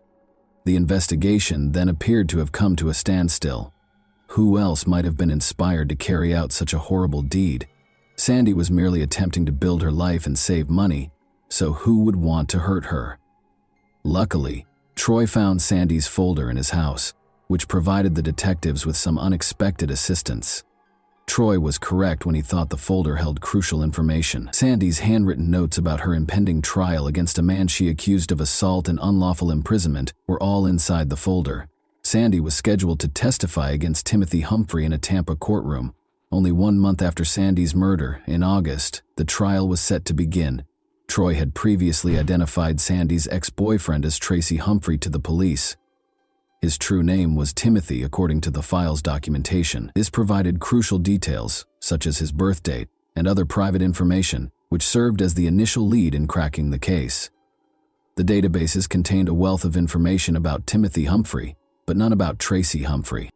Timothy Humphrey, better known as Tracy Humphrey, had a troubling history of assaulting women, according to additional investigation.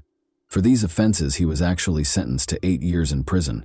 The most upsetting discovery was that, out of fear for Sandy's life, Tracy had abducted her, held her captive, and over the course of several days, repeatedly coerced her into pleasing him. After Sandy escaped, a sheriff's deputy discovered him beaten and naked.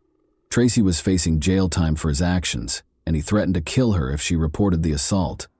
Sandy was willing to testify against Tracy in court despite her fear because investigators had solid evidence, such as Sandy's testimony, DNA, and photos. However, Sandy's testimony was crucial to the outcome of this case. The charges would probably be dropped if she was unable to testify. Tracy became the main suspect in the investigation because he had a compelling reason to keep her quiet.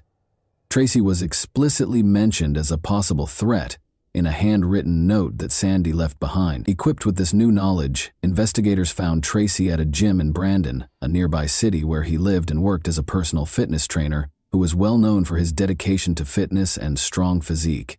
Because of his bald head, earring in his ear, and intimidating appearance, Tracy was frequently referred to as Mr. Clean. Tracy appeared shocked to hear about Sandy's murder when speaking with detectives, but when questioned about his relationship with Sandy, his evasive manner raised questions. Without his lawyer present, Tracy became defensive and wouldn't respond to any more questions. Since there was no record of Tracy's marriage in the databases, detectives deduced that he must have recently gotten married because he was wearing a wedding ring. As it happens, Ashley Laney is the woman he married. Compared to Tracy, Ashley was significantly younger. She was only 20 and he was 39. Investigators went to their home to speak with Tracy's new wife in the hopes that she would provide more details. Detectives saw that Ashley was becoming anxious as soon as they entered the house, but on July 4, she disclosed that she and Tracy were married. It was a remarkable coincidence because Sandy Rozo was killed on July 5, the day after their wedding, in violation of Florida law, which states that spouses cannot be forced to testify against one another in court. Because of this fact, investigators were suspicious of Ashley and Tracy's marriage's timing, which they interpreted as a strong and unsettling clue. Ashley claimed she had no knowledge of the murder when questioned about Tracy's whereabouts the night of the killing. Ashley voluntarily offered her alibi for the night of Sandy's murder when speaking with detectives. Murder. She claimed that she and Tracy were at home at 11 p.m. the night of the murder, eating pizza and watching a movie. Ashley added that evening, their friend Toby White had also come over to their house. However, when Ashley's lawyer called, the conversation took an unexpected turn. Another odd thing happened after Tracy called the lawyer and instructed him to call Ashley and tell her what to do if detectives got in touch with her. Tracy surprised everyone by going home and preventing Ashley from responding to the detective's questions. His manner, body language, and facial expressions conveyed a sense of anger and frustration, which led the detectives to suspect that Tracy might have been involved in a conspiracy to conceal the truth about the Sandy Rozo murder. Ashley had stopped talking, but the detectives had a crucial new lead. Ashley and Tracy Humphrey gave the excuse that they had ordered pizza on the night of the Sandy Rozo murder. The detectives followed this lead, went to the pizza place, located the delivery person, and collected the receipt. At 10:49 p.m., Tracy's cell phone was used to order the pizza. The pizza arrived 15 minutes later on July 5. In a flashback, the pizza delivery man said that the big bald man had left him a $20 tip for a $12 pizza that evening. Detectives came to the conclusion that Tracy could not have been the murderer because his house was 40 minutes away from the scene of the crime. The detectives were disappointed by this discovery because they had suspected Tracy, and the puzzle pieces did not fit together as they had hoped. It can be demoralizing to experience a setback such as the one that comes with a confirmed alibi, but in this instance, he made the decision to investigate Ashley's role in Sandy's ordeal. The detectives discovered an interesting incident while conducting additional investigation. Ashley had no criminal history, was a good student, and behaved well, but Sandy reported her car stolen just before she passed away. Ironically, her car was later discovered fully burned out on a Tampa street. The car had been purposefully set on fire, according to the state fire marshal's office. Ashley had visited a shooting range in the Tampa area the day her car was set on fire, according to the police investigation into the arson. As it turned out, Ashley had been learning how to shoot a .22 caliber gun at the range with Tracy Humphrey. Given that Sandy was killed by a .22 caliber firearm, this information was vital.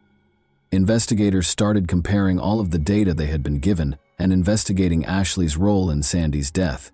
To learn more, they spoke with her relatives. Detectives were informed by Ashley's stepfather that he had lent Ashley his .22 caliber handgun so she could learn how to shoot. Ashley refused to give the gun back when he asked for it. Detectives were certain they were heading the investigation in the right direction after speaking with Ashley's mother. According to the mother, Ashley told her that Sandy had been shot 8 times. This particular detail was important because it had not been covered by the media, meaning that only the shooter and law enforcement would have known about it. Ashley's involvement in the crime became apparent as the puzzle pieces started to fit together. Apart from a possible link to Tracy, the reason behind Sandy's murder was still unknown. Investigators were able to determine the precise location of Tracy's phone at the time of the crime by acquiring Ashley and Tracy Humphrey's phone records. His phone was close to his Brandon home, according to the phone tower data. Ashley's claim that she had been at home the entire night was refuted by the records, which supported Tracy's alibi. Her phone was tracked close to Sandy's house, and it was active outside the Green Iguana at 4:30 p.m. Ashley called Tracy multiple times at 10:45 p.m. Ashley's involvement in the crime was strongly implied by the evidence. Ashley was the main suspect now. Detectives suspected she wasn't acting alone, though. Because Tracy had a reason to hurt Sandy, the phone records also suggested that he was involved in the crime. What part each of them had played in the crime was the only question left. Toby White, a friend who had been at Tracy and Ashley's house the night Sandy Rozo was killed, became the focus of detectives searching for additional evidence. She was called in by detectives to be questioned. As it happens, Tracy Humphrey had a client named Toby. Tracy, in her opinion, was an excellent trainer. Toby first confirmed Tracy's story when she was questioned about her whereabouts on the evening of July 5, saying she had been at his house, even bringing up the pizza delivery they had ordered, from 9:30 p.m. to midnight. However, it became evident that Toby was not in the house after more cell phone records were examined. Toby had to deal with contradictions in her testimony during that period. Toby changed her mind and told the truth after being threatened with criminal charges for perjury. a crime that carries a jail sentence. At Tracy's request, she gave a false alibi and told detectives that she hadn't seen Ashley or Tracy Humphrey that night. Looking back, Toby saw that Ashley and Tracy had lied to her about their role in the killing. Ashley Humphrey was taken into custody on December 18, 2003, for Sandy Rozo, Tracy's first-degree murder. Humphrey was unable to handle firearms at a firing range because he was a convicted felon and was not allowed to own or use firearms. In order to ensure that Tracy could not influence Ashley, he was arrested on these charges and detained. Detectives hoped Ashley would tell them more about the crime because she was in custody and not with Tracy, but she didn't say anything. Given Tracy's history of abuse, there was significant concern about his possible influence over her. Investigators looked further into Tracy's past in the hopes of finding information that would persuade Ashley to speak. They discovered evidence that Tracy had cheated on Ashley in addition to other women. Ashley came to the realization that her marriage and all of her relationships had been based on lies and deceit as she started to piece together the truth. Ashley was unable to avoid the question of whether she had been duped while she was incarcerated. The startling discovery that the man she had committed a crime for, the man she was prepared to serve a lifetime in prison for, was unfaithful to her, compelled her to alter her strategy. Ashley, feeling deceived, confessed to killing Sandy and gave investigators vital information regarding the location of the murder weapon. The firearm was found in Hillsborough County's northeast. Ashley kept talking to investigators and discovered more and more unsettling information. Tracy had been manipulating her from the start, telling her that he loved her and that Sandy needed to be killed so they could have a future together. Tracy claimed that Sandy had been falsely accused and that if he testified in court, he would be imprisoned. In addition, Ashley admitted to having tried to kill Sandy weeks prior to the tragic event. The disclosure of these sinister facts created a terrifying image of deceit, manipulation, and treachery. Initially, Ashley sat in her car in the parking lot, waiting for Sandy to finish her shift and emerge into the lot to drive home, with the intention of shooting her as she left the bar. After waiting for Sandy to exit the bar, Ashley squeezed the trigger. Ashley's issue was that she didn't strike Sandy, she shot her own car's mirror. Compromise evidence was left behind by this incident. Ashley and Tracy took the car to an empty lot and burned it to destroy the evidence. Law enforcement grew increasingly certain that they could charge Tracy with murder as more and more evidence connected him to the crime surfaced. Ashley was merely a pawn in Tracy's plot. He coerced her into executing his scheme to kill Sandy. The tragic events that transpired were orchestrated by Tracy Humphrey. Ashley would not have committed the crime, and Sandy would still be alive if it weren't for his influence.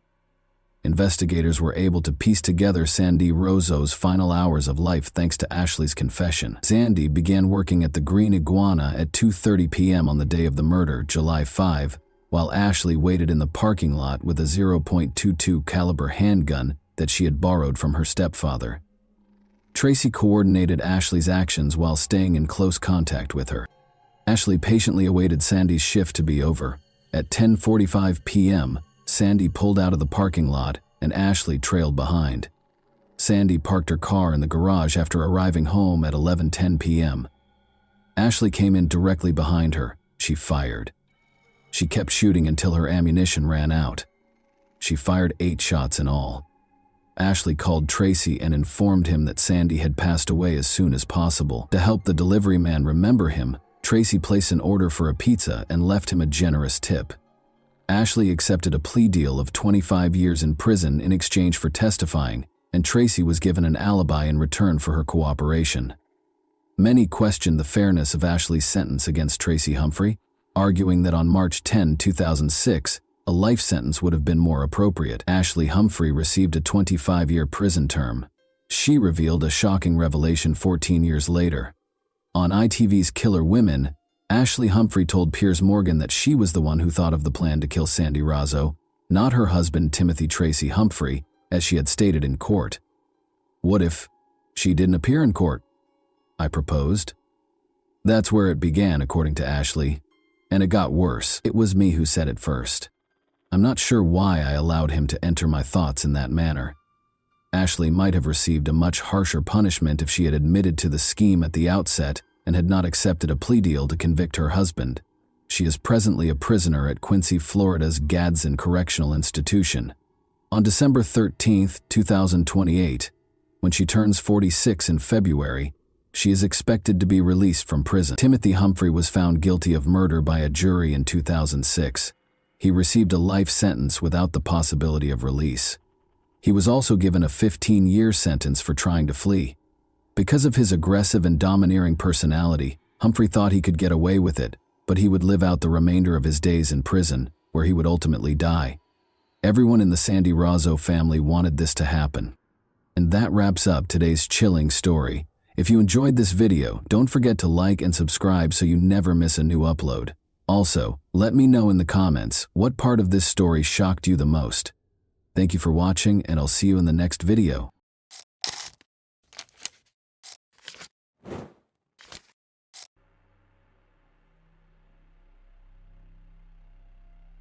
On a fateful November morning, a chilling and mysterious crime took place in the quiet suburbs.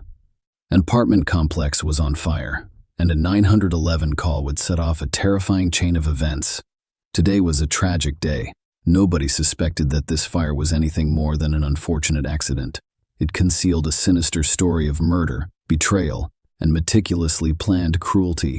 The tragic events of November 28, 2014, in Fort Worth, Texas, provide a chilling picture of a heinous crime. Ashley Ann Harris, a 31-year-old apartment complex resident, was the target of a brutal and deliberate attack. The sequence of events on that fateful day raised disturbing questions about the motivation behind this heinous act. The incident began with a 911 call from a concerned resident of the same apartment complex. They reported a fire in one of the units, which prompted emergency personnel to rush to the scene. They had no idea that this would escalate into a murder investigation. Ashley and Harris were the tenants of the apartment that caught fire. At first, no one could tell whether Ashley was inside the burning apartment or not. Firefighters bravely battled the blaze and eventually brought it under control. Only after the fire was extinguished did the horrifying truth become apparent. Ashley Harris had been inside her apartment the entire time, and her body led police to believe that the fire was not an accident. Ashley's lifeless body was covered in a pool of blood, indicating that she had been brutally beaten. Her hands and ankles were bound with duct tape, leaving her defenseless. The signs of violence did not end there. Her body was covered in burn marks, and she had gone through the agony of strangulation. To make matters even worse, there were knife wounds in the throat. As investigators dug deeper into the case, it became clear that this was no ordinary tragic accident or random act of violence. It was a meticulously planned and horrifically carried out murder. The evidence indicated that someone intentionally set fire to the apartment after committing this heinous crime. The perpetrator had poured rubbing alcohol throughout Ashley's apartment, including her bed, in an attempt to erase any evidence of their actions. The fire, however, had failed to conceal the gruesome truth. One perplexing aspect of this case was the apparent lack of any motivation. Ashley's keys were the only thing missing from her apartment, leaving investigators perplexed. What could motivate someone to commit such a heinous and merciless attack on an innocent woman? The investigation into Ashley and Harrison murders would undoubtedly be difficult and heartbreaking, as law enforcement sought answers, justice, and closure for her bereaved family members. The police went on a search for answers. Their journey started with interviews with Ashley's neighbors. Among them was Stephen Lee, a man who lived in the next apartment. He described a peculiar sighting at around 6:30 a.m. the fateful morning. While having a cigarette on his balcony, he noticed an unfamiliar car parked nearby. The vehicle in question was a sleek black Infiniti Gay 35, a rarity in their quiet neighborhood. This observation would prove to be a critical clue in the ongoing mystery. However, Stephen Lee's account was not the only piece of the puzzle. Another neighbor, Patrick Sweet, lived directly below Ashley's apartment. He made a chilling revelation to the police. At around 7:30 a.m., Patrick was startled out of his morning routine by a blood-curdling scream from above. Alarmed and disturbed, he heard a series of unsettling noises, including what appeared to be a heavy thud and frantic gasping breaths.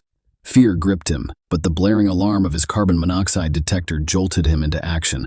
He realized there was a fire going on, so he called 911 right away to solve the mystery surrounding Ashley's death. The police meticulously tracked her movements on the day in question. Ashley worked as an assistant manager at an American Eagle store inside the Hulan Mall. Their investigation revealed that on Thanksgiving Day, she dined with her close friend Alexis Torres and a group of acquaintances in one of their complex's apartments. Ashley left for work after finishing his meal. The Black Friday sales frenzy made for a long and demanding night. During Ashley's work shift, Alexis graciously took on the responsibility of caring for his beloved dog, Nala Ashley. Ashley returned home in the early hours of the morning. Around 3:15 a.m., Alexis paid a brief visit before leaving after 4 a.m. It was at this point that the timeline became crucial to the investigation. Ashley's untimely death was believed to have occurred between 4:15 a.m. and 7:30 a.m. Given the urgency of the situation, authorities were eager to find and speak with the owner of the mysterious black Infiniti D35. I hope to shed light on what occurred during those fateful hours. The search for answers had only just begun, and the peace of the small towns was at stake. When the police learned about the black Infiniti D35, they decided to question Alexis Ashley's friend, who claimed she didn't know who owned the vehicle. However, a tip from Ashley's boss, Christopher "Chris" Gravy, piqued their curiosity. He told the cops he knew someone who drove such a car, a woman named Carol Cervantes. Carter had previously worked at the same American Eagle store as Ashley, but was let go in August. With this lead in hand, the police began surveillance on Carter's home. Their patience paid off the following Saturday at 8 a.m. when they saw Carter leave her apartment and get into her Infiniti 35, accompanied by a man. The man then drove her to Hulan Mall, where he dropped her off at the entrance before parking. The police approached him for questioning and discovered that he was Clarence David Mallory Carter's boyfriend and a former employee of the same American Eagle store. Clarence was arrested after failing to produce his driver's license upon request. Officers at the police station noticed unusual details about him. He was wearing a brand new ski mask with no visible wear, and the plastic price tag fastener was still attached. Furthermore, there appeared to be a recent injury to his lower lip, which was visibly swollen. Despite their arrest, Clarence and Carter were not found inside the mall. Despite being seen entering, she was later located at her apartment complex, where she appeared to be doing laundry. Taken in for questioning, she initially claimed not to have left the apartment complex that day. Surveillance footage, however, contradicted her statement by clearly showing her leaving the mall and heading home. The police suspected that she had seen them talking to Clarence in the mall parking lot and then decided to walk the 2 miles home. Notably, they found superficial scratches on her arms. As the pieces of this puzzling story fell into place, the police faced the daunting task of determining whether Carter and Clarence were involved in Ashley's tragic death.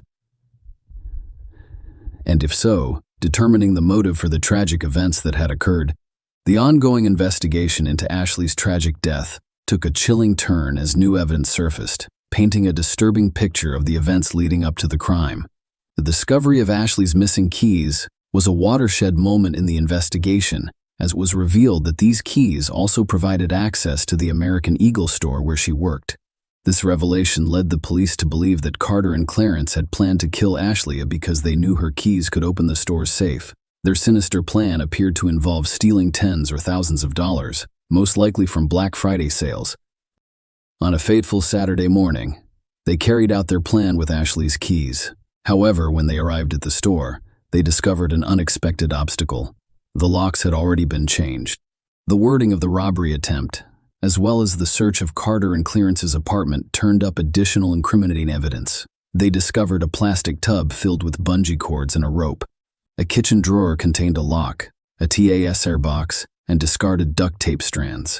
They also discovered a damaged deadbolt lock on other locks, which appeared to have been used for practice. Each is labeled as a lock-picking practice lock, with the black Infiniti D35.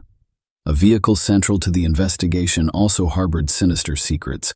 Inside the car, police discovered a plastic bag hidden within a black trash bag, as well as a sharpening stone, most likely used for a knife, a 9mm cartridge, a cell phone, a walkie-talkie, and a buck knife with a sheath. Notably, they discovered a toboggan with a hole cut in it, an unopened tarp, and a kitchen knife. Perhaps most concerning was the discovery of a loaded Glock 19 with a bullet in the chamber concealed beneath the driver's seat. These compelling pieces of evidence painted a troubling picture of Carter and Clarence's roles in Ashley's murder. Both individuals were charged with capital murder, and the state chose not to pursue the death penalty, instead seeking life imprisonment without the possibility of parole for both defendants. Despite the overwhelming evidence against them, Carter and Clarence maintained their pleas of not guilty, setting the stage for a tense legal battle that would determine their fate. The legal proceedings in the cases of Carter Cervantes and David Mallory were conducted separately, but the prosecution presented a largely consistent narrative for each defendant. However, since Carter's case was heard first, the emphasis was on establishing her as the alleged mastermind behind the crime. In the eyes of the prosecution, Carter and Clarence had multiple reasons for wanting to harm Ashley. For starters, they assumed the pair wanted Ashley's keys, which would grant them access to the store safe and the large sum of money they assumed was inside, especially after the lucrative Black Friday sales. Furthermore, the prosecution claimed that Carter and Clarence sought vengeance on Ashley. They blamed her for their job terminations, adding to the personal animosity in the situation. The court proceedings delved into the backgrounds of the parties involved. In June 2014, Ashley had been appointed to manage the store temporarily while Chris was on medical leave. Her supervisor, Carter, and the store's assistant manager had all played important roles in the operation. Significantly, she had also hired her boyfriend to work with her at the same establishment. On August 24, 2014, a sum of $18,000 mysteriously vanished from the safe at the American Eagle store. Carter became suspicious when Ashley, who was in charge of locking up the store that night, discovered that the back door had been left unlocked. Clarence was identified as the person who accessed the safe and stole the money, according to surveillance footage. This discovery sparked a series of events that would eventually lead to a tragic outcome. Chris, Ashley's supervisor, found out after the theft that Carter had hired Clarence. Surprisingly, Clarence had previous experience with the American Eagle brand, having worked at an Amarillo location. However, his record in the American Eagle system was marked as non-rehirable, indicating that he should not be employed at any of the brand's locations. Chris made a startling discovery. Carter had manipulated the clearance personnel file by changing his social security number and name in the system to avoid detection and red flags. This revelation indicated a disturbing level of collusion between Carter and Clarence. As tensions rose, it became clear that Carter and Clarence had planned to kidnap Ashley and take her keys. Their cell phones held incriminating evidence, including photos of Ashley's apartment door, and vehicle. Furthermore, police found latitude and longitude coordinates on their cell phones. Detective Cedillo's testimony added to the chilling story. He revealed that one of the clearance text messages contained coordinates that, when entered into Google Earth, led to a location near Looters, Texas. Detective Cedillo made a chilling discovery at this location: a 6-foot-long, 2.5-foot-wide, 3-foot-deep hole. The prosecution claimed that the initial plan was to kidnap Ashley, threaten her with a pistol, and then kill her in a different location. However, their intentions changed when Ashley refused to allow them into her apartment, resulting in her tragic death on the premises.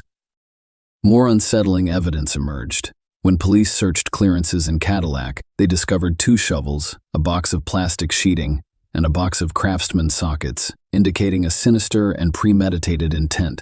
These revelations painted a disturbing picture of a well-planned crime, with Carter and Clarence allegedly motivated by both financial gain and vengeance. The prosecution called witnesses to shed more light on the tragic events leading up to Ashley's death. One such witness was Jeff Kaiser, Ashley's close neighbor and friend. Jeff described the terrifying morning when he was jolted awake by the blaring sound of fire alarms. When he realized Ashley's apartment was in danger and saw her car still parked outside, he sprang into action. He rushed upstairs without hesitation and bravely kicked down Ashley's apartment door. When Jeff entered, he was met with a scene of chaos. The apartment was filled with smoke, and water poured from the sprinkler system, creating a dangerous and disorienting environment. Despite the perilous conditions, Jeff attempted to crawl toward the kitchen to reach Ashley. However, the thick smoke quickly overwhelmed him, forcing him to retreat for some fresh air. Undeterred, he made 2 more valiant attempts, but the smoke was too dense to navigate. Fortunately, firefighters had arrived on the scene to take over the rescue efforts, and an arson investigator provided crucial information about the cause of the fire. He testified that he identified several points of origin for the fire, including the bed, Ashley's body, and the closet. A particularly disturbing discovery was that the smoke detector had been purposefully removed and was hidden beneath the mattress.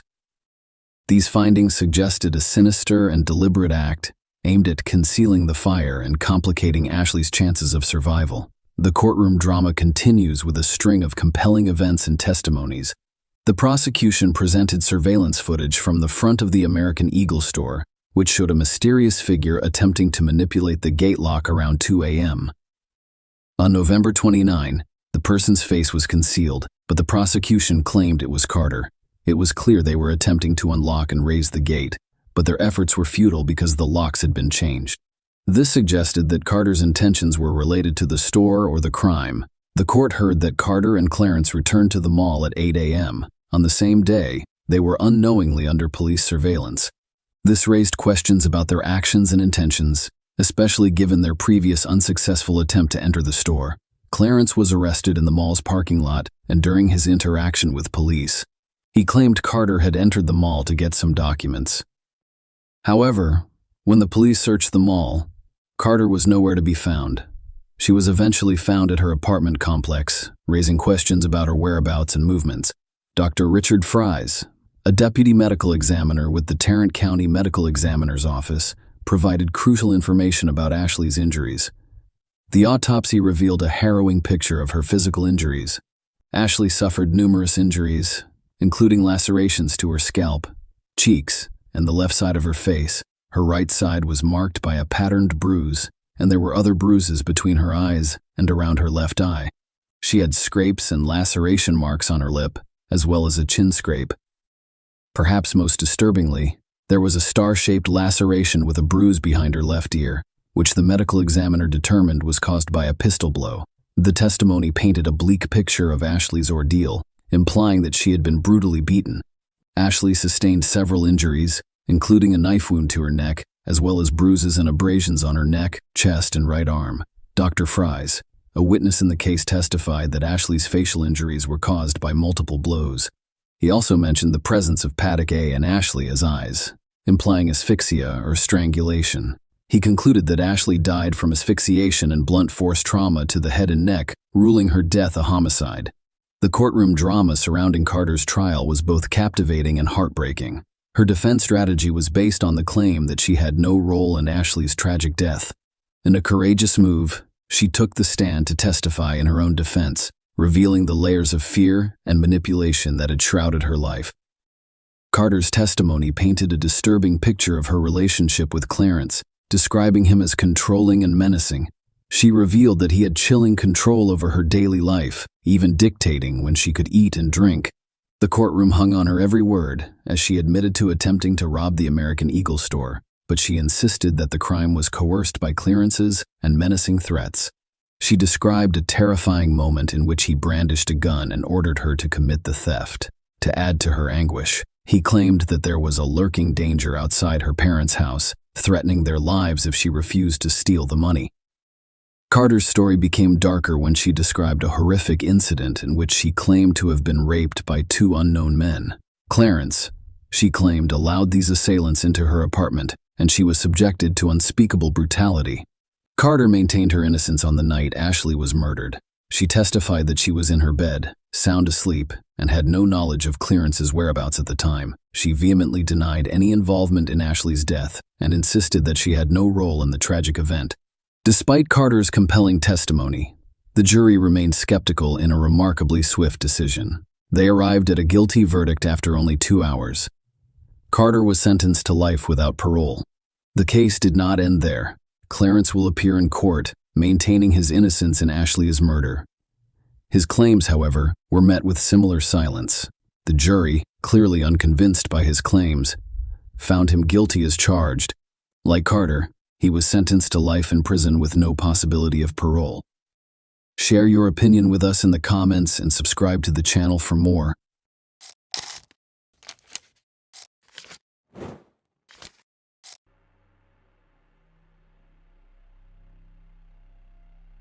Hey guys, welcome to my channel, and today we're going to take a look at another horrible case with you.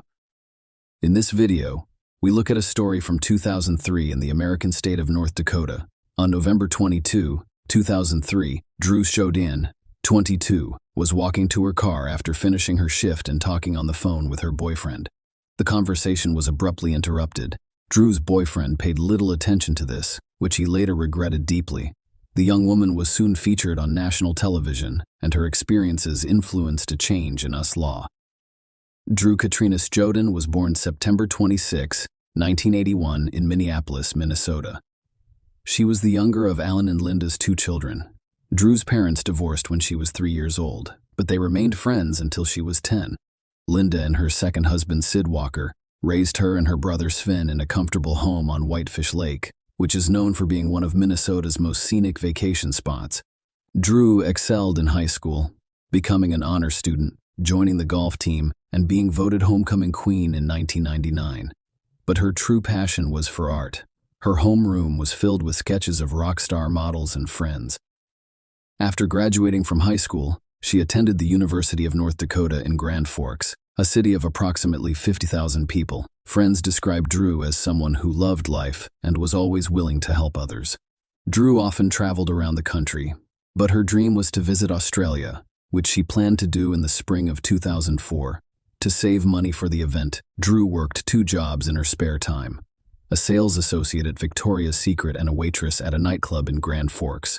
On Saturday, November 22, 2003, Drew's shift at the Victoria's Secret store in Columbia Mall ended at 4 p.m. Later that day, she was scheduled to work at a nightclub. Before leaving the mall, Drew decided to go shopping and purchased a purse from a specific store. She called her boyfriend Chris Lang as she walked to her car in the parking lot.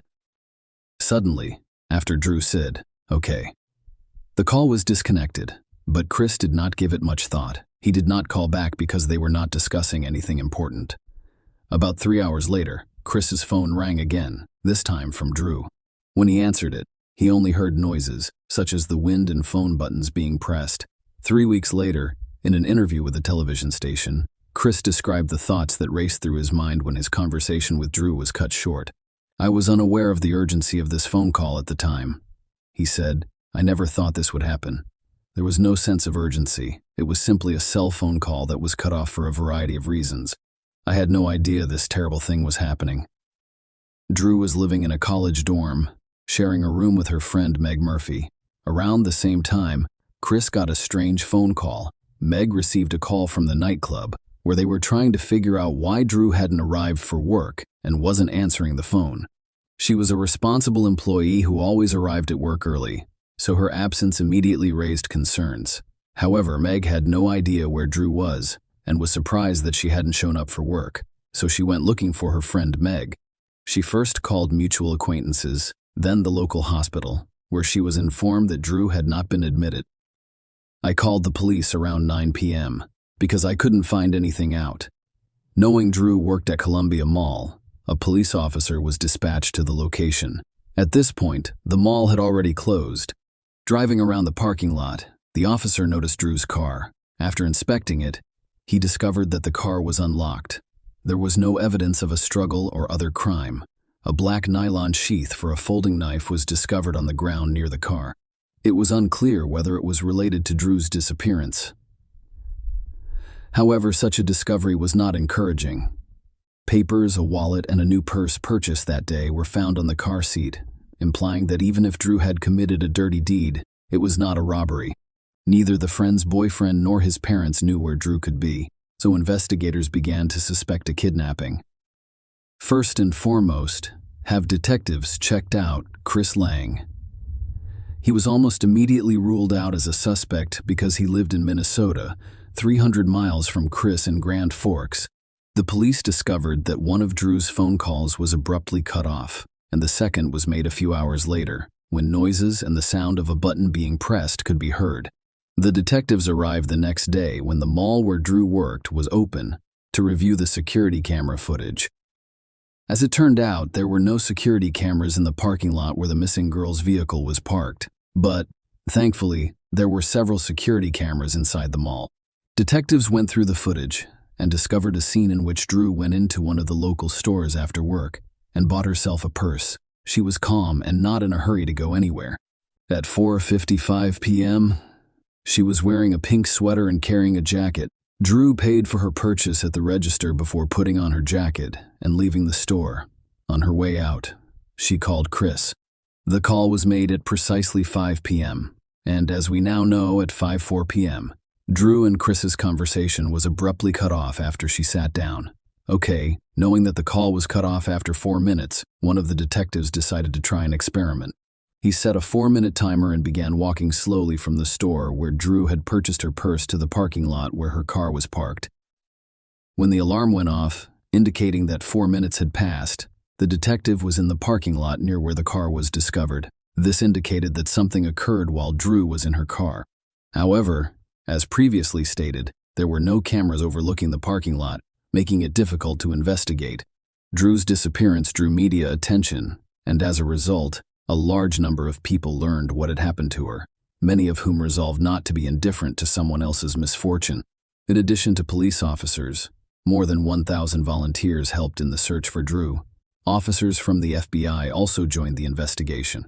Drew's last phone call was traced to the small town of Fisher, Minnesota, which is only a 30-minute drive from the mall where she worked. As you can see on the map, the area surrounding these two towns is covered in fields. Police used helicopters, all-terrain vehicles, horses, and dogs to investigate these fields. The landowners were asked to inspect their properties themselves, but the results were inconclusive, and no leads were found at first. The search radius grew with each passing day, and 4 days later, an ominous discovery was made. A boot was discovered under a bridge in Crookston, and a roommate reported that Drew had left the house wearing those boots on the day she went missing. Forensic investigators confirmed that the shoe belonged to the missing girl. Crookston is a small town with fewer than 10,000 people. It is approximately 30 miles from Grand Forks where Drew vanished. Further searches in the Crookston area produced no results because there was nothing of investigative interest to be discovered. A $20,000 reward was initially offered for information that could help determine Drew's whereabouts, which was later increased to $140,000. At this point, the only clue that could lead to Drew was surveillance footage from Columbia Mall.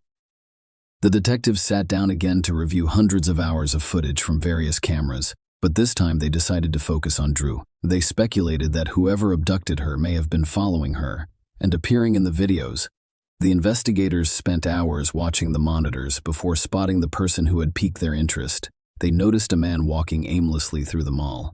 He didn't buy anything and appeared to be more interested in the people around him than in the merchandise for sale. At 3:41 p.m., he sat on a bench near the mall exit and watched people walk by. After about 10 minutes, he stood up from the bench and, wearing black gloves, walked out into the lobby, where he looked into a camera hanging overhead. This photograph was taken 72 minutes before Drew's conversation with her boyfriend was interrupted, and she vanished. Investigators noticed that the man only got up from his seat and walked away after a blonde woman passed him carrying a grocery cart and heading toward the parking lot. The detectives did not believe this was a coincidence. Rather, they believed that the man had chosen an appropriate victim and followed her. The woman's identity was unknown, but police were aware that only one person, Drew Sjoden, had gone missing from the mall parking lot that day. Given the slight resemblance between Drew and the woman this suspicious man was following, it has been suggested that if the kidnapper was indeed this man, and if he had failed to kidnap this woman, his next target could have been Drew. She had left the mall around 5 p.m., when it was already dark, potentially giving the perpetrator an advantage. At this point in the investigation, the case involved 3 cities: Grand Forks, where Drew was kidnapped; Fisher, where her phone was last active; and Crookston, where the shoe was discovered. With this information in mind, the FBI began reviewing the records of all registered sex offenders from the cities and surrounding areas. When the photos in the files were compared to the image of the suspicious man from the mall, only one man met all of the criteria, and that was Alfonso Rodriguez Jr., who had a lengthy criminal record of committing crimes against women.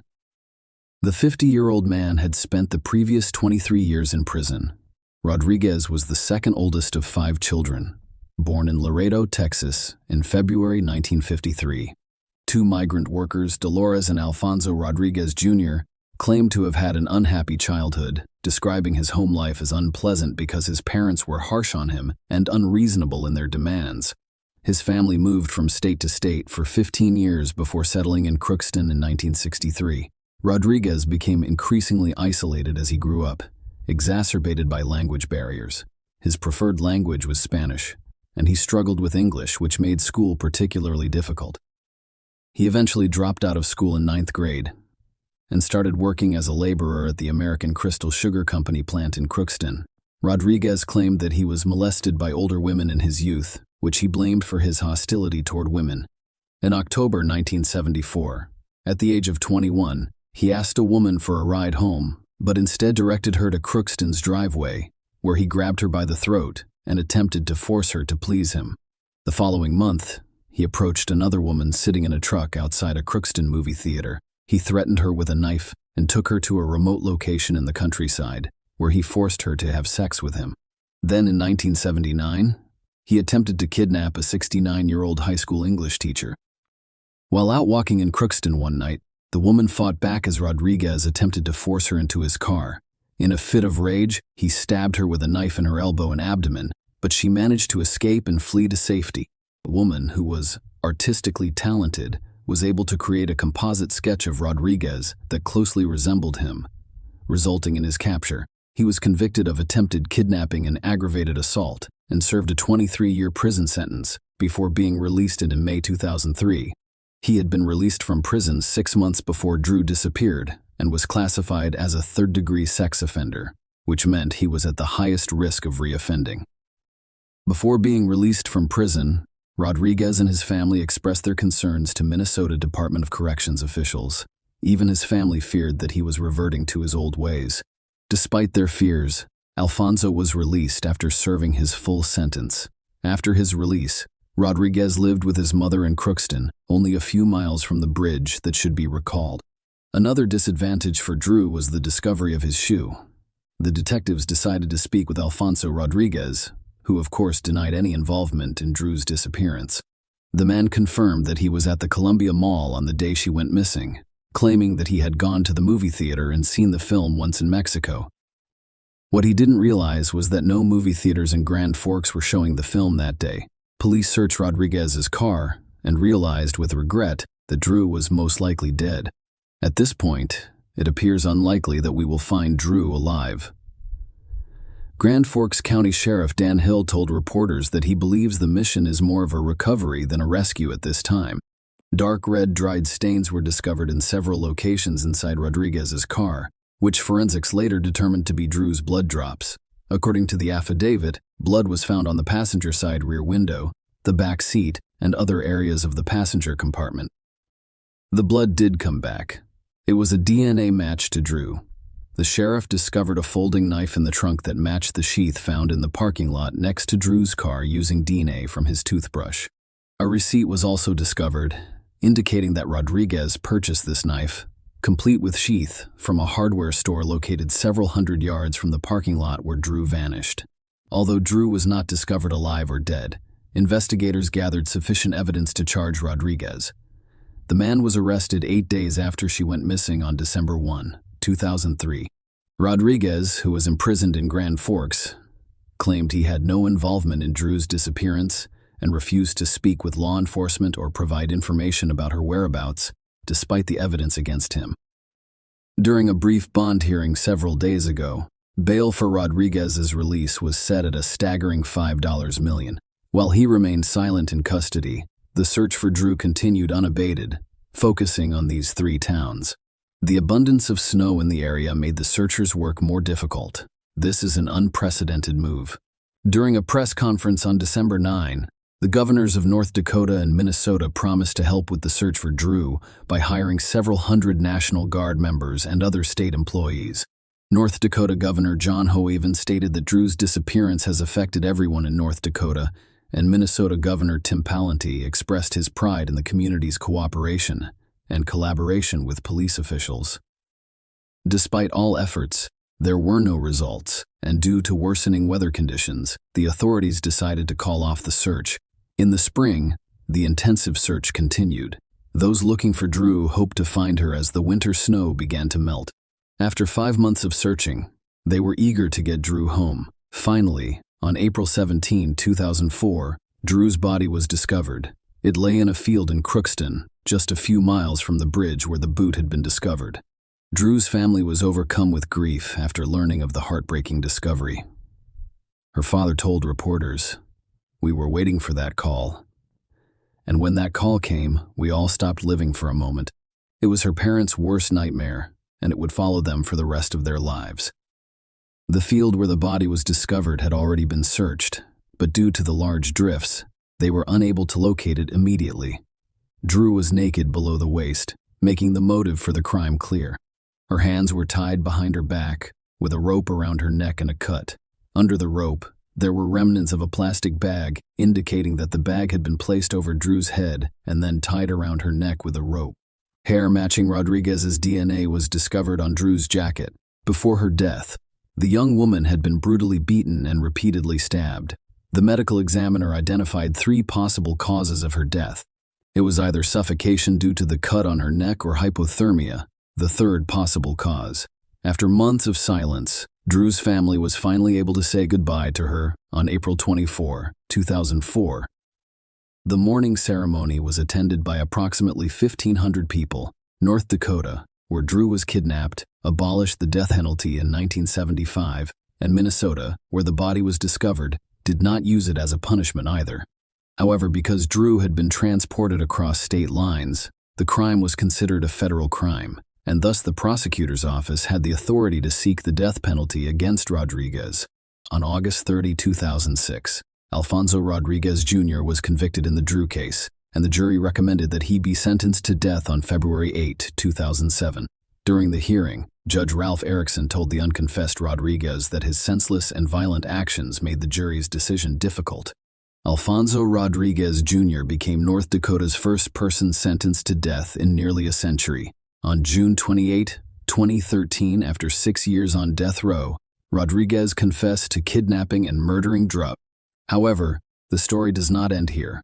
Ralph Erickson, the district judge who sentenced Rodriguez to death, became a U.S. Court of Appeals judge, and at the age of 21, he overturned his own conviction of Rodriguez and ordered a new sentencing phase.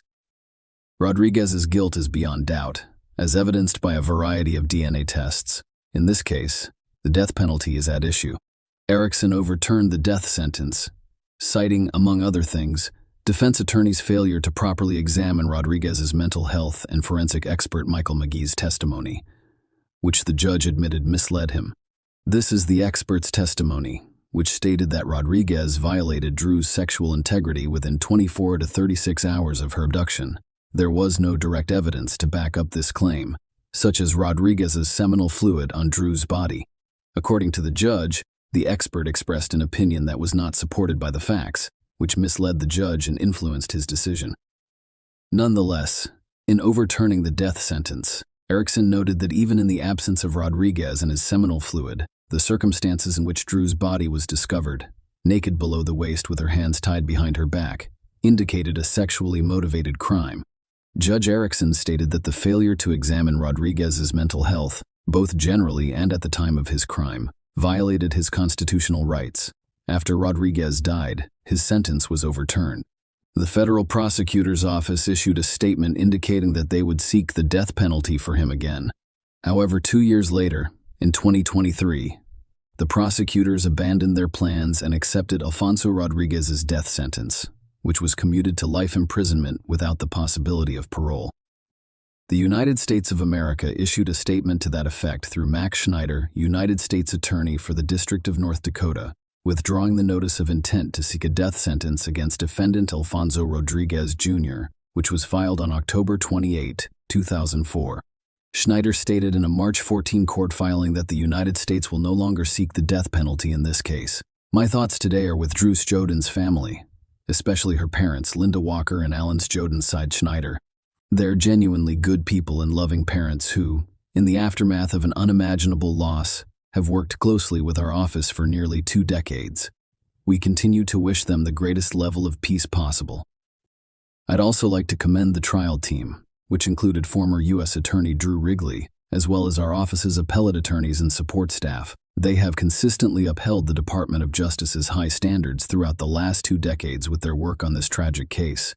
As a result of their efforts, Mr. Rodriguez has been convicted of murder and will remain so. The directive to withdraw the death notice has altered how the United States Attorney's Office will handle this case.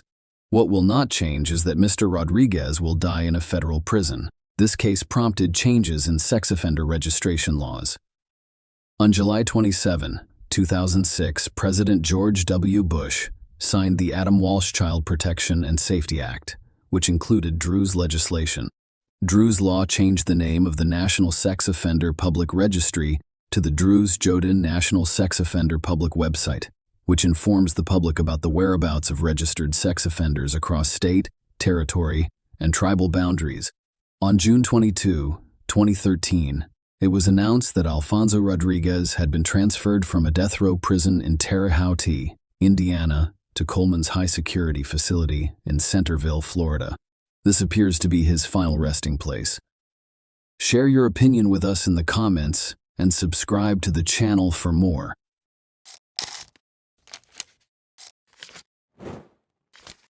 Hey guys, welcome to my channel, and today we're going to take a look at another horrible case with you. Brigitta Unto was close to passing away when she got to the emergency room. Despite the fact that her vital signs were rapidly declining, doctors were unable to identify any indications of infection or injury. Together, the police, FBI agents, and medical experts were able to solve the medical mystery and unearth a horrifyingly creative crime. The medical staff at a hospital in San Diego, California, waited for Brigitta, a 28-year-old patient, to arrive on March 5, 2018. An ambulance was taking her from the office of her family physician. Brigitta had called her mother Olga that day to complain of feeling ill. Brigitta's legs shook with agonizing pain, and she could hardly breathe. As Olga fought to get her into the car, the family doctor only needed to glance at the once vibrant and healthy young woman to realize that Brigitta was in serious trouble and that there was nothing he could do to help. In order to transport her to the hospital, he called an ambulance. The medics in the emergency room were also concerned because they thought they might not be able to stabilize her condition, and Brigitta was in excruciating pain, had no feeling in her hands or feet, could hardly see, and could hardly speak. The most perplexing symptom, however, was the clumping of her once beautiful chestnut hair. Immediately after starting their work, the doctors concluded that she had no visible signs of trauma, including no wounds, bruises, or infection. Her illness had an internal cause. According to Brigitta's mother, her daughter had been experiencing severe pain, exhaustion, and unexpected bouts of nausea for a number of months. She would spend days in bed because the symptoms would come on suddenly and without warning. It was difficult for Brigitta to care for herself, much less her husband and young son. She sought advice from several experts, but none of them could figure out what was wrong with her. There was no known illness that matched her symptoms. She was even told by one doctor that her condition was how critical days manifest. Ultimately, the doctors determined that stress was the cause and gave her tranquilizers. But her health deteriorated. The emergency department's medical staff recognized that she was in danger of dying within days if they didn't find out what was wrong with her quickly. Brigitta was raised in California, a short distance from the Mexican border. Her mother looked after their two daughters, Brigitta and her younger sister, Olga, while her father worked at customs between Mexico and the United States. The girls were raised in a loving and supportive household. Brigitta thrived academically while attending a Catholic school with joy. According to her friends, she was the sweetest and most amiable girl they had ever met. Running was Brigitta's passion, and she even represented her school in competitions. She met Race Remington Unto, her future husband, while running. Although Race went to a different school, they met in high school and shared a love of sports. Because Brigitta's daughter had no interest in dating boys, her family initially paid little attention to their friendship. She spent most of her time studying and playing sports, but over time, the young couple began dating and became more involved with one another. Race was able to bring out Brigitta's more daring side, and they quickly became inseparable. Race had a very lofty ambition. He wanted to enroll in the Annapolis-based United States Naval Academy. It was a difficult task because the student acceptance rate was less than 8%. In addition to doing well in school, the candidate had to work on personal growth, play sports, volunteer, be involved in the community, and much more. Remarkably, Race was accepted into the academy and relocated to Maryland to start his studies. The young couple kept up their long-distance romance. Race was eventually diagnosed with a hernia, though, which didn't fully heal. Despite having to leave the academy, he was able to find employment in the Navy as an electrician. Brigida, meanwhile, went after her own goals and became a teacher. Following 7 years of dating, Brigida, 25, and Race, 24, were married in 2014. They welcomed their son shortly after. Brigida thought that everything in her life was going as planned, and she was completely content. She lived a short distance from her parents, had a wonderful child, and a loving, caring husband. She could never have predicted the extraordinary and agonizing turn her life would soon take, though. Dr. Jeff Lapointe, a certified toxicologist, was one of the emergency department doctors at San Diego Hospital. This was unusual. Like a great detective, Dr. Lapointe followed the trail of clues that might help him figure out what was happening to Brigida. He was a true medical detective. Was an autoimmune disease killing her? No, that was not confirmed by blood tests. Is it possible that she has cancer? No. But among all the symptoms, hair loss was the most noticeable. This was a result of treatment rather than the illness. Brigida had been exposed to a toxic chemical, according to all the symptoms. But which one and how? It wasn't cesium, cadmium, or arsenic, because hair loss wouldn't be caused by these heavy metals. But thallium was the one material that could. Thallium was employed as a depilatory agent at the beginning of the 20th century. Additionally, doctors actively used it. For instance, if a child had lice on their head, thallium was applied to the lice, which caused the lice to fall off, along with all the hair. In the years that followed, thallium took center stage in rodent poisons. But by the 1970s, and arsenic had become so widely used as murder weapons that they were outlawed for use and sale. Leg pain, weakness, deteriorating vision, appetite loss, weight loss, and of course hair loss were all signs of thallium poisoning that Brigida was experiencing. Dr. Lapointe's inability to promptly verify his suspicions was the issue. There was no way to test the patient for poisoning on the spot, and no one in the hospital had ever seen a case like this before. The results would be available in 3 days, which Brigida might not have, and the samples needed to be sent to another lab. This was the start of the race against time. In order to get an expedited analysis, Dr. Lapointe began phoning each agency. The antidote would be desperately needed, even if the doctor's suspicions were confirmed and Brigida had thallium poisoning. But getting the antidote, which was aptly named Berlin Blue, proved to be more difficult than he could have imagined. Since Berlin Blue is a blue pigment used in paints, we have all seen it. When creating Starry Night over the Rhone, Vincent van Gogh used it. Additionally, it speeds up the body's removal of heavy metal poisoning by acting as an antidote. Though blue paint is available at the closest art supply store, it is nearly impossible to find medical-grade Berlin. Despite calling every pharmacy, naval medical officer, and clinic, Dr. Lapointe was only able to locate the antidote at one warehouse, a classified warehouse located in Los Angeles. In the event of a dirty bomb explosion, for example, Berlin Blue can also be used as an antidote to radiation exposure. Therefore, until thallium poisoning was verified in the lab, Dr. Lapointe could not rely on receiving the antidote because the government maintains exacting records of every tube of Berlin Blue in the nation. Lapointe's worst fears were validated when the toxicological analysis of Brigida's case was delivered. Brigida's body contained 1,000 times more thallium than was allowed. To transport the antidote to San Diego, a hospital employee drove through the night. But the doctor was concerned that one antidote might not be enough for such severe poisoning. In order to purify the patient's blood, he recommended dialysis. After a long and agonizing process, Brigida's family and the medical staff were left with nothing to do but wait and pray. To keep an eye on their health, Brigida's husband and son were moved to a different hospital wing. They might have been impacted as well if she had been exposed to thallium. Where could she have gotten so much thallium? That was still the key question. FBI agents were looking for the answer to that. Remember, this was all taking place in a state with multiple military installations. Additionally, President Trump's scheduled visit was the backdrop against which these events took place.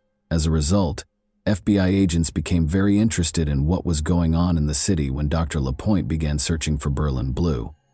It was ultimately delivered so far away from the city that a local scientist for Harvard chemistry began searching for cocaine flu. When Brigida started having an unexplained illness, police and FBI agents found that she had been treated at an alternative medicine clinic in Mexico a few months prior. After looking into this lead, the police decided to ignore it. Because Brigida's school was a former World War II military installation, rodent poisoning may have happened there in the past. Many of the school's teachers became ill that year. This lead, though, also proved to be a dead end. Because Brigida was depressed, investigators could not rule out the possibility that she had used thallium herself as a cry for attention. She loved life, however, and would never desert her son, according to everyone who knew her. Furthermore, rather than the other way around, her depression developed after the emergence of inexplicable symptoms. Regarding the poisoning of his patient, Dr. Lapointe had his own suspicions. After scanning Brigida's internal organs, he was appalled to find a large number of white spots all over her digestive tract. It became clear that food was the entry point for the poison into her body. The ideal crime had been attempted by someone close to her. The patient was placed in total isolation by doctors, but food was the least of her worries at the moment.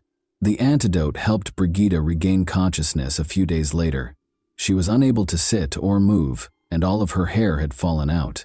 But she was still alive. She was unable to identify anyone who would want to hurt her.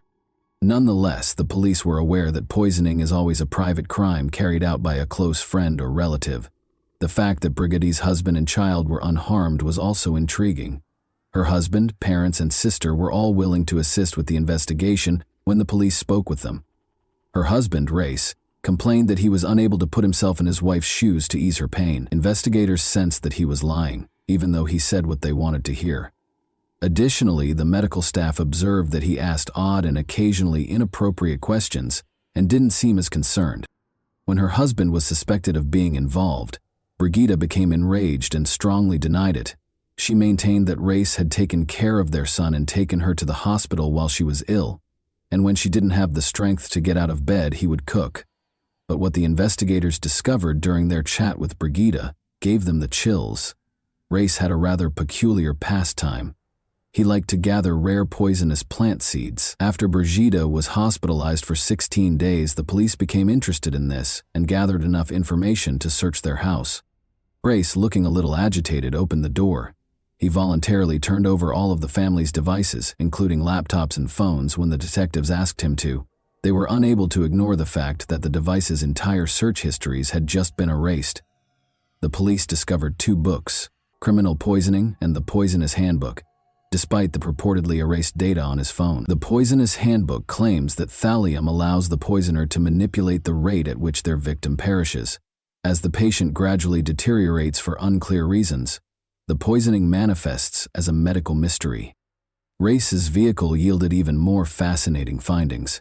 In a tiny compartment in the spare tire, they discovered a packet of exotic seeds and an acetone canister. Additionally, just before the police arrived, their mother saw Race throw away a black garbage bag, which Brigida's sister handed over after retrieving it from the trash can. Receipts for exotic seeds, including cerebrodollar, prayer nuts, and tick seed, as well as a variety of equipment for grinding and filtering them, were found inside. Stated differently, everything required to produce rare poisons. The man had clearly already tried to crush tick seeds to extract ricin, a poison that is poisonous to mice but harmful to people if swallowed or inhaled. Although the detectives' suspicions increased, no thallium was discovered in the car, yard, or house. As a result, Race could not be arrested. They had no choice but to inform Brigida of their suspicions and request that she refrain from going home. Despite her continued incredulity, she did not object to the investigation's continuation. As they dug further, the investigators found a potential motive for the murder. One of Race's lovers thought he was a widower. He misled her by saying he was a Navy SEAL and that he wanted to work in the poisoning division of the FBI. Race led a double life, going so far as to have another affair and confessing to the woman that he was married. He didn't think twice about taking his young son on their dates, and the boy had become so attached to the woman that he called her mom. But in order to avoid having to share custody of their son, he wished that his wife would be struck by a bus. Why the woman wasn't alarmed by this is unknown. Even so, it was obvious that the man wanted to break up with Brigida. However, as a devoted Catholic, she had informed him prior to their marriage that she did not support divorce and that their union would be lifelong. Her unfaithful husband taking this ending so literally was not something she could have predicted. Race was asked to take a polygraph test by the detectives, but he failed horribly. He didn't try to deny the results when the polygraph examiner told him, and he admitted to everything. Race claimed that in August 2017, he placed 3 online orders for thallium. He started by making his wife a sandwich for breakfast in an effort to incorporate it into her meal. He used her weight to determine the thallium content. Brigida felt ill the following day, but it didn't kill her. She began to get better. Race increased the amount of thallium in the soup by a small amount in December of that year. Once more, he failed to get the desired result. He concealed the poison in a sandwich once more, in January, and increased the dosage 5-fold. He planned to murder Brigida in a few days. She started to lose her hair, felt awful, and was in terrible pain, but she persisted in fighting for her life. Race confessed and was taken into custody. He entered a guilty plea to 3 attempts to kill his wife 8 months later. His attorney attempted to claim that Race's judgment was impaired due to a spinal injury he sustained while serving in the Navy. This defense, though, was ineffective. He was given 3 life sentences, ranging from 21 years to life, on March 14, 2019. In October 2033, he might be eligible for parole. He will only be incarcerated for 14 years and be released before turning 42 if he is fortunate enough to be successful in his first attempt at freedom. Brigida finally had the opportunity to speak to her husband directly during the trial. She stated, "I wanted to believe that I knew the man I married 3 years ago, the man I had been dating for nearly 10 years. I wanted to believe that he would never harm me. I am horrified by the thought that he could be responsible for attempting to kill me. How could you do this to the mother of your child? Why do you think you have the right to decide that I am not a worthy mother for your son? How could you decide that the way to end our marriage is by slowly killing your wife, watching her suffer for months? I cared for you, and I loved you." Brigida gets cold sweats every time she thinks about the incident. She was lying in bed feeling ill. Her spouse brought her a peanut butter sandwich. Climbing onto the bed, their young son requested a bite. Race yelled at her to stop giving him any right away. Although Brigida is unsure if the sandwich contained thallium, she thinks her son was at least close to getting seriously poisoned. Brigida eventually got a divorce from Race, even though she was reluctant to acknowledge it. She continues to experience nerve damage, leg weakness, and persistent exhaustion. She is slowly getting better, though, and has resumed her job at a special education school. She acknowledges that finding a way to connect with each student is now much simpler for her. Once unable to walk, Brigida is now trying skydiving, running, and living life to the fullest. And that wraps up today's chilling story. If you enjoyed this video, don't forget to like and subscribe so you never miss a new upload. Also, let me know in the comments what part of this story shocked you the most. Thank you for watching, and I'll see you in the next video.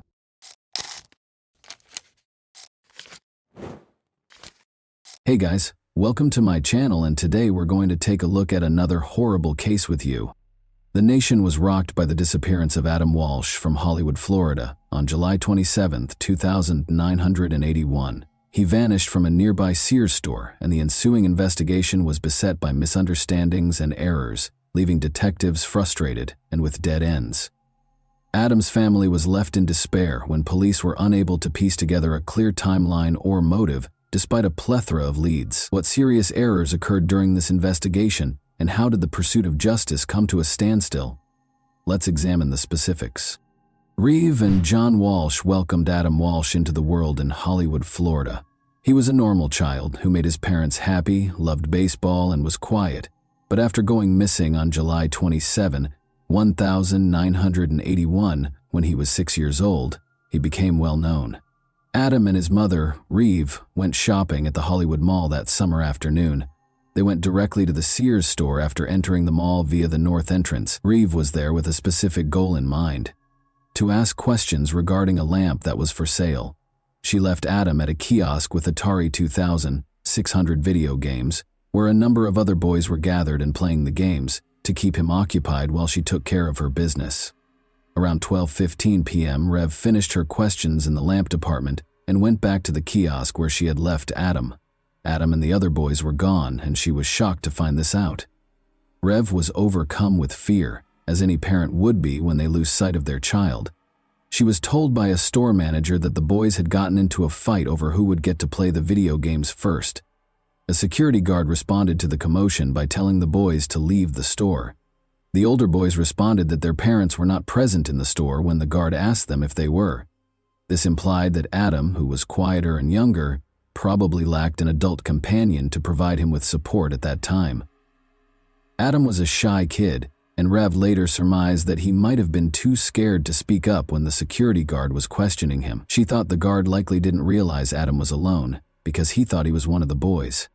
The security officer forced Adam to leave through the same door that the other boys had used to enter the store, the Sears West entrance.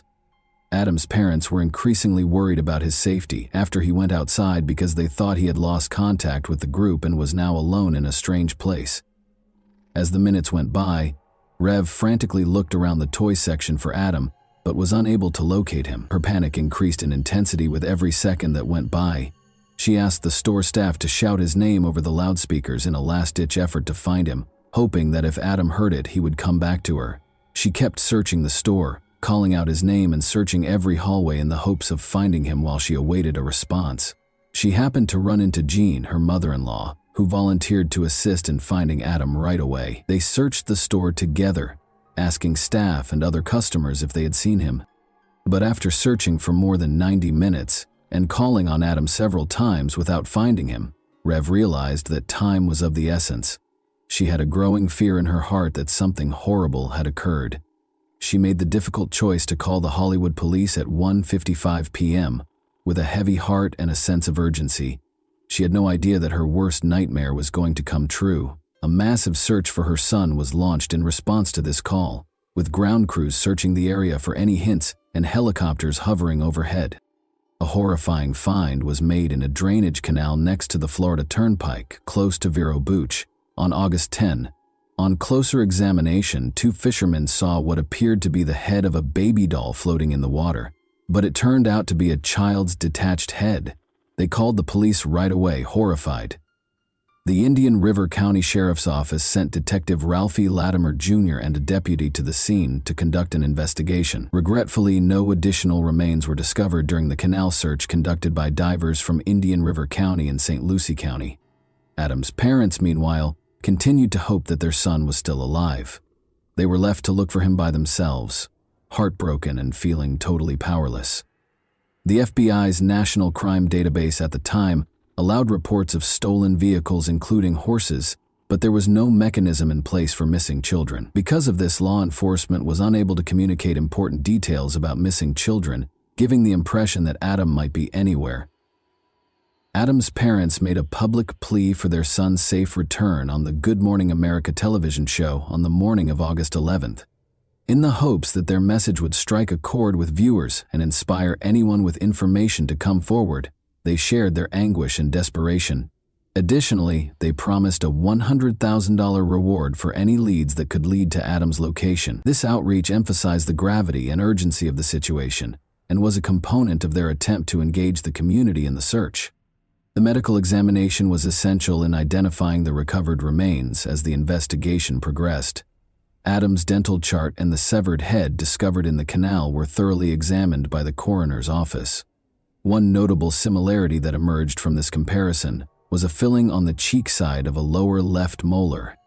This distinctive dental feature verified that the remains were, in fact, those of Adam Walsh. The coroner then conducted an autopsy to ascertain the cause of death. Adam had died from asphyxiation, according to the examination, which indicated a lack of oxygen because of an obstruction of the airway. This suggested that the act was violent and planned. In addition, the condition of his remains indicated that Adam had most likely passed away a few days prior to his head being found. Adam's death was officially declared a homicide by the coroner, which horribly confirmed the worst suspicions. Despite thorough searches of the canal and the surrounding areas, the remainder of Adam's body was never found, which presented a major challenge to the investigation.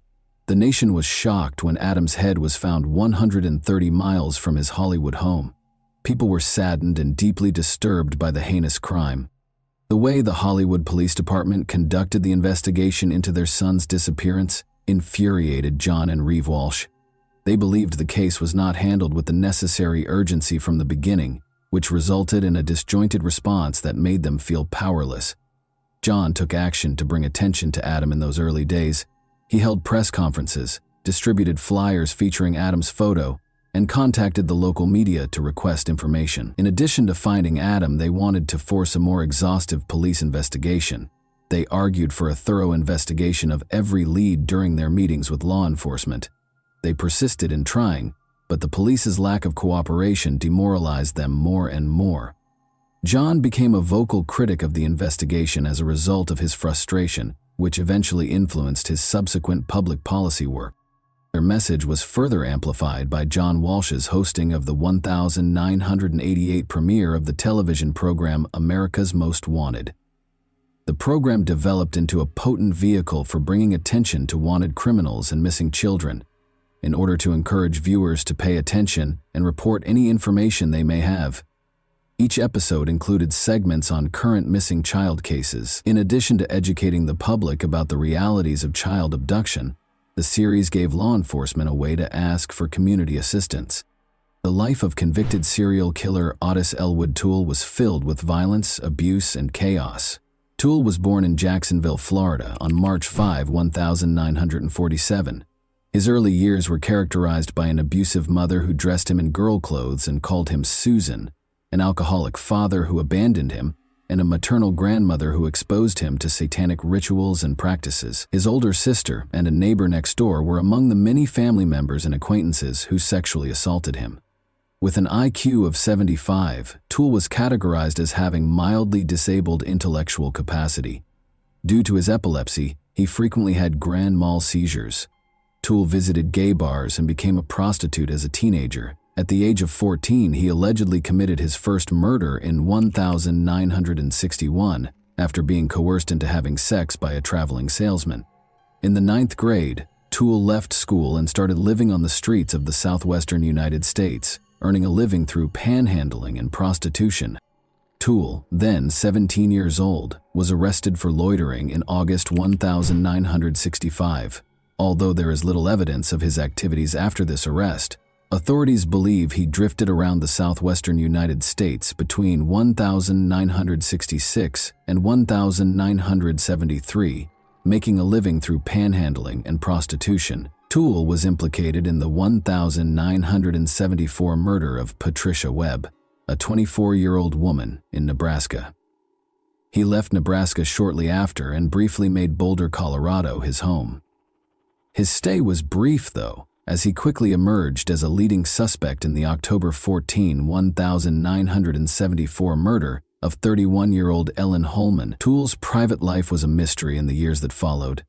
He hitched a ride in the American South and drifted back to Jacksonville in early 1975 D. Toole married a woman 25 years his senior on January 14, 1976, but their marriage didn't last long. When his wife found out he was gay, she left him 3 days later. Later on, Toole disclosed that his marriage was an attempt to conceal his actual sexual orientation. Toole was taken into custody for an unrelated arson incident in April 1983, while George Sonnenberg, 65, was inside his house. He had set it on fire. For the horrifying arson attack, Toole was taken into custody, admitted to the crime, and was sentenced to 20 years in prison. Toole, however, stated at his trial for killing George Sonnenberg that he only signed the confession to be sent back to Jacksonville and did not set the house on fire. He was given a death sentence for first-degree murder, but it was later reduced to life in prison. Toole, who was already serving a prison sentence for 2 unconnected killings, shockingly admitted to killing Adam Walsh on October 21, 1983. John Walsh, Adam's father, was convinced that Toole had committed the crime despite the lack of hard proof. According to Toole, he promised Adam candy and toys to entice him into his white 1971 Cadillac sedan DeVille, which had a noticeable dent on the right bumper. At first, Toole said, Adam was quiet and cooperative as they traveled north on Interstate 95 toward Jacksonville, but as time went on, Adam started to get anxious. In a shocking development, Toole said he struck Adam in the face. He claimed that when things became more heated, he hit Adam once more, knocking him out. Toole continued north on the Florida Turnpike to an abandoned service road north of the Raid Bar Road overpass in northwest St. Lucie County while Adam was hurt. Toole used his car's seatbelt to strangle Adam to death after realizing he was still alive. He then allegedly used a hatchet to decapitate Adam after dragging his lifeless body out of the car. Toole later stated that he destroyed Adam's remains in an old refrigerator as part of his disposal process. He claimed he wanted to adopt Adam after he got back to Jacksonville, but that plan wasn't seen as feasible. The blood-stained carpet from the car, the hatchet allegedly used in the murder, and eventually the car itself were among the important pieces of evidence that police lost during the course of the investigation. This evidence loss was a major blow to the investigation. However, Toole was never formally charged or found guilty of Adam's murder because there was not enough tangible evidence. Toole initially admitted to the crime, but later recanted his admission, casting doubt on the case. In addition to depriving Adam's family of the justice they were entitled to, this lack of accountability also raised grave questions regarding the efficiency of the investigation and the handling of evidence in such dire circumstances. There are serious concerns regarding Ottis Toole's possible involvement, because multiple witnesses located him in the Hollywood region in the days preceding Adam's disappearance. Toole, who was serving a life sentence for other offenses, passed away in prison in September 1996 at the age of 49 from cirrhosis after a long and difficult life. According to his niece, he confessed to Adam's murder on his deathbed after he passed away. On October 10, 1983, the television movie Adam, which told the tragic tale of Adam Walsh's kidnapping and murder, debuted. When it first aired, it attracted 38 million viewers and significantly increased public awareness of child abduction. In 1983, 1984, and 1985, each broadcast included a hotline for tips along with images and descriptions of missing children. 13 of the 55 children who were highlighted were able to recover successfully as a result of this initiative. The American rapper Bizzy Bone was reunited with his mother after a babysitter recognized his photo during the broadcast, making it a noteworthy case. The Walsh family changed the way society views missing children by using Adam to transform their tragedy into a potent advocacy tool. Additionally, in 1984, the U.S. John and Reeve Walsh, along with other parents of missing children, tirelessly lobbied Congress to pass the Missing Children's Assistance Act. The National Center for Missing and Exploited Children, NCEMEC, an organization devoted to offering resources, support, and advocacy for missing children and their families, was made possible by this important legislation. The act sought to strengthen the response to kidnappings of children and guarantee that law enforcement had the resources and direction required to successfully handle these tragic situations. After John Walsh's book was published, Hollywood Police Chief Rick Stone conducted a thorough review in 1997, which sparked a renewed effort to look into Adam's case. Prior to being named Hollywood's chief of police the year before, Stone had 22 years of law enforcement experience, having worked for the Dallas, Texas, and Wichita, Kansas departments. Stone carefully examined the evidence, even going back to Toole's recorded interrogations by Hollywood detective Mark Smith, even though the crime had taken place 16 years prior. After reviewing, Stone came to the conclusion that Toole had killed Adam with proof beyond a reasonable doubt. Toole and Henry Lee Lucas, his partner, had admitted to or linked themselves to over 200 murders, many of which turned out to be untrue. The majority of Lucas's confessions were actually discovered to have been forced by the police, which further calls into question the veracity of Toole's statements. After Adam Walsh's father called the America's Most Wanted hotline to voice concerns about his son's pedophilia, Jeffrey Dahmer was named as a suspect in the case in 2007. At the time of Adam's kidnapping, Dahmer had resided in Miami Beach, which is close to Hollywood. Both recognized Dahmer from pictures following his arrest, and witnesses claimed to have seen a suspicious young blonde man at the Hollywood Mall on the day Adam vanished. Furthermore, just before Adam's severed head was found, a truck driver claimed to have seen a man driving a blue van close to a canal. However, police rejected his account.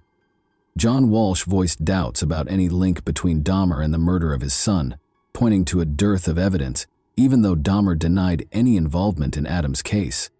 Due to his 2-week absence from home in 1981 and the installation of a new seat cover in his vehicle soon after Adams' disappearance, Edward James, another suspect, sparked suspicions. Investigators cleared him after a voice stress analysis revealed no deceit. Only incomplete dental records were used to identify the child, and there was no autopsy report. Even though the Walsh family acknowledged Otis Toole's guilt, these unanswered questions cast doubt on the case's legacy. With John Walsh at his side, Hollywood Police Chief Chad Wagner declared the case closed on December 16, 2008. The police came to the conclusion that Otis Toole was the murderer following an outside review. Following Adams' tragic story, legislative efforts kept changing. On July 25, 2006, the Adam Walsh Child Protection and Safety Act was passed by President George W. Bush, who signed it into law a few days later. This historic act strengthened punishments for violent crimes against children, put policies in place to prevent human trafficking, and created a national database for convicted juvenile offenders. The Adam Walsh Reauthorization Act, which was introduced in 2016, made sure that programs established under the 2006 Act had the money they needed to continue their essential work. This law, which was a part of the Survivors' Bill of Rights, demonstrated a strong dedication to protecting children. Even though Adam Walsh's passing is a tragic chapter in American history, his narrative has sparked important change. And that wraps up today's chilling story. If you enjoyed this video, don't forget to like and subscribe so you never miss a new upload. Also, let me know in the comments, what part of this story shocked you the most? Thank you for watching, and I'll see you in the next video.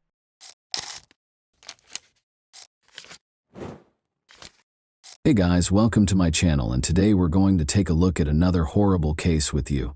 Tim Hack and Kelly Drew, two 19-year-old high school sweethearts, went missing on August 9, 1980, after attending a wedding celebration at Concord House in Concord, Wisconsin. Searchers discovered a pair of pants, Tim's car with his wallet inside, some ropes, and a pair of women's undergarments strewn over Concord over the course of the following few days. A gruesome finding resulted from these hints. Tim and Kelly's bodies were discovered brutally mutilated and allowed to decay in a field 2 months later. Nearly 30 years later, the culprit, a man so modest that even his neighbors were unaware he had such sinister secrets, was identified thanks to developments in DNA technology, an unusual witness, and an investigator's unwavering pursuit of the truth. But why did it take so long to locate this individual, and who was he? The story for today transports us back to Concord, Wisconsin, a tiny community of just over 2,000 people in Jefferson County. The peaceful town is a great place for those who enjoy the outdoors because it includes a lot of parks and natural areas. Locals frequently engage in outdoor pursuits like biking, hiking, fishing, and camping. At roughly 7%, Concord's violent crime rate is 1/3 of the national average of 22.7%. Concord was the kind of community where neighbors looked out for one another, and people never locked their doors in the 1980s when the major events of today's story took place. Tim Hack and Kelly Drew, both 19-year-old high school sweethearts, thought they could marry, settle down on a farm, raise their kids, and age together in this kind of setting. Tim Hack and Kelly Drew were high school sweethearts who were 19 years old and engaged in 1980. The couple originally met while attending Fort Atkinson High School, despite the fact that Kelly lived with her family in Fort Atkinson, which is also in Jefferson County, while Tim lived with his family in Hebron, a small village in Jefferson County. Kelly was a lovely, compassionate young lady who had a strong interest in cosmetics. Tim was a tough, industrious farm lad. Because of their gentle dispositions, their friends and family adored them both. As a pair, Tim and Kelly were viewed as role models for other young people. Tim began working as a farmer after high school, and his best buddy was a tractor known as the Lonesome Loser. Kelly, meantime, attended beauty school and recently graduated in 1980 with the goal of becoming a beautician and hairstylist. Tim and Kelly went to a wedding reception at Concord House in Wisconsin on August 9, 1980. After the reception, the couple was supposed to go to a carnival with some friends, but they never did. They departed the reception on August 9, 1980 at about 11 p.m., the last time anyone saw them alive, when they were still nowhere to be found or heard from on the morning of August 10, 1980. Tim's father, David Hack, reported them as missing. David discovered Tim's brown Oldsmobile in the Concord House parking lot that same day. Tim's jacket, checkbook, and wallet with $67.00 were all locked inside the car. About 3 miles from Concord House, Kelly's pants and underwear were discovered on the side of the road on August 15th, together with male bodily fluids. By the side of the road, they also discovered some ropes that had been tied by a person who seemed to have military experience. The case took a significant turn when these garments were found. Finding a couple who might have just decided to run off and have a romantic break was suddenly no longer the goal. Instead, it was to try to find them alive, since they were probably in danger. Approximately 2 months later, a group of squirrel hunters from Milwaukee were located approximately 7 miles from Concord House in the Ixonia, Wisconsin area. They discovered Kelly Drew's severely decomposed bones while strolling through a forested area along a railroad track that ran parallel to Highway 16 east of Watertown. She had no clothes on. They discovered a fully clothed male body around 100 yards distant, which they determined to be Tim Hack's. Both of them died by homicide, and the case, which is now officially a homicide, was known as the Sweetheart Murders. Because no murder weapon was discovered at the site, police were unable to determine the cause of death right away. Nevertheless, the medical examiner discovered ligature marks on Kelly and stab wounds on Tim's body, indicating that he died from strangling and stabbing. Kelly's wrists and ankles had ligature marks that were consistent with being bound. Damage and bug activity near Kelly's throat suggests that she was strangled. Additionally, the bodily fluids discovered on Kelly's clothing pointed to assault. Because the Sweetheart Murders had all the makings of a fantastic tale, it began to garner national attention. Police were unable to identify the perpetrator or killers of 2 adolescent sweethearts who seemed to have been killed in a mindless act of violence. In order to determine whether someone might have despised the couple enough to murder them, they started their inquiry by speaking with everyone who knew them. Everyone who attended the wedding celebration, including the Concord House employees who were on duty that evening, was also questioned by police. Edward Wayne Edwards, a handyman employed at the Concord House, was one of the employees that was questioned.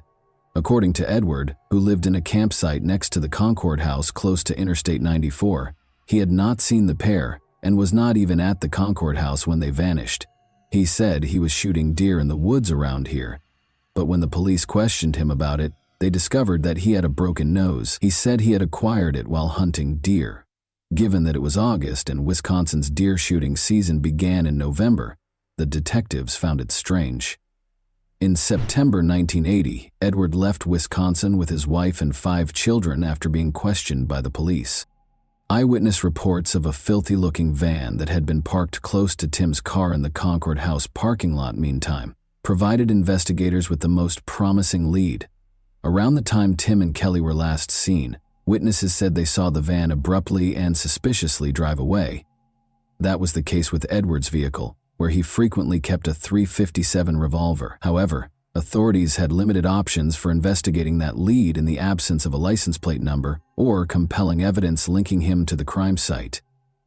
The investigation's remaining leads abruptly stopped. The case fell cold once the file was put away.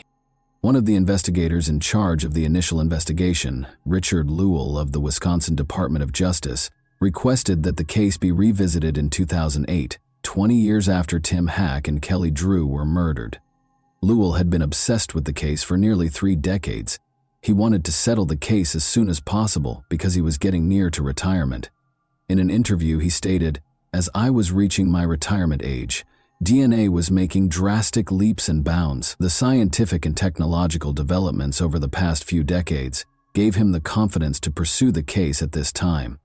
His vigorous approach to the matter demonstrated his newly discovered confidence. Lewell suspected that the killer's name would be on file because the police had previously interviewed him during the early phases of the investigation. He simply needed to locate it. Lewell searched through the paperwork, witness accounts, and interview tapes for 2 months before identifying Edward Wayne Edwards. In addition to having the resources and opportunity to conduct the murders, Edward's decision to relocate his whole family out of Wisconsin, soon after being examined by the police, prompted suspicions. Lewell's suspicion that Edward was the murderer led him to enlist the help of a group of cold case investigators. They discovered that Edward had been a very challenging person to live with when they spoke with his neighbors during his time in Concord, Wisconsin. He was a restless, short-tempered man who frequently thrashed his wife and kids without warning. He was essentially a monster, they said. In 2008, his 37-year-old son, John Edwards, said of him, "I don't think he knew how to control his emotions. There was some type of rage there." Edwards' daughter, Belicio Edwards, called the police in April 2009 with alarming information. She claimed to have knowledge of certain details regarding the cold case murders of Tim Hack and Kelly Drew that she thought would aid police in wrapping up the case. Her father, Edward Wayne Edwards, a former Marine with a lengthy criminal past, was one of the men she was closest to. Yet this knowledge implicated him. April was an inquisitive youngster growing up, and the most intriguing mystery to her was her father's peculiar existence. She had always wondered about her father's lifestyle and the reasons behind the family's frequent moves. She recalled that they had moved from Concord, Wisconsin, around the time of the unsolved killings of Tim Hack and Kelly Drew, and she saw the news report about them one day when she was an adult. Finally, the pieces were coming together, and she had a gut feeling she needed to call the police. 1933 saw the birth of Edward Wayne Edwards in Akron, Ohio. He had to live in a nun-run orphanage after losing his parents when he was a small child. After experiencing emotional and physical abuse throughout his stay at the orphanage, Edwards became a restless and disobedient adolescent. By the age of 17, he was incarcerated at a juvenile detention facility after multiple run-ins with the law for minor offenses including shoplifting and breaking and entering. Edward was released from juvenile incarceration in 1951 at the age of 18, provided that he enlisted in the United States Marines. However, Edward vanished and had to be dishonorably discharged from the Marines after only a few months of service. He wasn't prepared to abandon the life of crime, and Edward was soon imprisoned for robbery once more. At the age of 22, he broke out of Akron's jail in 1955 and proceeded to loot petrol stations around several states. For the remainder of his 20s and 30s, Edward would live as a fugitive, traveling the nation and performing odd jobs as a handyman, ship docker, and vacuum cleaner vendor. It is clear from his autobiography that Edward relished his fame at this time. He claims that because he wanted to be renowned, he never attempted to hide his name or use a pseudonym while conducting his crimes.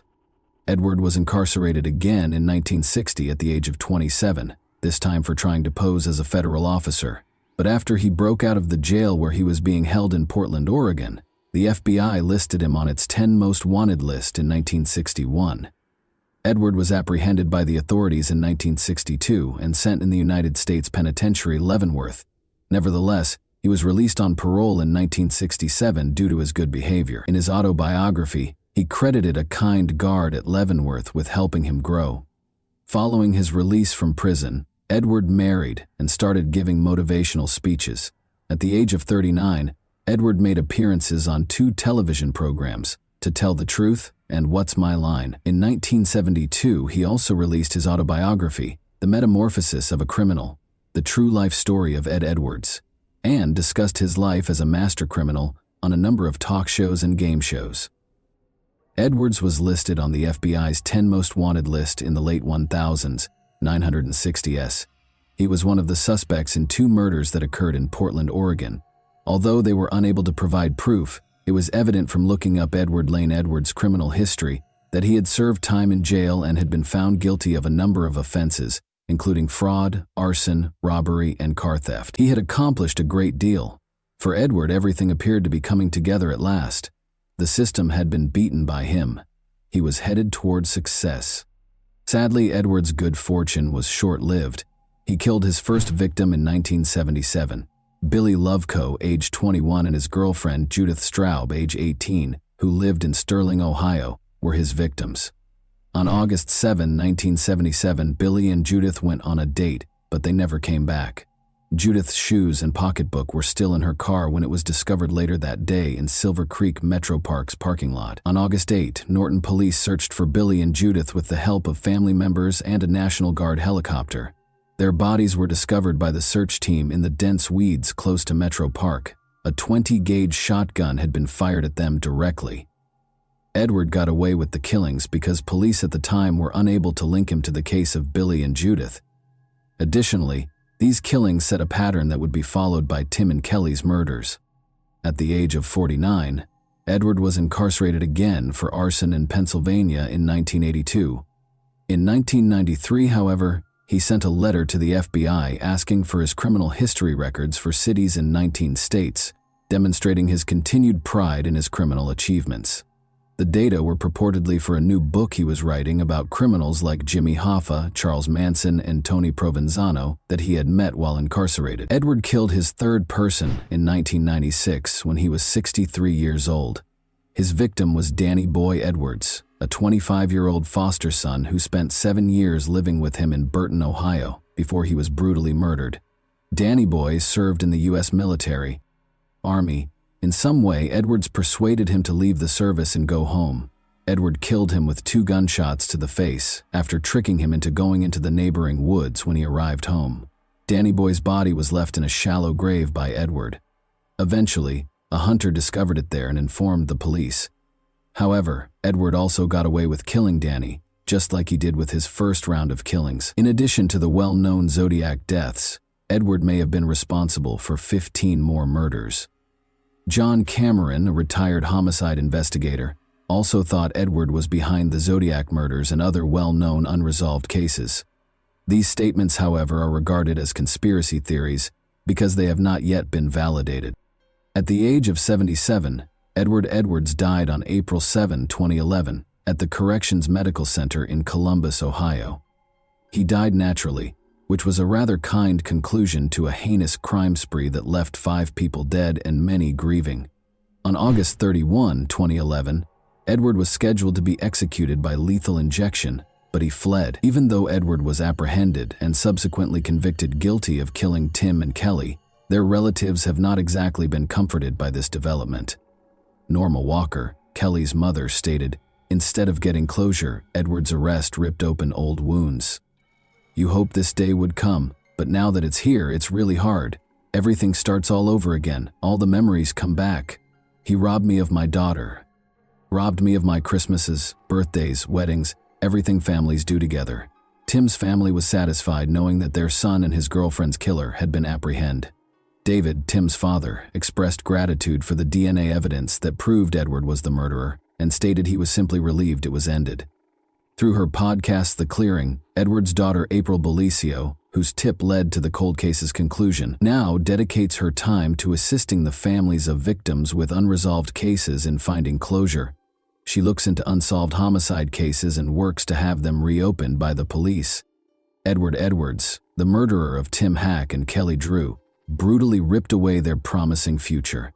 The serial killer Edward had no personal grudges against the pair. It is all the more terrible since they simply happened to be in the wrong location at the wrong time. Some people think Edward evaded justice by passing away from natural causes a few weeks before his scheduled execution, despite the fact that he was eventually captured and given a death sentence for his crime. What are your thoughts about that? Did Edward receive his just deserts?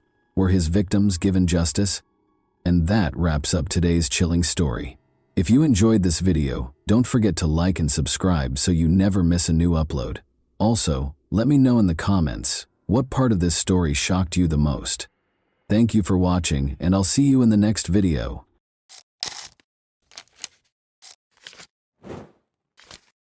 Hey guys, welcome to my channel, and today we're going to take a look at another horrible case with you. After meeting in high school, Lloyd and Michelle got married in 1991, not long after they graduated. After getting married and attending college, they soon began a family.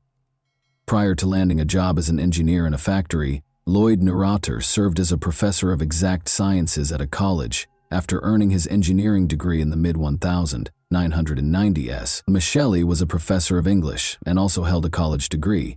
Their first daughter was born at about the same time. 2 more daughters were later born to Michelle. In the 1990s, as their lives were changing significantly, they moved to a large house in the charming town of Corning, New York. The two seemed happy. In addition to working hard, Lloyd spent a lot of time with his family. particularly his 3 daughters. Michele was cheerful and energetic, keeping occupied with housework and the children. She homeschooled the kids in addition to being a teacher. Many of their friends looked up to them as an example of the perfect family. But Lloyd's actions changed significantly over time. He changed from being a devoted husband and father to a despot who aimed to rule the whole household. He insisted on complete obedience and following the guidelines he established. In order to get his wife and kids to comply with his wishes, Lloyd was willing to use force if needed. Relationships within the family consequently quickly deteriorated. The only daughter with whom Lloyd had a positive relationship was Carrie, the middle daughter. She was different from her sisters in that she was devoted to her father. By taking her to events like the ballet, doing her hair and makeup, and giving her extra attention, Lloyd showed her how much he valued her loyalty. He brutally imposed order and control over the rest of the family, though, and showed them no such kindness. Carrie was compassionate and kind as a child. She was involved in many humanitarian endeavors and especially loved working with the homeless. Up until 2008, when America went through a serious financial crisis, the family was able to get along. Millions of Americans experienced financial and employment difficulties during this period. After losing his job, Lloyd started looking for another one right away, but his efforts proved fruitless. Michele began looking for work as well, but she found it difficult to juggle her search with taking care of their daughters and the house. Lloyd eventually secured a reputable position in New Jersey. The fact that her husband had at last found work pleased Michele. She continued to take care of the kids while finding part-time employment in Corning, her hometown. Michele found it more and more challenging to run the family alone after Lloyd moved to New Jersey on his own. When Lloyd demanded a divorce a few months later, things took an odd turn. The decision was unexpected because there were no urgent grounds for separation. No serious arguments between the couple were known to friends or acquaintances. Michele found herself in a challenging situation after Lloyd's decision caught her and the kids completely off guard. She had been a great wife and mother, but she was in a difficult situation because of her husband's behavior. According to Lloyd, he no longer wanted to get back together with Michele because they had become estranged during their separation. After landing a job teaching English at a college, Michele started raising her kids by herself. The divorce lasted for a number of years. After she and her kids relocated to a new residence in the same city, Michele's life became a little simpler. By that time, her daughters were old enough to help out around the house, giving Michele more time to concentrate on her work. She was establishing herself professionally and earning a good living. She still had to deal with Lloyd, though, who wanted sole custody of their kids. Additionally, the two were embroiled in a savage argument about child support. Lloyd repeatedly tried to defame Michele in court to obtain full custody during the protracted divorce process, which lasted more than 5 years. Michele retaliated in spite of the challenges, defending herself and filing counterclaims against her ex-husband. Their family's ongoing legal troubles started to come up in court and among their friends. Master manipulator Lloyd was. In the years after 2010, the middle child, Carrie, moved in with her father. She loved and missed her father very much, so she thought it was her decision. The judge, however, disagreed with Carrie's decision and supported the other children's decision to remain with their mother throughout the trial. To pick up the youngest daughter for swim practice, a family friend drove to Michele's house on August 28, 2017. He caught a glimpse of Michele through the living room window, but she was standing strangely close to the stairs. He exited the vehicle and walked toward the house, but when he knocked on the door, nobody answered. The dog was barking non-stop, and Michele was standing where she was. He went in and stepped closer, as if the door were open. He was horrified to see that Michele was hanging from the railing rather than standing. Her hand was cold and stiff when he felt for a pulse. He reported that it looked like Michele had killed herself, and promptly dialed 911. Emergency workers confirmed that Michele, 46, could not be saved when they arrived. She was dead already. When police searched the house, they discovered that Michele and her 14-year-old daughter were the only occupants. The oldest daughter, Carrie, had gone off to college and was living with her father. Initially, it appeared that Michele had committed suicide, but as police looked into it more, they found a number of irregularities. It appears that the scene was staged because Michele had facial marks that were incompatible with suicide, and there was no sign of the youngest daughter, who was supposed to be at home. In addition to considering the possibility of kidnapping, police started looking into the possibility of murder. Michelle's husband and daughters were contacted by detectives. It turned out that Carrie, who was the first to reply, was accompanied by her younger sister. Since the younger sister had not missed her swim lesson and had no justification for being with her father and sister, the police thought this was suspicious. When asked, Carrie disclosed that she had gone to spend the night with her mother. She said that because Lloyd was attempting to take away her youngest daughter and the court appeared to be siding with him, Michele had been upset and crying all night. Carrie claimed that just before the family friend found Michele's body, she and her sister left their mother's house. She clarified that she was afraid to leave her with Michele, who had been acting strangely and inappropriately all day, so she brought her younger sister along. But this account didn't seem likely. Michele's friends and acquaintances gave the police a different account. 2 days prior to her passing, Michele had gone back to court for a custody hearing concerning her youngest daughter, according to one friend. Despite being involved in a contentious custody dispute, Lloyd did not show up for the final hearing. It was very unusual for him to not even answer or call his cell phone. Lloyd's absence shocked everyone involved in the process. However, Michele felt that the custody dispute had been settled in her favor, and she was truly happy. She was so sure that she would now have full custody of her daughter that she even celebrated with her lawyer. Her mother suspected Lloyd of being involved in Michele's death and promptly reported it to the police. Michele's decision to commit suicide and leave her children in the care of strangers was unthinkable to her. Given the contentious nature of their divorce and Lloyd's lengthy history of trying to deny Michele parental rights, he was made the main suspect. At first, it was hard to get in touch with Lloyd. He helped Carrie settle in before she started college, and she said he was with her when the murder occurred. In addition, Lloyd was lodging at a hotel in Rochester, which is roughly 160 kilometers away from Corning. After that, he made the roughly 4,000-kilometer journey to California for a job interview. Lloyd didn't seem very upset when investigators finally got to him and told him about Michele's passing. He just took a plane to Corning and went directly to the courthouse to stop paying alimony, which seemed very suspicious in the situation. He confirmed Carrie's claims at the police station after the hearing, saying he had been assisting her with her move and was in a different city when Michele died. Lloyd never followed through on his promise to take a polygraph test. Detectives did not have enough evidence to charge Lloyd despite his evasive behavior, but as their suspicions grew, they started looking into his whereabouts. Through the examination of CCTV footage and cell phone records, they found inconsistencies in Lloyd's alibi. He seemed to have occasionally forgotten his cell phone, perhaps to conceal his whereabouts. According to the video, the younger sister was with Lloyd and Carrie when they left the Rochester hotel the night of the murder, and did not return until the following morning. This ran counter to Lloyd's assertions. A closer look showed that Lloyd was in serious financial trouble. He was in dire need of money and owed more than $100,000 on his credit cards. He had purchased a more than $200,000 life insurance policy on Michele, which would pay out to him after she passed away. Investigators' suspicions were raised by this discovery, and they started actively looking for Lloyd as a suspect.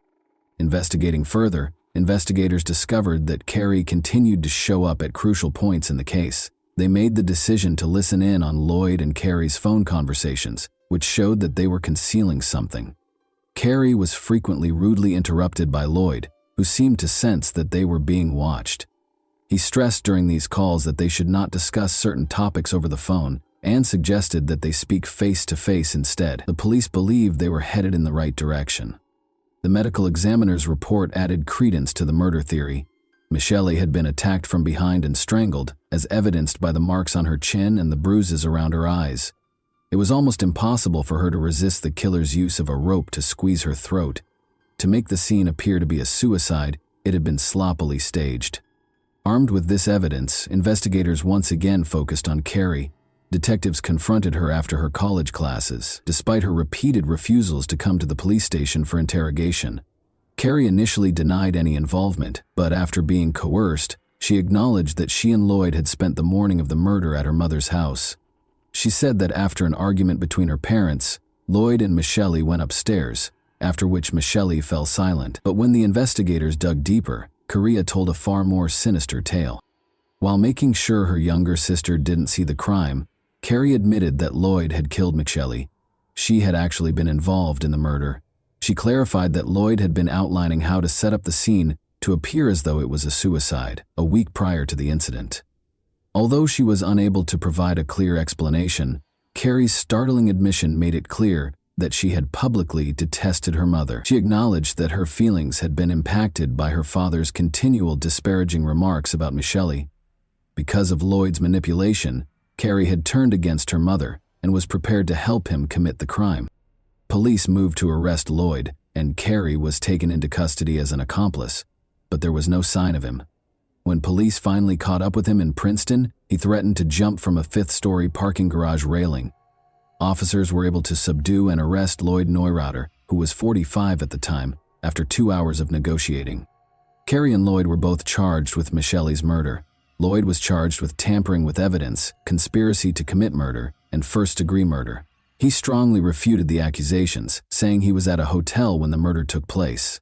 On the night of the murder, however, security footage showed him leaving the hotel with Carrie and coming back the following morning with her younger sister. Furthermore, GPS data indicated that Lloyd was close to Michelle's residence at the time of the crime, and his DNA was discovered on her pajamas.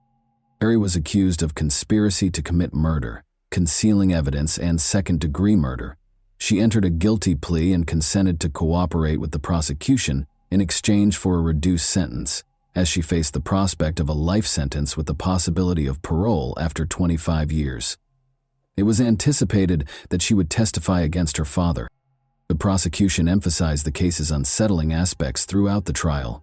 Carrie had helped her father plan and carry out the murder, so she had been a willing participant in the crime. Despite having numerous chances to prevent the crime, she assisted Lloyd in killing her mother. There was proof that Carrie and Lloyd had gone to Michelle's house early in the morning. Unaware of their intentions, Michelle opened the door out of trust. Carrie made sure her younger sister didn't wake up and find out what was going on, while Lloyd attacked her from behind and strangled her with a rope. The younger sister was not aware of the tragedy because they woke her up after the murder and fled through the back door. More than 26 folders of evidence were presented by the prosecution, showing how Lloyd had tricked Carrie into detesting her mother. He had disparaged Michelle on numerous occasions over the years, severing Carrie's connection with her mother and presenting her in a negative light. Carrie's hatred and willingness to commit the crime were fostered by Lloyd's persuasion that Michelle posed a threat to her and her siblings. The prosecution claims that Lloyd's desire to avoid sharing custody of his youngest daughter and financial gain were the driving forces behind the murder. Lloyd and Carrie thought they could claim Michelle's death as a suicide and use the money from the life insurance policy to live comfortably. Carrie testified that because of his crippling debt, which included $6,000 in monthly child support payments, her father had threatened to kill him or commit suicide unless they killed Michelle. Carrie tragically decided to help her father because she was influenced by him. In the end, Lloyd entered a guilty plea to charges of murder and forcing his daughter to assist him. He tried to defend his actions, though, by saying that he killed Michelle to keep the kids safe from her, but no one took him seriously. The court acknowledged that Carrie had suffered from her father's moral abuse and manipulation. Lloyd was given a life sentence without the possibility of release after being found guilty of first-degree murder and other offenses. Supported by her maternal grandmother, Carrie received a prison sentence ranging from 1 to 3 years for her role in concealing evidence. On January 16, 2020, she was released early after completing a portion of her sentence. And that wraps up today's chilling story. If you enjoyed this video, don't forget to like and subscribe so you never miss a new upload. Also, let me know in the comments what part of this story shocked you the most. Thank you for watching, and I'll see you in the next video.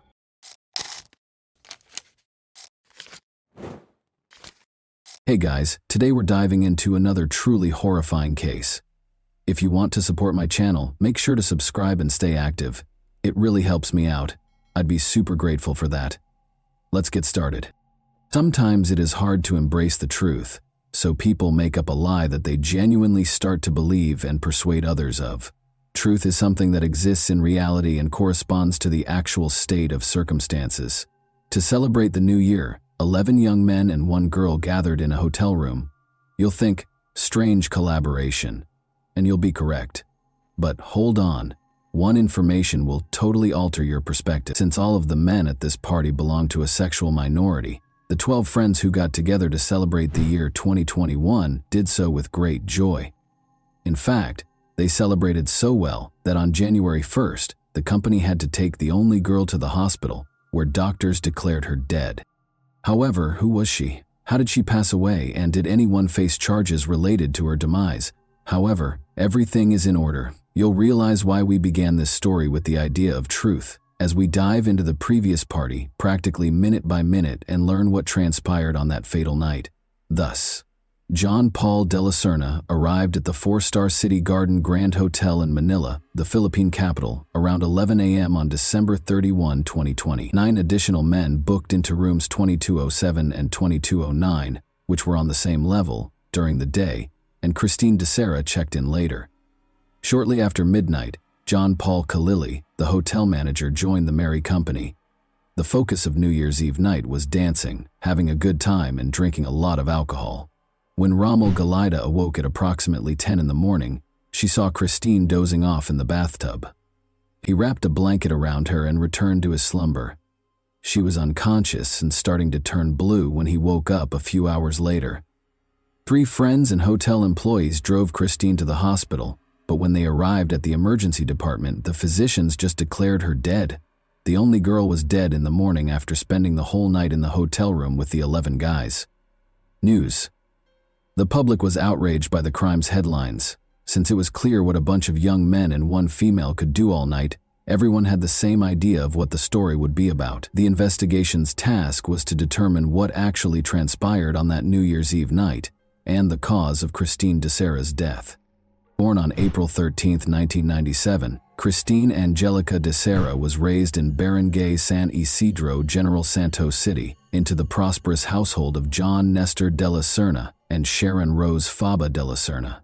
She developed into a bright, independent, and gregarious young woman. For her 3 siblings, Monica, Chloe, and JJ, Kristen was a devoted sister. She relocated to the bigger and more promising city of Davao, which is located on the shores of the bay of the same name. After completing high school, she enrolled in a university there. Christine was active on social media, danced, modeled, and studied hard. In addition, Christine was the pinnacle of knowledge and beauty. She received a Bachelor of Arts in Communication, Arts with a major in Media Arts from the University of the Philippines, Mindanao, in Davao City in 2017 with honors. The girl has taken an active part in both acting and modeling. She faced off against 8 other contestants for the title of Ms. Silve Davao 2017 in the Davao City Mall run by the New City Commercial Corporation. In June 2018, she placed 2nd. From September 2017 until January, she took part in the yearly fashion show. She served as a marketing consultant for Gaisano shopping centers in Davao City, General Santos City, Tagum, Toro, and Digos in 2019. Christine has had a rich and satisfying life. Her life's ambition was realized in February 2019. She relocated to Manila in order to begin working for Philippine Airlines subsidiary, PAL Express, as a flight attendant. Desserts from Christine. December 28, 2020, was my last flight as a flight attendant.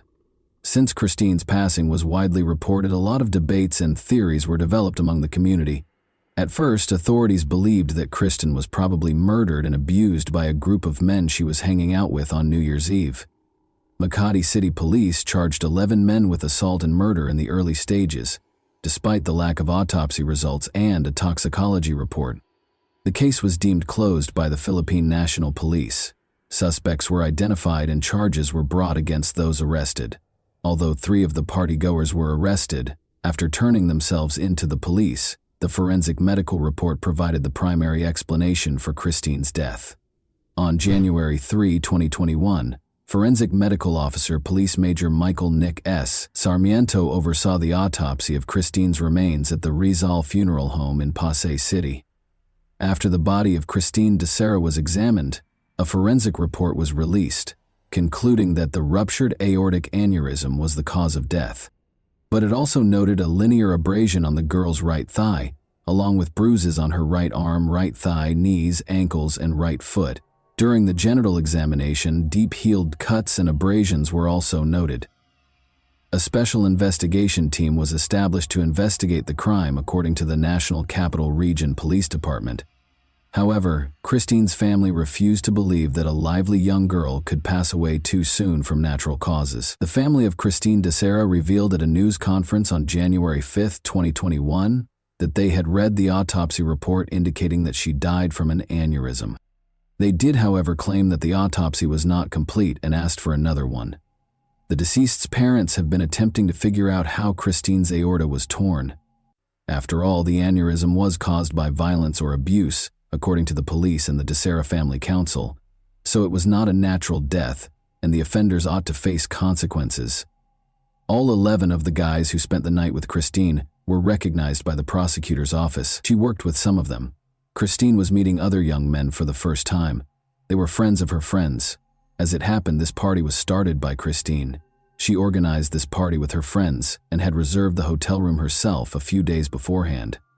Although she was aware of her daughter's friendship with men, her mother Sharon never voiced any opposition. In their family, it was accepted as normal, since Kristen had always found it easier to interact and form friendships with men.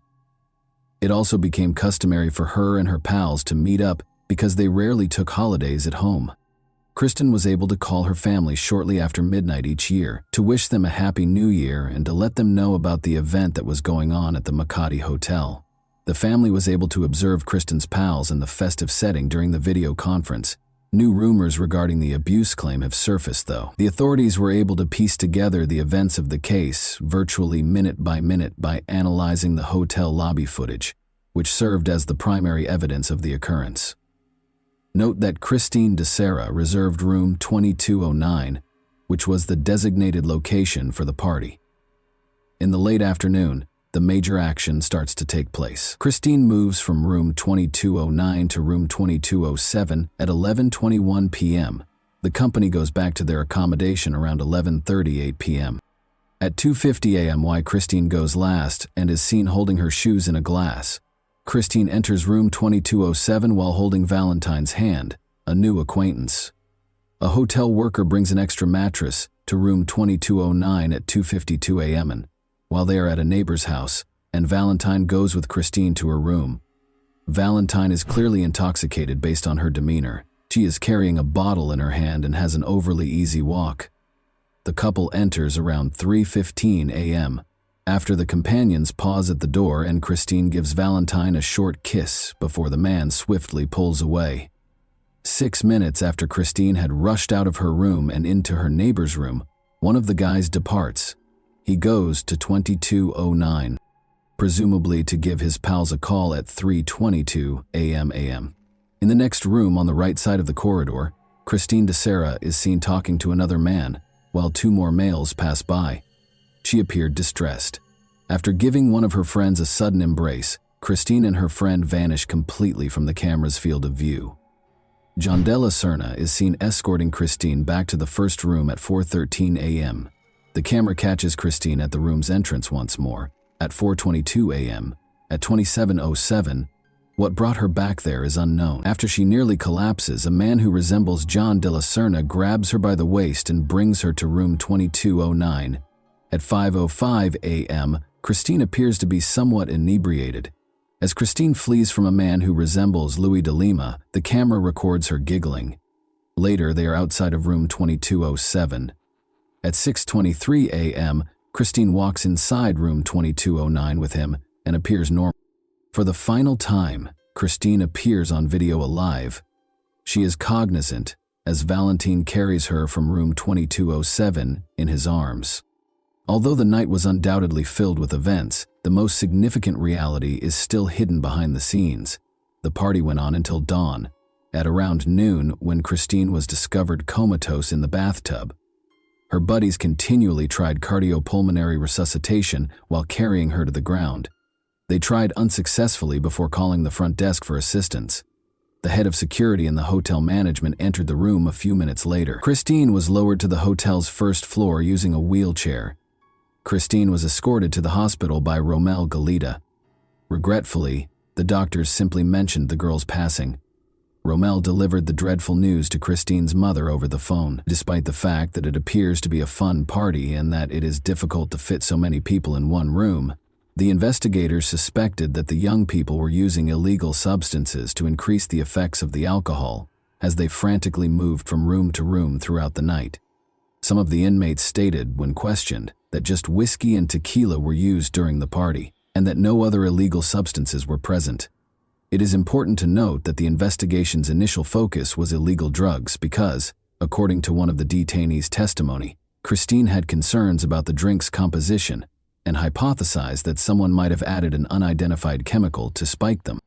Guests were instructed to bring their own food and beverages, it turned out, though the post-mortem report indicated that neither alcohol nor illicit narcotics ingested the night before her death would produce this type of aortic dilatation or defect. There was conjecture that Christine's drink was poisoned and might have caused the aneurysm that ultimately resulted in her death. Since there were no illegal substances or evidence of them in the room or the suspect's personal items, the substance information was ultimately deemed unsubstantiated.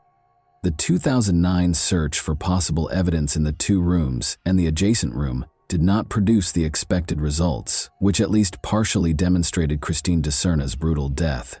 When questioned, Mark Rosales and John de la Serna declared that they would never harm Christine and openly acknowledged their unusual orientation. John further disclosed that early in the morning, Christine was already throwing up, so they had to take her back from room 2207. According to Rommel Galita, he discovered Christine in their room's bathtub at around 10 in the morning. Assuming she was asleep, he just covered her with a blanket. However, he discovered the girl was blue and not breathing around midday after he woke up and went back to wake her. He hurried to his pals for support. She was taken to Makati Medical Center per the hotel's recommendation, where she was declared dead upon arrival, allegedly as a result of an aortic aneurysm rupture. The Makati City Police were notified of the death by the hospital. By that time, other men from a nearby hotel room had departed. In a separate statement to the public on January 4, the Philippine National Police stated that, despite some missing information and contradictory claims, the case involving Christine de Serra is nearly resolved. According to Police Chief Debold Sinas, 3 individuals have already been identified and taken into custody. The Makati City Prosecutor's Office ordered the release of the 3 males who are in detention on January 6 owing to a lack of evidence, even though other suspects were still being sought. The prosecution maintained that there was not enough evidence to prove Christine had been molested. They added that the police have not yet established that Christine de Serra's death was due to abuse, even if it occurred. In addition, Christine was an extra lady at the party, which was a get-together of males with unconventional sexual orientations who were all flirting with one another. Most of the people at the party, including Rommel Galita, were Christine's co-workers and stewards. Sarah, at PL Airlines, demonstrating her familiarity with these individuals and their sexual orientation. The Makati City Prosecutor's Office opened a preliminary investigation on January 13, 2021, after an official autopsy verified that the 23-year-old's cause of death was a ruptured aortic aneurysm. Additionally, the prosecutor's office demanded that the police make public the findings of the victim's toxicological report, histopathic research, and DNA analysis. The claim that her daughter was not abused, however, was disputed by Christine's mother, Sharon de Serra. She stated during an appearance on a news program that a gang of men were abusing her daughter. If you're a mother and you see Christine's body, you'll likely understand the suffering she endured as a result of them. But my daughter is no longer able to speak because she is no longer alive. During the TV show, the woman voiced her opinion. As proof that the autopsy report was erroneous, Sharon pointed to the cuts and bruises on her daughter's body that were not included. Later, Christine's relatives stated that they wanted a second autopsy to refute the authorities' initial conclusion that she passed away naturally. The foundation was bruising and injuries that weren't noted in the initial report. Brick Reyes, a family representative, stated that there would be enough proof of Christine's torture from the wounds on her arms and legs, as well as from her remains. Additionally, according to Rick Reyes, they think the young lady was assaulted and drugged before to her passing. During the New Year's Eve celebration, Christine, who was already drunk, claimed that her drink appeared to have been tampered with. According to Christine's parents, they have lodged a complaint, calling for Michael Nix Armiento to be fired immediately for egregious carelessness and incapacity in creating Christine's death certificate and forensic report. Reporters were informed by Dr. Maurici Ramos, a friend of the Dosser family, that a second autopsy was performed on the deceased. He also underlined that the Death Investigation Unit has received the biological fluids retrieved from the second autopsy and will furnish further information following a final review and compilation of all the forensic team's results. The cause of death was consistent with a ruptured aortic aneurysm, according to the pathology post-mortem results from the Southern Police District Crime Lab Division's forensic report, which was then circulated on social media. According to the official autopsy, Christina was not mistreated the night before she passed away. The aorta was the real cause of Dicera's demise. The deficiency weakened as a result of the aorta's continuous rise in blood pressure, and ultimately, the aorta burst. There was blood loss at the moment of the aortic rupture, according to the Philippine National Police Crime Lab report. Christine thus had a number of symptoms, including nausea, weakness, and perspiration. Within a few hours, she died from the blood loss brought on by the aortic rupture. According to the report, this indicates that the girl had an aortic aneurysm that ruptured, causing the lower portion of the aorta, the primary vessel that delivers blood to the entire body, to grow. This conduit passes through the chest and belly after leaving the heart. The aorta is the largest conduit in the body, so if it bursts as it did in this instance, a person could lose a significant amount of blood and possibly pass away. The fact that Christine's aneurysm did not happen recently was also mentioned. It began many years ago. According to the article, dilatation existed long before she passed away and is a chronic illness. Even if she hadn't passed away that tragic night, she would have perished in any situation when her blood pressure would have increased to the point where the aneurysm ruptured. Christina Dicera's undetected hypertension was further confirmed by the autopsy, which also showed that her heart was larger than a healthy heart. Although it is generally accepted that the girl died of natural causes, the 11 young men who attended the party and genuinely attempted to provide Christine with first aid were shamed and persecuted as criminals as a result of the pervasive false information. Since then, all 11 of the men who were initially charged have been freed. In an attempt to correct the problem, the Makati City Prosecutor's Office stated that suitable proof could not be obtained at the time of the publicity and that the evidence offered was insufficient to prove that Christine Dicera had been abused. As a result, they had to construct a version based on indications of the victim's physical decline. 2 further suspects also claimed that they were coerced by the police into making up a story about the presence of illegal narcotics at the scene party on New Year's Eve. Another tale participant described how his kiss with Christine, which was caught on camera the night before she passed away, was captured. The man claimed that Christine was the one who started it, but he made an effort to push her away. When the flight attendant's body was discovered, law enforcement officials came under fire for failing to do a comprehensive toxicological analysis. The men's charges were ultimately withdrawn for lack of evidence, due to suspicious circumstances that appeared to contradict the Philippine National Police's findings. Christine Dicera's death garnered a lot of public attention. As further information emerged from Christine's family, who were unable to accept the reality and believe in their daughter's natural death, her story began to garner a lot of attention online. In an attempt to secure justice for her daughter Sharon, the girl's mother made a plea to President Rodrigo Duterte. "I'm just a regular person. You have a daughter as well. Since I don't want anyone to suffer from the same brutality and cruelty as my Christine, I want to speak out publicly." More than a week after Christine Dicera's passing, her friends and co-workers sent condolence messages, reposts, and farewells over social media.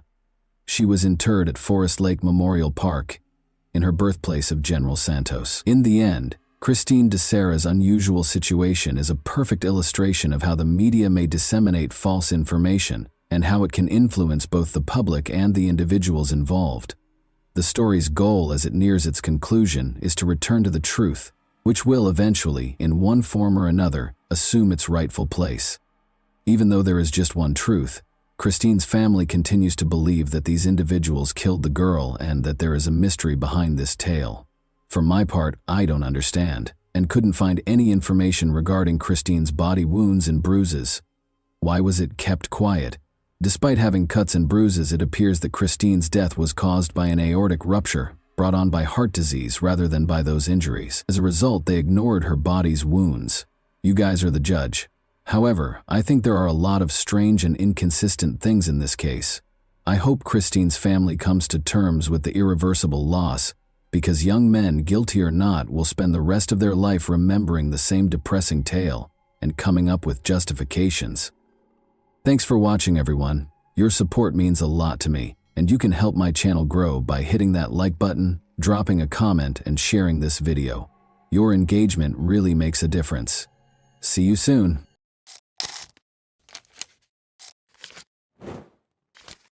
Hey guys, welcome to my channel, and today we're going to take a look at another horrible case with you. Arthur Labanjo Hughes, then 7 years old, would give up on life at this very moment. 5 hours later, the world would hear the most tragic story on the internet, that of Arthur Labanjo Hughes, after an emergency 999 call was placed. He was discovered in a state that could not be explained by a fall, even though he had fallen and struck his head. He was remembered for his superpower, his smile. If one could ask for one last thing, despite having numerous guardian angels around him, Arthur was imprisoned by pure evil during COVID-19 and spent every day of his life in hell. Soon, the Midlands, England Police Department would find horrifying hidden footage and videos that they would prefer not to view. June 17, 2020 was the date of the call. The voice on the line was panicked. 6-year-old Arthur Labanjo Hughes had fallen down the stairs. When paramedics arrived, he was having trouble breathing. Arthur's life slipped away in spite of all the attempts to save him. Before the doctors noticed something that would haunt them for years, it appeared to be a tragic accident. Horrible injuries were found, which contradicted the caller's account. Arthur's severe brain injuries had caused his death. According to the doctors, the damage was comparable to an automobile accident. Even the on-scene paramedics observed numerous bruises on his body, in addition to severe head trauma. Amidst the frantic words and background noise of the 999 call, the truth was concealed in plain sight. Everyone would be shocked to learn the true story of Arthur's tragic demise when the recording was played again, this time with more discerning ears and a greater sense of suspicion. Something much darker now echoed what had once seemed like desperation. Emma Tustin, 32, the stepmother and caregiver of 6-year-old Arthur Labanjo Hughes, was the female voice on the call. Emma was the only person who saw Arthur's final moments because his father, 29-year-old Thomas Hughes, was not there when the alleged accident happened. She was also the one who explained how Arthur got hurt and escorted him to the hospital. However, there was a problem with the doctors. They called the police because of their suspicions, and detectives soon began requesting Emma's first formal statement.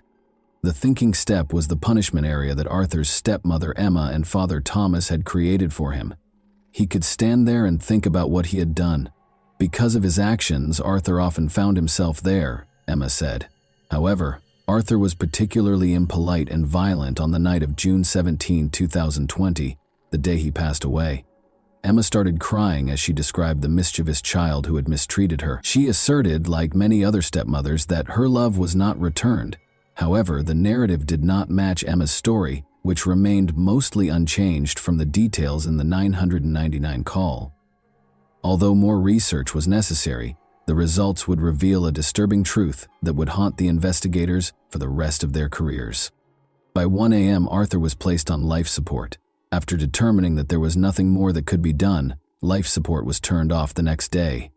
A forensic analysis conducted as the investigation progressed showed that Arthur had more than 130 distinct wounds, from head to toe, in varying stages of recovery. Each and every part of his small body was injured and bruised. Long-term physical stress caused his thymus gland and one kidney to shrink significantly. However, a total detachment of the retina in his right eye and bleeding on the brain were the cause of death. The experts had no idea that this was only the beginning. He had extremely high sodium levels when he was first brought to the hospital. These levels did not change 7 hours later, suggesting that his body was unable to adequately absorb the excess salt he had consumed. According to estimates, Arthur would have needed to eat 6 tablespoons of salt in a single day, or more likely, be poisoned with high amounts of salt over a number of days to reach such sodium levels. Torture was evident from the autopsy report and the injuries sustained. However, that wasn't even the reason this case was the most well-known in Middleton. It was the horrifying findings that had not yet been made during the inquiry that had the public's attention like a wildfire. Authorities were tracking down the sadistic monster who had committed the unthinkable after discovering the unspeakable horror inflicted upon the defenseless child. Behind the story of the tearful Emma and the restless Thomas, there was little question that something was amiss. Across the nation, rumors were circulating, but it quickly became clear that these were more than just conjectures. Discovering the atrocities that had taken place behind the scenes was the difficult part. A search warrant for Emma's two-bedroom home, where she lived with her boyfriend Thomas Hughes and their children from prior marriages, was swiftly obtained by the Middleton police. Apart from a CCTV camera placed in the living room, nothing seemed especially noteworthy at first glance. Investigators were informed by Emma and Thomas that it was done to keep an eye on Arthur and make sure he didn't hurt himself. The investigators were unaware that the recordings held terrible secrets they would have preferred to ignore when they took them for additional analysis. Heartbreaking details of little Arthur's last hours were captured on CCTV, including scenes that would have horrified anyone who saw them. This unsettling video was captured just a few hours prior to Arthur's purported mishap. Arthur pleaded with Blake to come and save his life. Who were these individuals that Arthur was depending on in the final stages of his life? Blake was Thomas Hughes's brother and Arthur's uncle. When Arthur called for his family outside of Emma and Thomas, he was seen to be weak, frail, and hardly standing. Detectives contacted Arthur's grandparents and Uncle Blake during the hours that these recordings were being examined. In addition to being open, the family had a lot to share. The date of Arthur's birth was January 4, 2014. He was among the happiest kids you could ever meet just a year ago. He was a huge supporter of Birmingham City Football Club and loved superheroes. Those who knew him said he was intelligent and vivacious, but as the grandparents dug deeper, it became evident that Arthur was a contented but unlucky child. Thomas and Olivia Labagno-Halcrow, who met while engaging in drug activities, are his parents. Olivia entered a new toxic relationship with Arthur after the parents divorced, but Arthur stayed with her. She had taken an alcohol awareness course and met a man named Gary Cunningham. Gary and Olivia both used violence against one another. In February 2019, this toxic relationship tragically came to a head when Olivia killed Gary by stabbing him 12 times while intoxicated. The fact that young Arthur saw the murder was the most startling aspect of this incident. Olivia received an 11-year sentence in 2020. Little Arthur moved in with his father, Thomas, and grandparents while the mother was serving her sentence. His grandparents and his Uncle Blake were the main sources of the love he had experienced. For Arthur, this was the safest period of his life. The trail of misfortune started with a simple date, but the wave of good times would soon subside. Thomas, his father, went on a date with Emma Tustin, a woman he had met online. Detectives discovered that Emma had a history of unpredictable and attention-seeking behavior as the investigation progressed. When her boyfriend threatened to break up with her in 2013, she leaped from the top of a multi-story parking structure. She once threw herself out of a bedroom window to stop her partner and his best friend from going to the pub. In an interview with the Daily Mail, one of her ex-boyfriends stated, "She's a black widow. Every man she hangs out with is sucked dry by her. She has absolutely no maternal instinct. She wanted children because of the attention they gave her as a newborn and the benefits they provided. But she didn't want to know once the attention stopped and she was left alone with a baby." She was also accused of being a careless mother, and social services frequently visited her home. The ultimate application of this woman's evil would be when she entered Thomas's, and eventually Arthur's, life. Thomas wasn't a perfect father, but he wasn't a total nightmare either. But as he and Emma became closer, that would soon change, and Arthur would lose his father in a way he never could have predicted. Arthur went on a number of excursions with his father and Emma, but each time he came back, the grandparents noticed that he was becoming less and less eager to accompany them. He couldn't quite understand the unnerving tension that was replacing the warmth of family. His grandparents claimed that they became aware that something was amiss in their own house. Every time Emma came to visit, Arthur would try to hide because he was afraid of her. She was disliked by Thomas's brother and parents as well, who perceived dishonesty and disdain in her. They were unable to foresee the scope of what was happening, though. When Arthur's grandmother tried to buy him a Subway sandwich during one of Emma's visits, Emma yelled at her to stop feeding him, saying it was a needless luxury. This brief interaction acted as a warning, demonstrating Emma's ease and eagerness to make choices regarding Arthur's life. She wasn't alone, though. Thomas was also acting differently. He had started to become easily agitated. Blake saw the young boy staring blankly at the wall when Thomas, for a child, it was an unusual sight. Blake tried to give him a snack to lift his spirits, but Thomas stepped in and said Arthur was being punished and shouldn't be fed. As the pandemic spread, this was only the start of a nightmare that would only get worse. A total lockdown was proclaimed by the Prime Minister. Arthur had the danger in his own house while others hunkered down to protect themselves. Separated from his cherished grandparents, he was raised by his father, Thomas, and Emma, and saw them infrequently. Things were gradually coming together for Arthur's decline. Arthur's grandmother saw a blue bruise on his shoulder during one lockdown. She took prompt action and lodged a complaint with social services, even though she was Thomas's mother.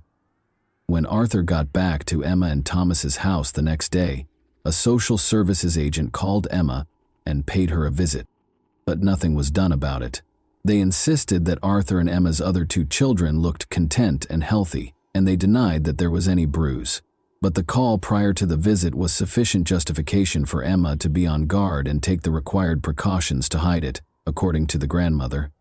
Blake tried to get in touch with the Middleton police, but sadly the officers never got through to Arthur because they believed social services was handling the case. The family made repeated attempts to enlist assistance for Arthur, but there would be no outcome. Arthur was suffering terribly, and there was nothing anyone could do about it. Meanwhile, Arthur's death was being investigated more thoroughly. Though they were unsure of what might have caused Arthur's death, Arthur's grandparents and family blamed Emma and Thomas. The couple was the subject of a more thorough investigation, and the most repulsive information began to come to light. After seizing their phones, investigators started going through the data. They found shocking information in the audio recordings and text messages between Emma and Thomas. The weight of what had been concealed behind closed doors became painfully evident with every new line that appeared on the screen. Emma and Thomas's messages exposed the depth of their perverse collaboration, and they were complicit in this nightmare. The messages described Arthur's living conditions, which included physical abuse, loneliness, and hunger. Emma vented her frustrations and documented her increasing cruelty towards the boy in the majority of these texts. She punished Arthur by depriving him of food and liquids and making him stand in the hallway for hours on end. The young boy's pleas for sustenance and solace were ridiculed.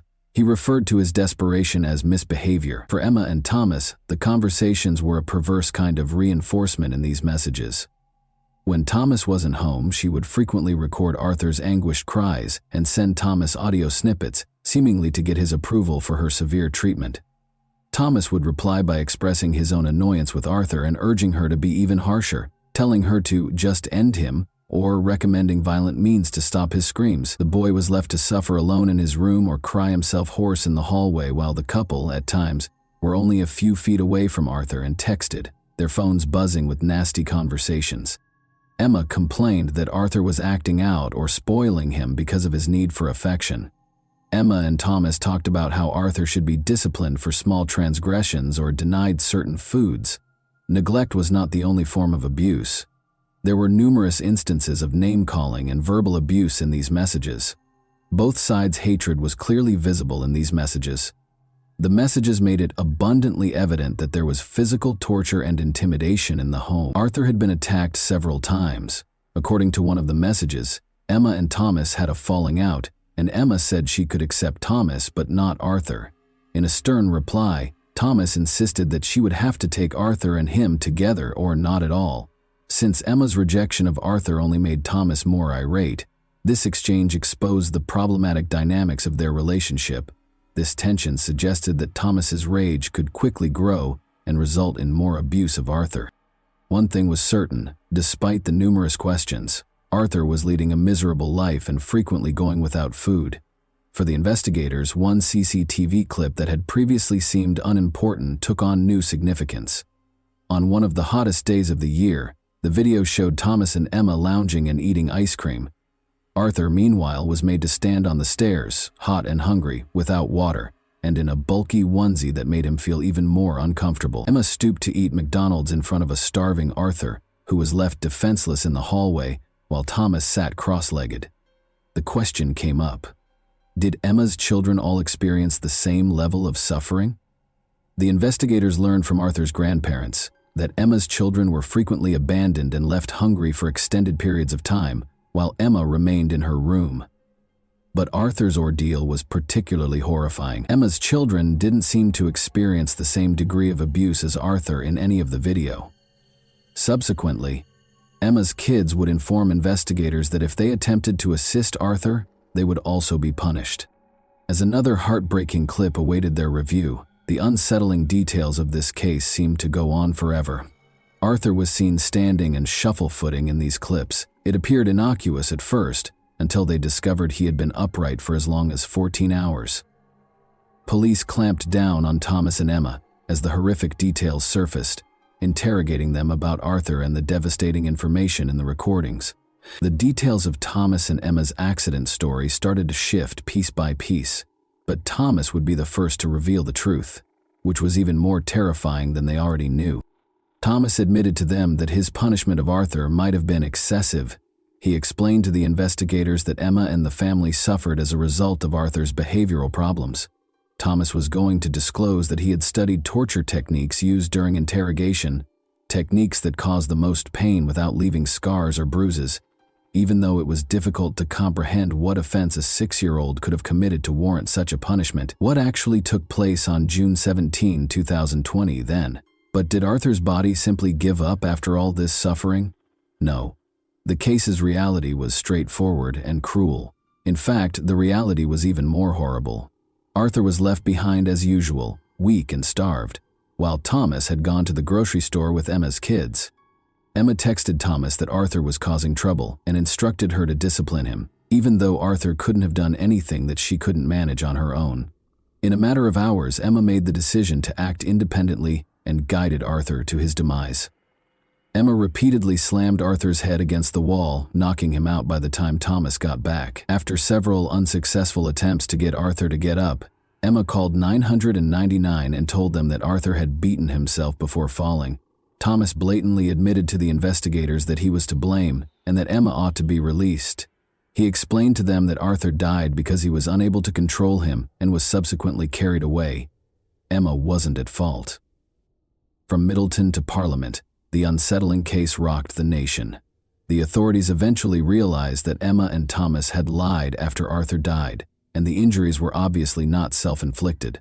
Both were taken into custody and accused of killing Arthur. At Emma's trial on December 3, 2021, the judge gave the following account of the deadly assault. You, Tustin, committed the last act of killing. You gave him a shake that caused his head to flex and become hyperextended on his neck while repeatedly striking it against the wall or the floor. Your degree of violence caused his body to be subjected to forces comparable to those involved in a high-speed traffic accident. Emma was found guilty of murder and given a life sentence with a minimum of 29 years in prison because of the severe and devastation of her injuries. Thomas Hughes, who did not witness the deadly assault, was convicted of manslaughter and given a 21-year prison term. It was announced in December 2020 that their sentences would be examined to determine whether they were excessively light, potentially resulting in longer terms for both. Only the two youngest of Emma's 4 children from prior relationships were still living with her when she first met Thomas. Emma had already been reported to social services multiple times by that point because of worries about the welfare of her children.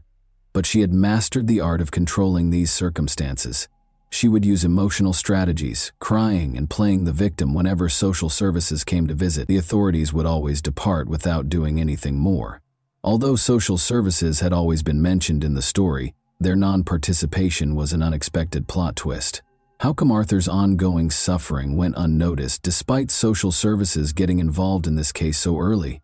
How did social services contribute to Arthur's demise in your opinion?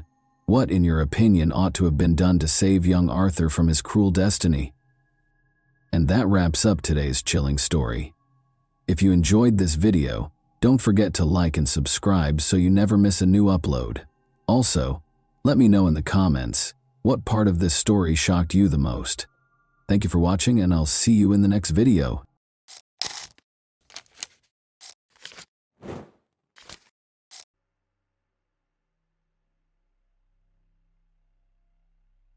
A 19-year-old woman was discovered dead in her own apartment. Investigators quickly discovered several disturbing facts, but they were unable to solve the case for several years before revealing the truth. Everyone was shocked and outraged by the unexpected outcome. Nona Dismayed was born December 26, 1985, in Russellville, Arkansas. She grew up in a large family with 4 brothers and 1 sister. When Nona was 10 years old, her father died. This event was a tragedy for the entire family, but they were about to receive an even more devastating shock. Later, the young woman told her mother that her father had repeatedly subjected her to violence. She was afraid to speak up while he was still alive, and her confession shocked her mother. Even after such a tragic experience, the woman had no idea what her husband was capable of. Nona found the strength to move on and eventually decided to assist other young women who had been victims of similar crimes. She joined a volunteer organization to help children in need during her school years. Nona started dating a guy named Kevin Jones. The young woman also competed in beauty contests and achieved significant success. Nona won several local contests, qualifying her to compete for the title of Miss Arkansas. In addition, the young woman was an active member of the local church and sang in the choir. When Nona was 19, she and her boyfriend enrolled in Arkansas, which launched an attack on a university in their hometown. The young woman decided to rent her own apartment because she wanted to start her own life. After her first year, her boyfriend changed his major and transferred to another university, which was an hour and a half away from their home. By then, the couple had been dating for about 5 years, and this was their first time living in different cities. Kevin returned home for the Christmas holiday. He stopped by Nona's apartment before driving to his parents' house, which was about 16 kilometers away from the city. The following day, they both had plans. Nona had to take her final 2 exams while also meeting with a young woman from the volunteer organization. Kevin planned to take his mother, a librarian, to a school event on December 15th, around 9 a.m. Nona messaged Kevin, wishing him a good day. He was expecting Nona to call him after her exams and tell him how they went, but she wasn't returning his calls or messages, so he became concerned around 6 p.m. While attending a school event with his mother, Kevin couldn't help but wonder why Nona hadn't answered her phone all day. Kevin eventually decided to call his friend, who worked as a pizza deliveryman in the neighborhood where Nona's apartment complex was located. Kevin asked him to come by and see if everything was fine. His friend arrived quickly and noticed that Nona's car was parked in the parking lot, and the lights in her apartment were turned on, but no one was answering the door. He told Kevin about it, and Kevin told his mother that he was worried about his girlfriend and wanted to go to her apartment to make sure everything was fine.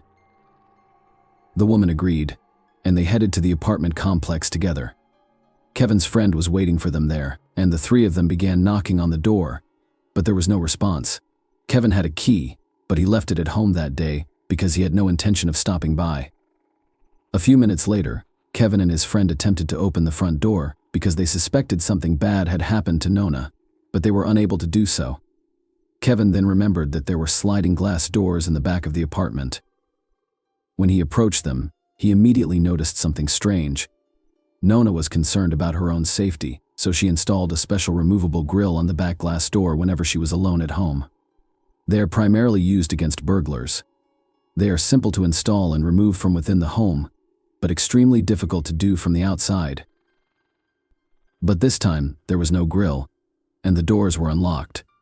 When they entered the apartment, they noticed blood on the blinds and discovered a shocking sight in the bedroom. Nona was lying face down in a pool of blood, wearing only socks.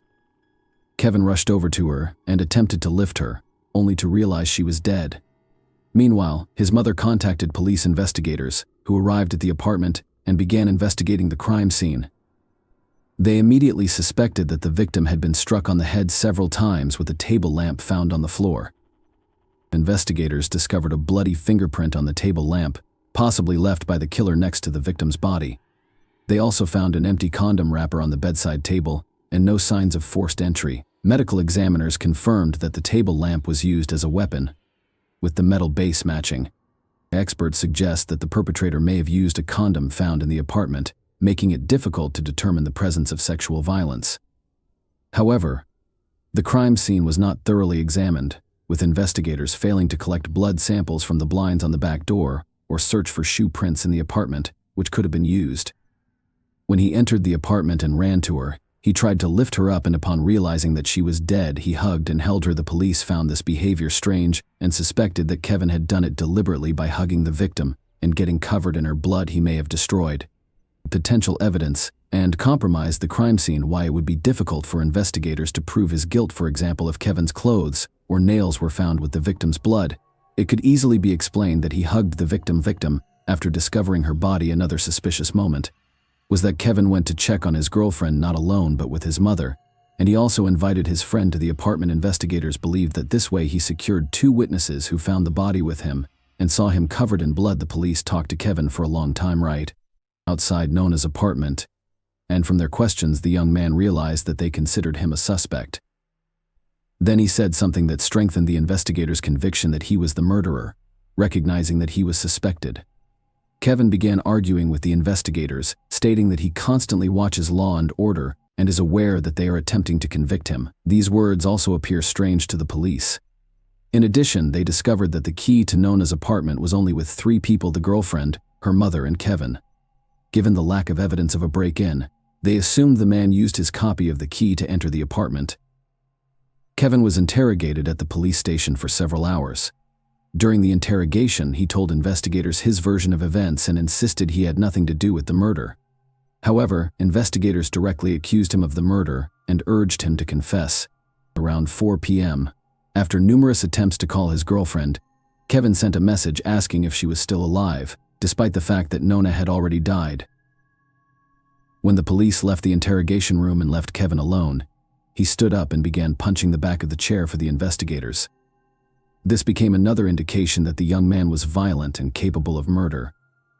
However, the police found no evidence linking Kevin to the murder. Medical experts discovered that Nona attempted to defend herself, which would have resulted in bruises and scratches on the killer's body, but none were found on Kevin. Despite this, the detectives remained convinced he was guilty and attempted to gather evidence.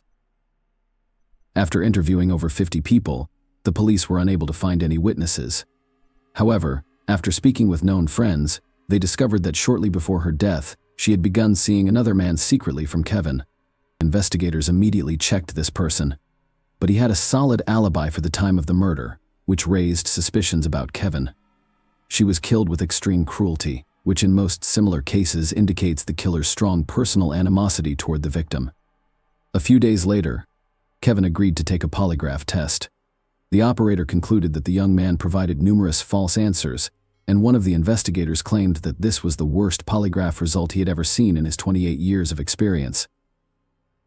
However, there is one caveat: the person who read the device's readings was not a certified specialist. He was simply a police officer who had not received the necessary training to work with this device, which did not bother the detectives. Following the interrogation, they increased the pressure on Kevin, attempting to force a confession. They claimed that all his acquaintances and relatives already knew that he killed Nona. The police really told everyone that Kevin's guilt was practically proven, and that he would soon be arrested. They convinced the victim's parents that he was the one who killed their daughter, although they refused to believe it.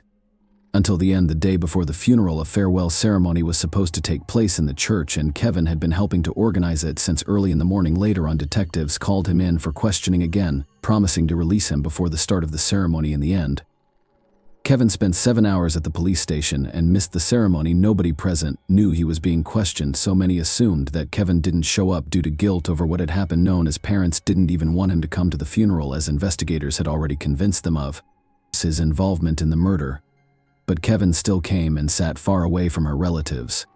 After examining evidence from the victim's apartment, experts discovered a fingerprint on the light bulb in the desk lamp. The fingerprint was left by blood, indicating that it could only have been made during or after the murder. Despite this, investigators continued to search for Kevin for months. This request was granted, and the trial began in a different city. The defense called a witness who provided Kevin with a solid alibi. A plumber had visited his parents' house that morning and saw him around 10:30 a.m. The prosecution insisted that Kevin had time to go to Nandes and commit the murder because, according to medical experts, she died between 10:30 a.m. and 1 p.m. They also shared an interesting fact. Kevin had turned off his phone between 10 a.m. and 12 p.m., which coincided with the victim's murder. Furthermore, data from Kevin's phone revealed that he only began calling his girlfriend at 4 p.m., despite claims during questioning that he had been trying to reach her all day. However, at the time, the young man may have meant both calls and messages. Lawyers presented 2 additional witnesses, both of whom testified that Kevin did not commit the murder. One of them was Kevin's grandmother, who stated that on that particular day, she saw her grandson near the gas station and gave him money to go have a snack at a cafe. Another witness saw the man between 12:30 and 1 p.m. at the restaurant, and the establishment's cameras captured him eating lunch. As a result, the young man could not have committed the murder while simultaneously returning in time. Lawyers also questioned the possibility that Kevin left a bloody fingerprint on the lamp during the murder in that case. When the body was discovered, the blood should have dried up. Experts who came to the apartment that evening wrote in the report that the bloody fingerprint was slightly damp, confirming that Kevin could have left it accidentally when he found Nona's body with his mother and friend. However, fingerprints were also found on the table lamp that was used to hit the victim, but they did not belong to Kevin. He determined that after death, the victim's body lay on her back for some time before being turned face down. This could imply that the young woman is still subjected to violence. The expert confirmed that he found no direct evidence of this, but added that he could not rule out such a possibility. The prosecution claimed that no fingerprints or DNA were found on the empty contraceptive package found next to the victim's body. However, a retest revealed male DNA, which did not belong to Kevin and did not match any databases. The trial lasted over a year and was concluded by the jury in July 2007. And now that he had avoided punishment despite their client's acquittal, the legal team promised to keep working on the case and find the true killer. Given the police's obsession with Kevin, no one expected them to finally do their job correctly. The lawyers first extracted DNA from the contraceptive packaging. Compared to all the men who knew Nona, all of these people volunteered to provide samples, and none of them matched. This went on for 2 months until an unexpected event occurred in September 2007. When the police arrested Gary Dunn for robbery, things became more interesting. First, this man had previously been convicted of assaulting another woman. Second, he lived in the same housing complex as Nona. In the early stages of the investigation, the police considered Gary as a suspect but quickly switched their focus to Kevin as the killer. The boy's lawyers requested a DNA test, which revealed that a sample from the contraceptive packaging matched Gary's DNA. After the young woman's murder, investigators even questioned Gary using a polygraph. Gary did go shopping with his mother, just not at the time of the murder, but 2 days before, as evidenced by receipts with purchase dates, which Gary even showed to the police, but they simply ignored such important information. They noticed that the dates on the checks did not match the day of the murder. This was stated in the reports, but for unknown reasons, they either ignored it or failed to notice that the days did not match. Finally, experts compared his fingerprints to those of unknown table lamps, and they matched. However, a serious issue arose here. The fingerprints and DNA matched, but not completely. The judicial system follows certain guidelines. In Gary's case, the necessary coincidence indicators for determining guilt were insufficient, despite the fact that the DNA and fingerprints were unlikely to belong to someone else. The investigators were likely guilty because they did not thoroughly examine all available evidence immediately after the murder, as required by the rules. It is possible that the DNA samples deteriorated. He was on parole in 2002. He attacked a woman who was running in the park, knocked her down, and began beating her, threatening to kill her. The woman escaped and ran to her car. Meanwhile, Gary fled the scene but was quickly apprehended. The man served 19 months in prison and was released early. Interestingly, his DNA sample was not included in the database. Gary's trial began in April 2010, and there were plenty of surprises in store for everyone. His own wife testified against him, claiming he was an aggressive and dangerous man. Gary frequently raised his hand against her, and the woman was terrified for her life, so she was afraid to leave him. But the most intriguing detail was that, a few weeks before the victim's death, she noticed her husband spying on Nona through her apartment window. Based on this, the prosecution assumed that the man planned the attack because of his criminal history. Gary had a history of violence, and he may have been keeping a close eye on Nona because she lived only a few meters away. On December 15th, he decided to act. He allegedly knocked on her apartment door and entered under false pretenses, grabbing the table lamp and striking her several times before assaulting and killing her. Because Gary used contraception, medical experts were unable to definitively state whether the victim had been sexually assaulted, but all evidence pointed to it. Gary's lawyers denied his involvement, but he had no real alibi, so they concentrated on blaming Kevin, according to the lawyers. Kevin discovered that the young woman was cheating on him and killed her. Kevin had to testify in court and listen as they attempted to portray him as the true criminal. The prosecution was unable to use Gary's fingerprints or DNA as evidence, resulting in a mistrial. A new trial was soon held, with a key difference being testimony from a woman who Gary nearly killed in 2002.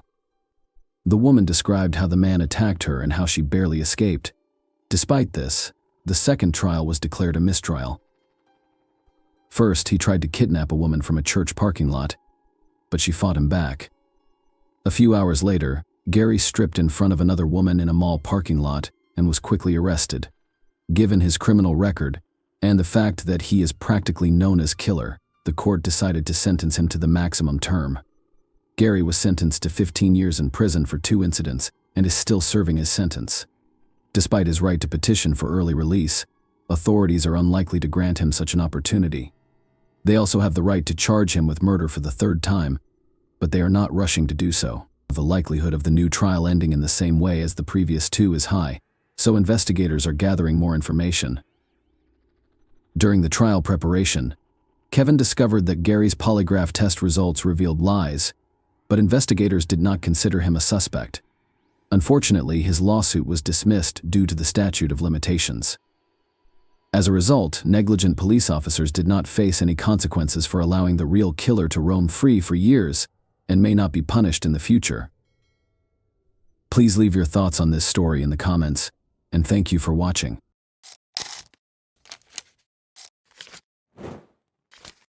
Hey guys, welcome to my channel, and today we're going to take a look at another horrible case with you.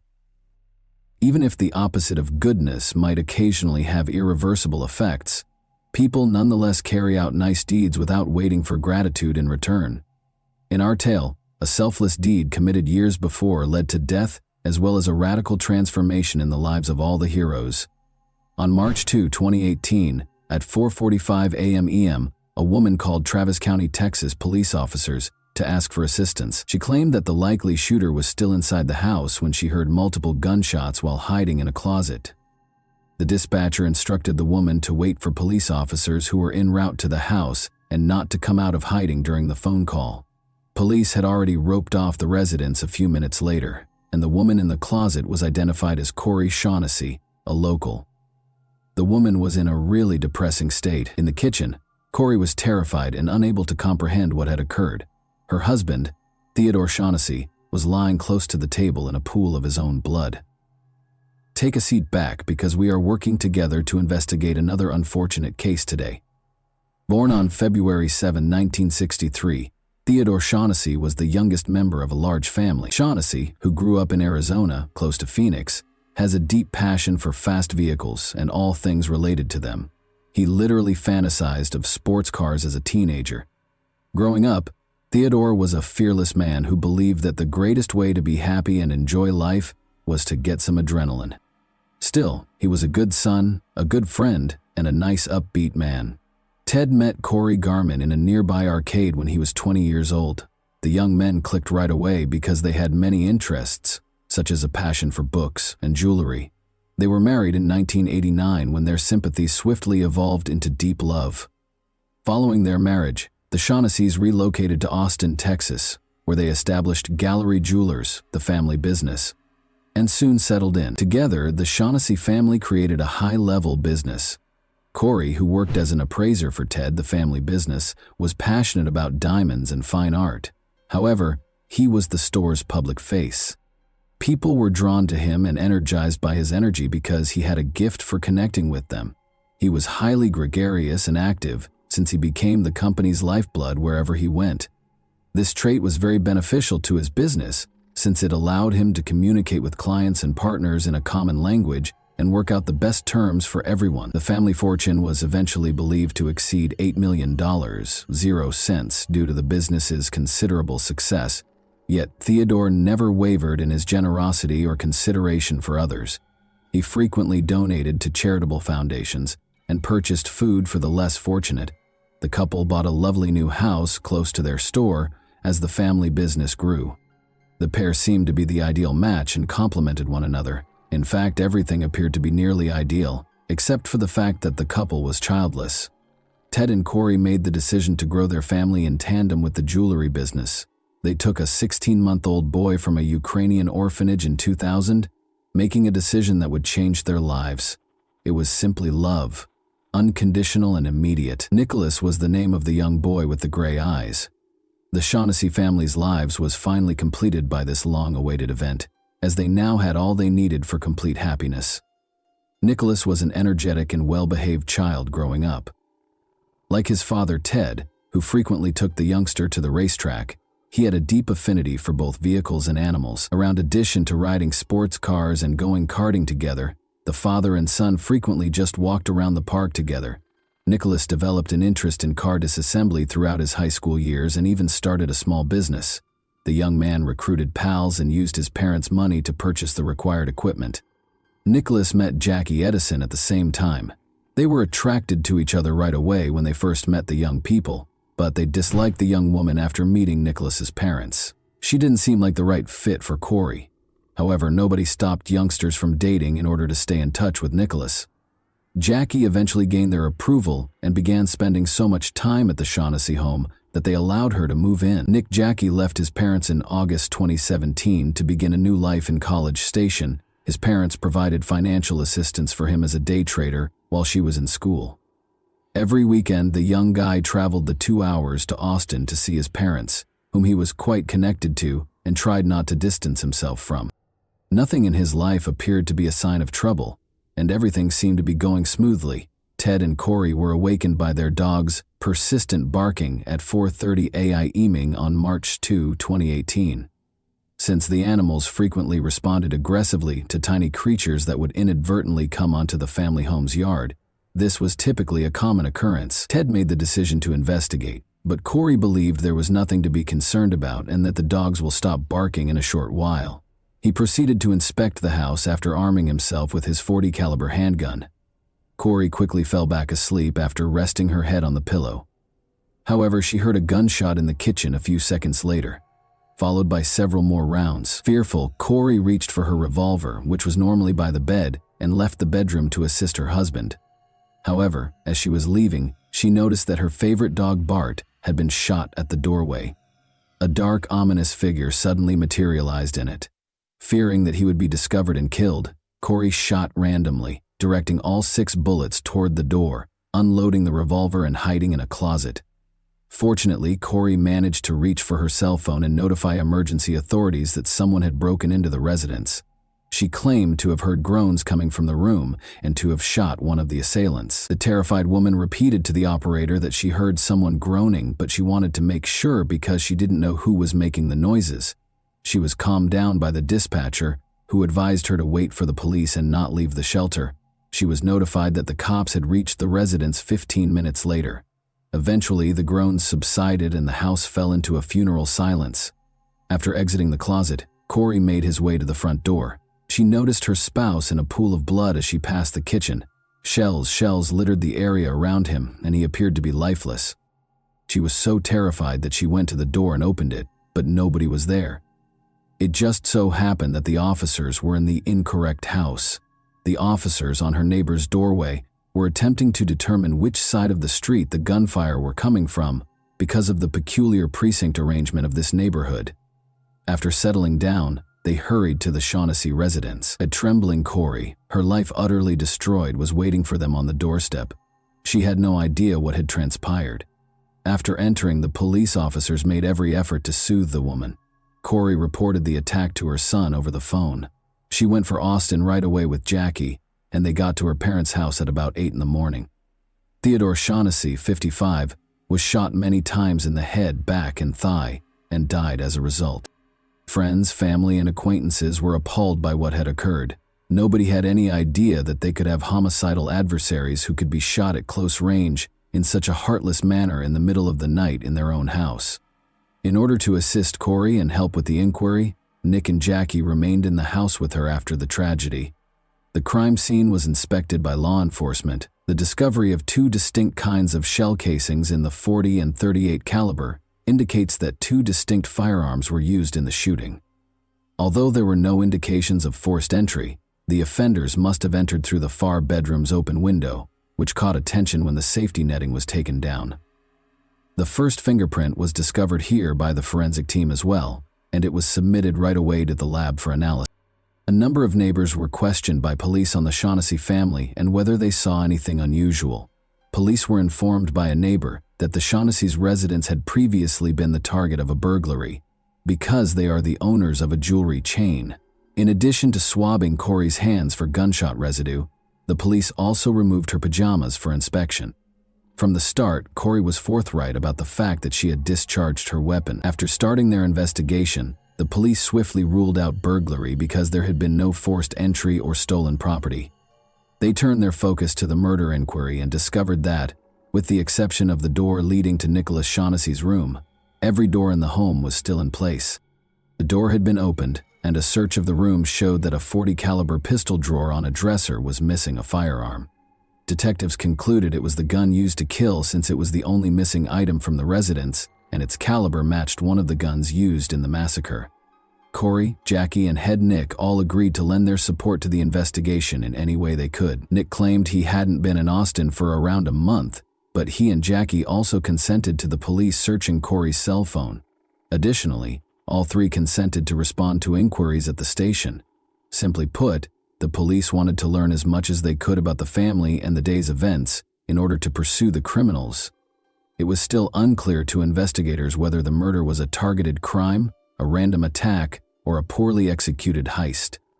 Since there was no unidentified prints at the site, they had to consider whether Corey Shaughnessy, the only victim still alive, could have been a suspect.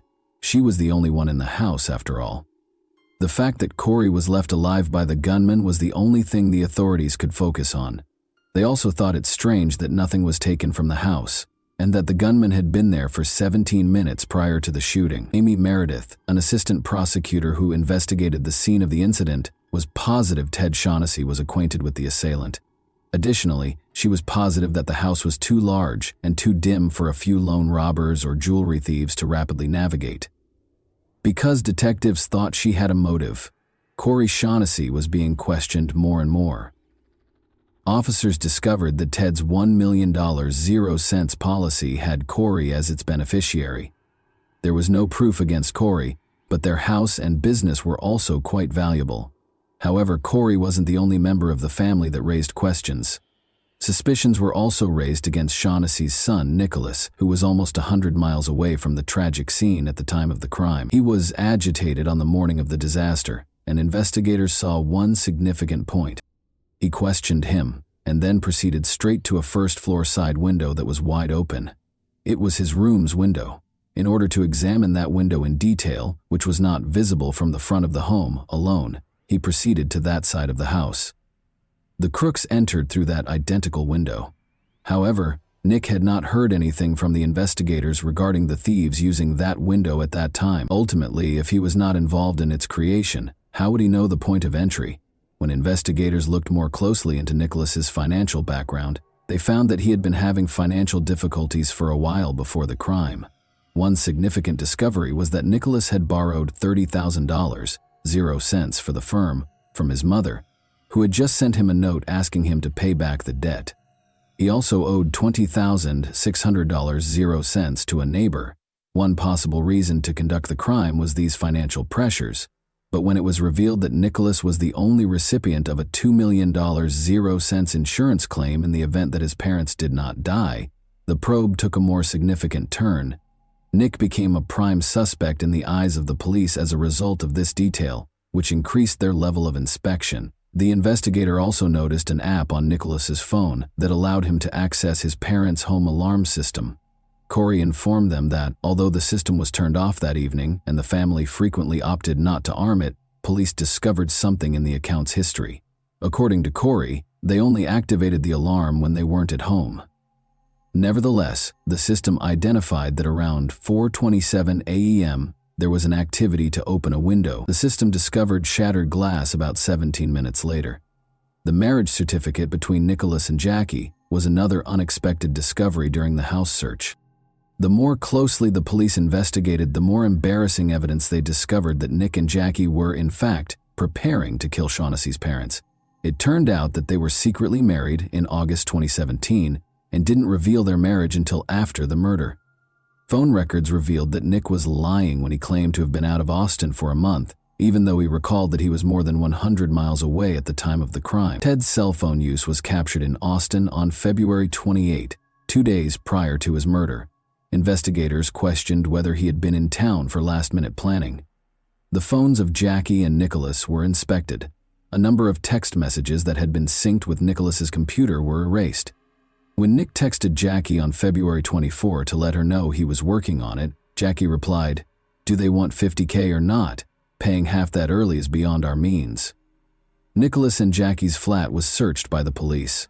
The number of cameras placed throughout the apartment astounded everyone. The cameras demonstrated this. On the morning of the crime, they were at home. The safe included firearms, ammo, and valuables. The make and caliber of one of the murder weapons and one of the ammunition boxes were identical. It was a .38 caliber handgun with 6 bullets missing. Nick requested that Jackie take money out of the account.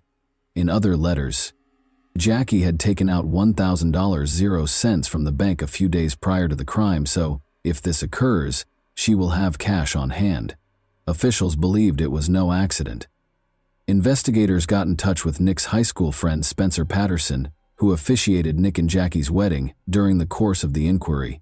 Even though it was quite challenging to get in touch with him, the information that was gathered was crucial in establishing Nicholas' guilt. It turned out that the fingerprint from Nicholas's bedroom window was a dead end.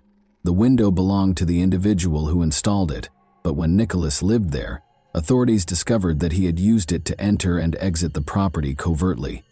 Spencer, his best friend, was also aware of it. Police interviewed Spencer. Additionally, he was aware of Ted and Corey's home safe location. Spencer's house, vehicle, and cell phone were searched by police. Police discovered a .38 caliber handgun in the vehicle.